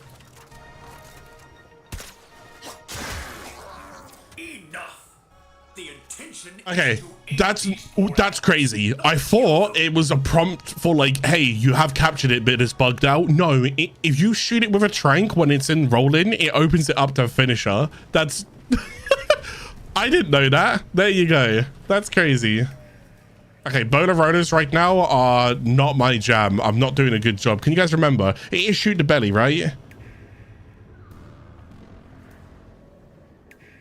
Okay, I'm just double checking. You guys are saying to shoot the belly. I'm saying to shoot the belly.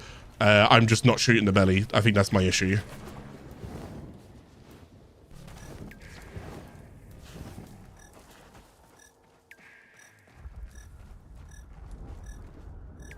It's an alpine. Get him, get him, get him, get him. Oh. Yes, sir. Oh, that's a good. But anyways, we got some spare standard as well. I guess I'll go ahead and continue this farm, you know, not here. Let's go ahead and show you guys the extra fishing and how the fishing here is actually different to the fishing in Plains of Eidolon. So I'm going to go to the area that I like to fish, which is basically here. There's no particular reason for this. I just have my favorite spots. Now, similar to, I'm going to see if I have this command. I don't. I think I deleted it. I actually created fishing guides. Now, I do actually have YouTube videos for the fishing guides for Plains of Eidolon and for Fortuna. You can go ahead and find them on my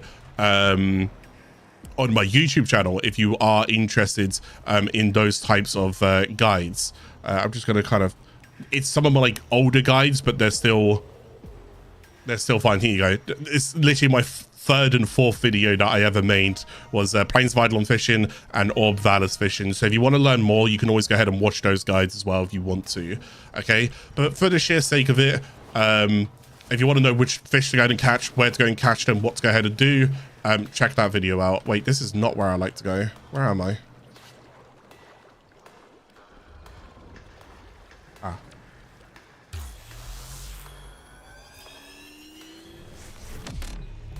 Circuit rotation? Yeah, that's fine. No, it's all right. I don't mind. I will farm out Equinox. I'm most unlikely.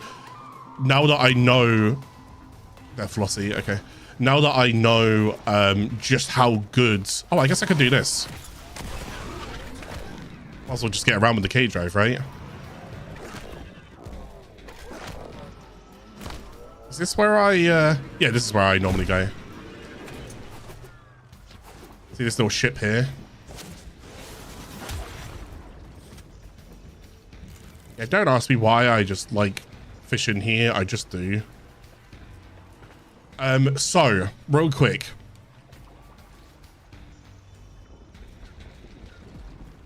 This takes my eyes a little bit of time to adjust. I'm looking for green pulses in the water. There is none, right? Part of me thinking it's that. It's not that, no. Oh no, that is it. Is that green, chat? Okay, I'm pretty certain that is green. There's a lot of them here. Okay, cool. So inside Plains of Eidolon, you are looking for ripples in the water. Inside Fortuna, you are kind of looking for like green ripples, if you will. Okay, so what we're gonna go and do is we're gonna pull out this spear. However, this is not the right spear to use here. So we need to go and hold one and choose the shock prod spear for servofish. So I'm gonna go ahead and hold this out. Now, I did actually save that one luminous die for this exact situation. I'm just going to kind of aim for a little bit. So again, if you don't have the die, it's going to be a little bit harder to go and see these fish. But just because I do have that one die, I'm going to spend it for now and show you guys. No, please don't. Please don't shoot me. Stop. So there's fish in here. I'm going to go throw it at the IA. It's a mini game now. Okay, so the fishing in Plains of Eidolon is based upon size, small, medium, large. The the Fortuna is based upon adored, magnificent, and something else. So you kind of basically want M for magnificent is what you're after. The way that this gauge here basically works, oh, basic is the one. The way that this gauge basically works here is whenever you click and land in the middle, you can stun other fish nearby. No, please stop. Please, this is silly.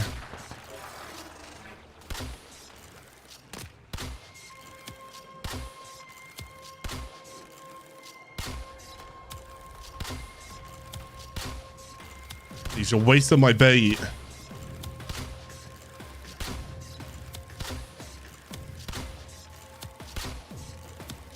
I'll be serious. Give me fault passive.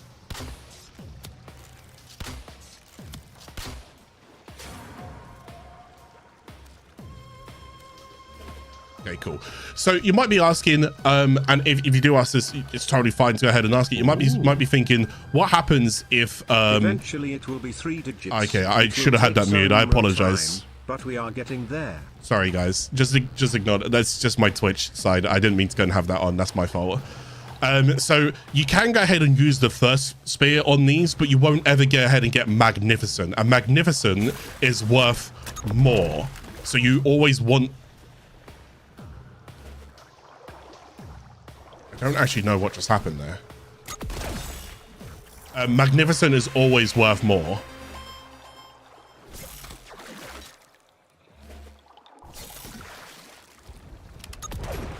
Oh, okay. He's just required to. Okay, I guess it's just not this one that always gets it in one.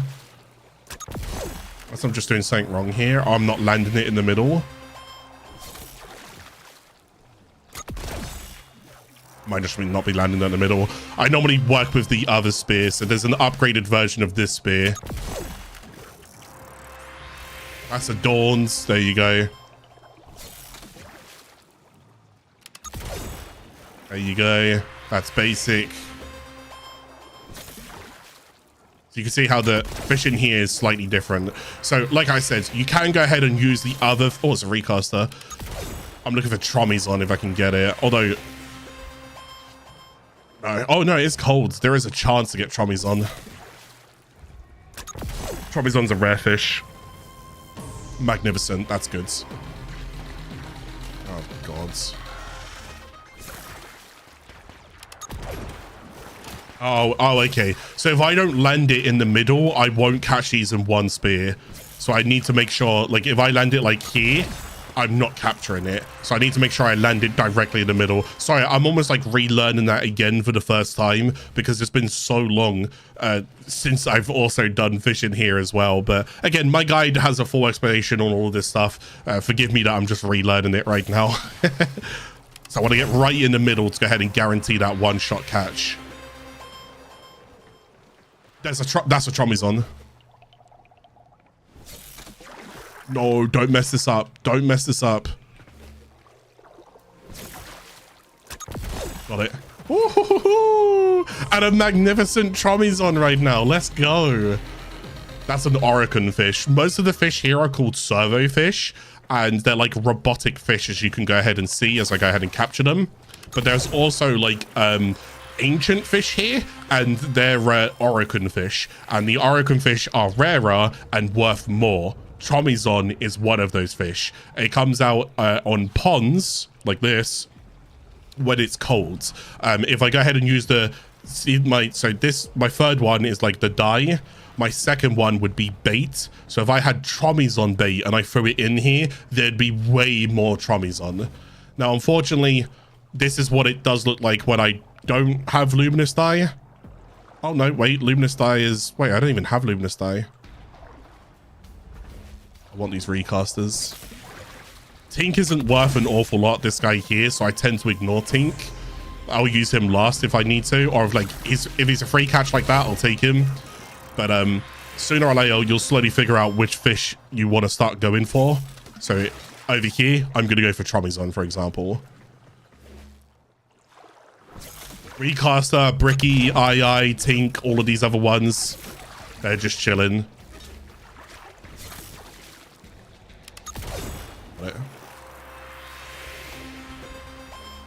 That's a Tink there. Ah, I missed it. Ah, I missed it. Ah, I missed it. Okay, whatever. Anyways, you can see the difference. Uh-oh. Oh, I thought I had a Narkling. Oh, no, wait. This can go over water. I just realized. Yeah, there you go. You can also go ahead and use these over water. I completely forgot that you could do that. Now, I will go ahead and say, and this is like some criticism towards Warframe, but they can learn from this. As we've seen an increase in like quite a few players trickling over from the likes of Destiny 2. If you guys are watching this series and you're a Destiny 2 player, you guys have sparrows as a movement. But one of your sparrows that you got not that long ago is like a hoverboard.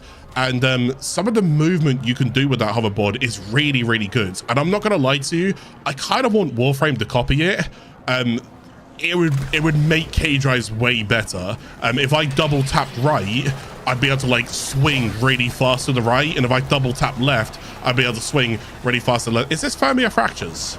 Exploiter loads arachnoids with refined coolant. They need the thermal regulation when harvesting. Okay, I'm not really gonna... Okay. These are Fermier Fractures. You don't have to worry about those right now. I guess we'll come to them at some point, but not right now. Also, I'm going to show you guys something. Here, it's called the Enrichment Labs. If you look above it, you can see the Profit Taker Orb Mother. One of many. Can you do anything to her right now? No. You'll slowly go ahead and get a chance to meet her properly a bit later. Okay. I think I've got everything I need to go do. It's just mining, but like I said, mining in this is I guess I could go ahead and show you real quickly. Mining in this is just the same as mining basically anywhere else. There's not much that I can teach you with mining here. Just the sun plasma drill is just naturally better. So if you can go ahead and use the sun plasma drill, then I would go ahead and use it if I was you. It's so weird being on the ground here. I think it's over here. I'm gonna go to one of the many caves that I normally go to. I have set routes in my head that I whenever I came here in 2018 when we did Fortuna, and 2019 there were certain caves that I would go to, and I would just go to each cave, mine, and then leave. So I'm just going to show you mine in here as well.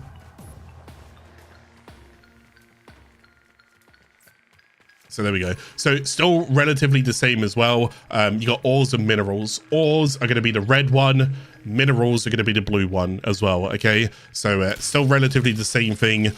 Just go get yourself the better mining tool from Smokefinger.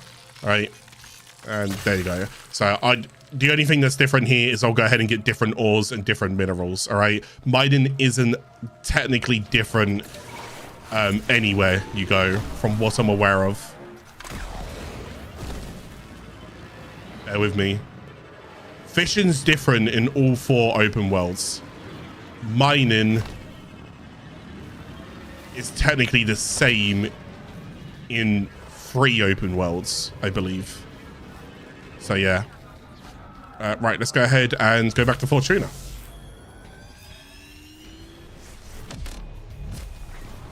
Oh god. Okay. I guess I can go ahead and explain that real quickly in case you ever go and see like those things above me. Hard to jump there. See like that thing resting over there, just above me, right up there. That's just for like extra points and whatnot. You can do different tricks on these. It looks a bit silly.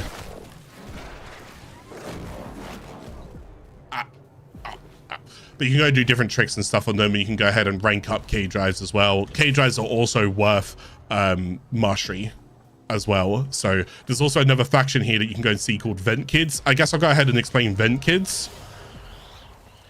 Is there anything else I haven't covered for Fortuna? We're not covering Orb Mothers because I cannot cover Orb Mothers, and we're not covering Fermier Fractures. We've covered Bounties, we've covered mining, we covered fishing, we covered Kitguns, we covered debt bonds.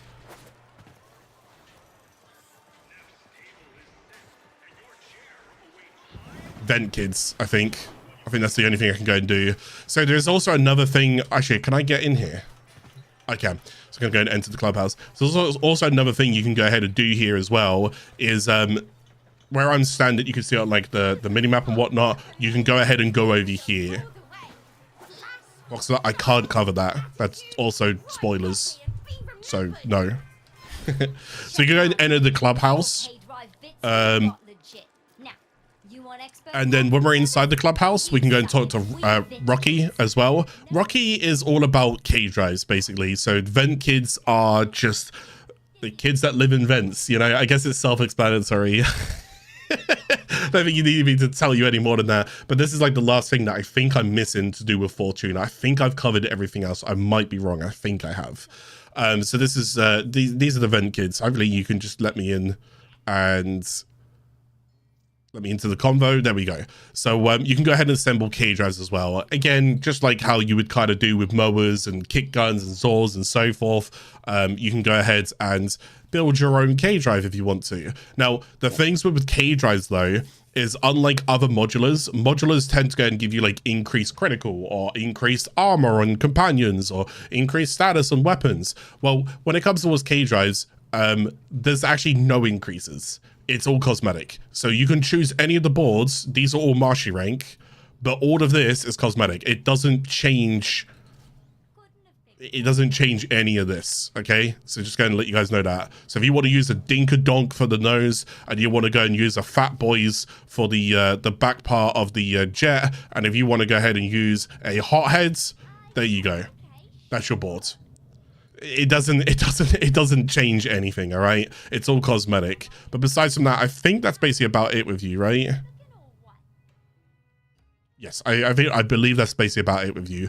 And in order to go ahead and rank them up as well, you are going to go and have to use your K-drives. Now, there are things that you can go and do with your K-drive. I guess I can actually go and show this. There are K-drive races, and I didn't go and show the K-drive races. So let's go ahead and end on that note as well with the K-drive races. That is definitely one thing I have missed. But you can go and do tricks with your K-drive and rank things up, or you can go do K-drive races. Now, naturally, they won't show on the map, but if you get on your K-drive and then open your map, you can find them. And give me a minute, because I'm blind.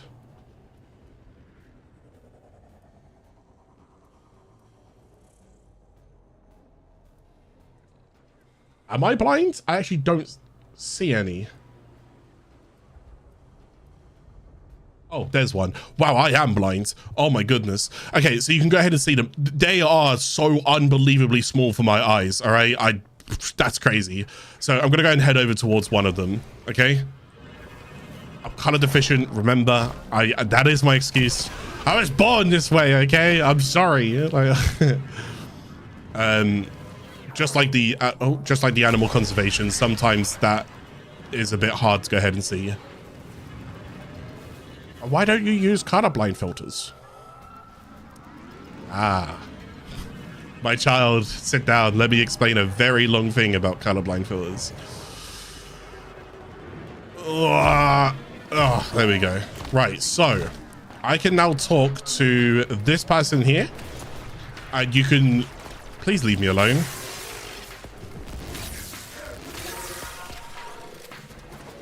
No.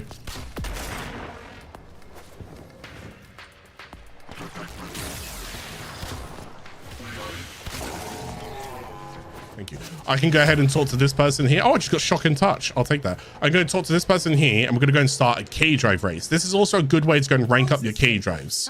Okay? So, you're going to basically go ahead and follow these, and you're going to try and go ahead and race through them. My opinion, don't rush yourself too much. Now, I'm not even holding sprint down right now. I'm just holding W. As you can see, I'm still going to really go ahead and just get them done. So, yeah, this is me like sprinting and trying to catch up a bit more. Some races are harder than others. I think there's 21 different races in Fortuna. I think there is. Oh yeah, I like this music.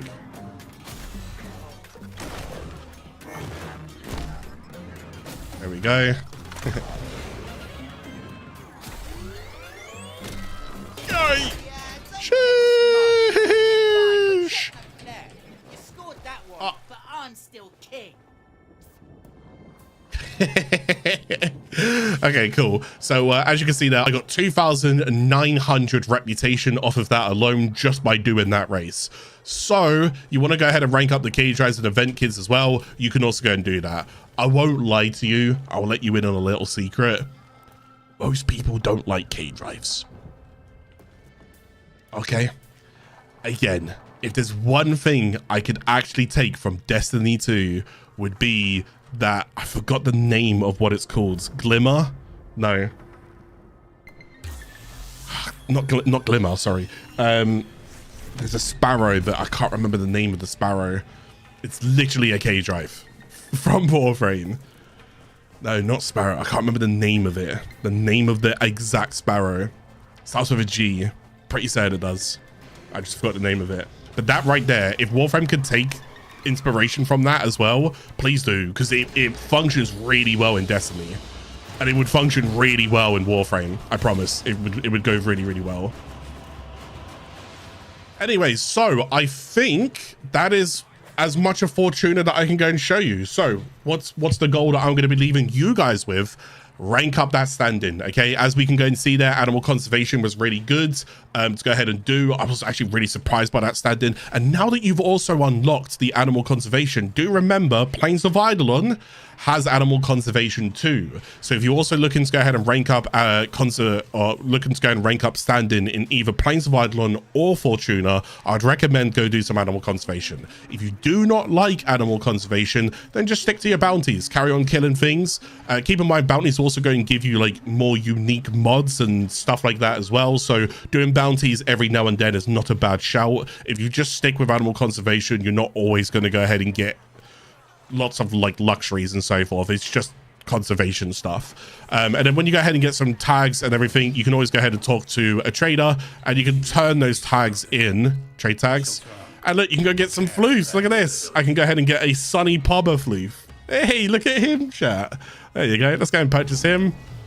Let's go ahead and grab the dusky headed one as well. There we go. We can go ahead and get the Sorghum one there, the flossy one. Look at that. You can go ahead and get these little floofs that you can go and put in your orbiter, put on your ship, wherever you want to go and pop them.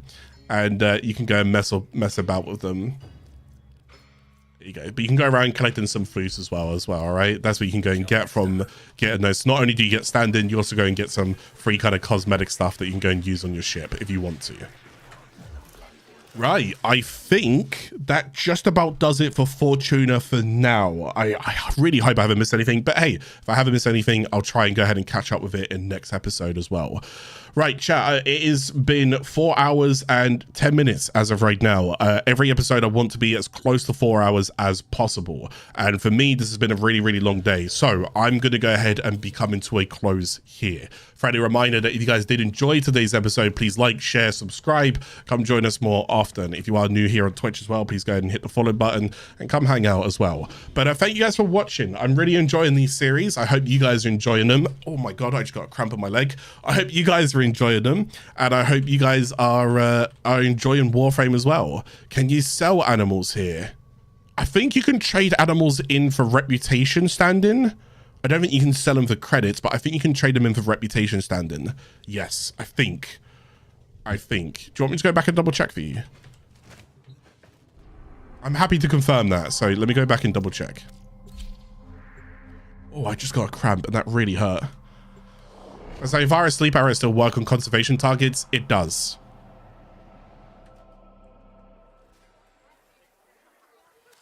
She looks peaceful out there, but she'll turn. Eyes open and face to the wind, friend.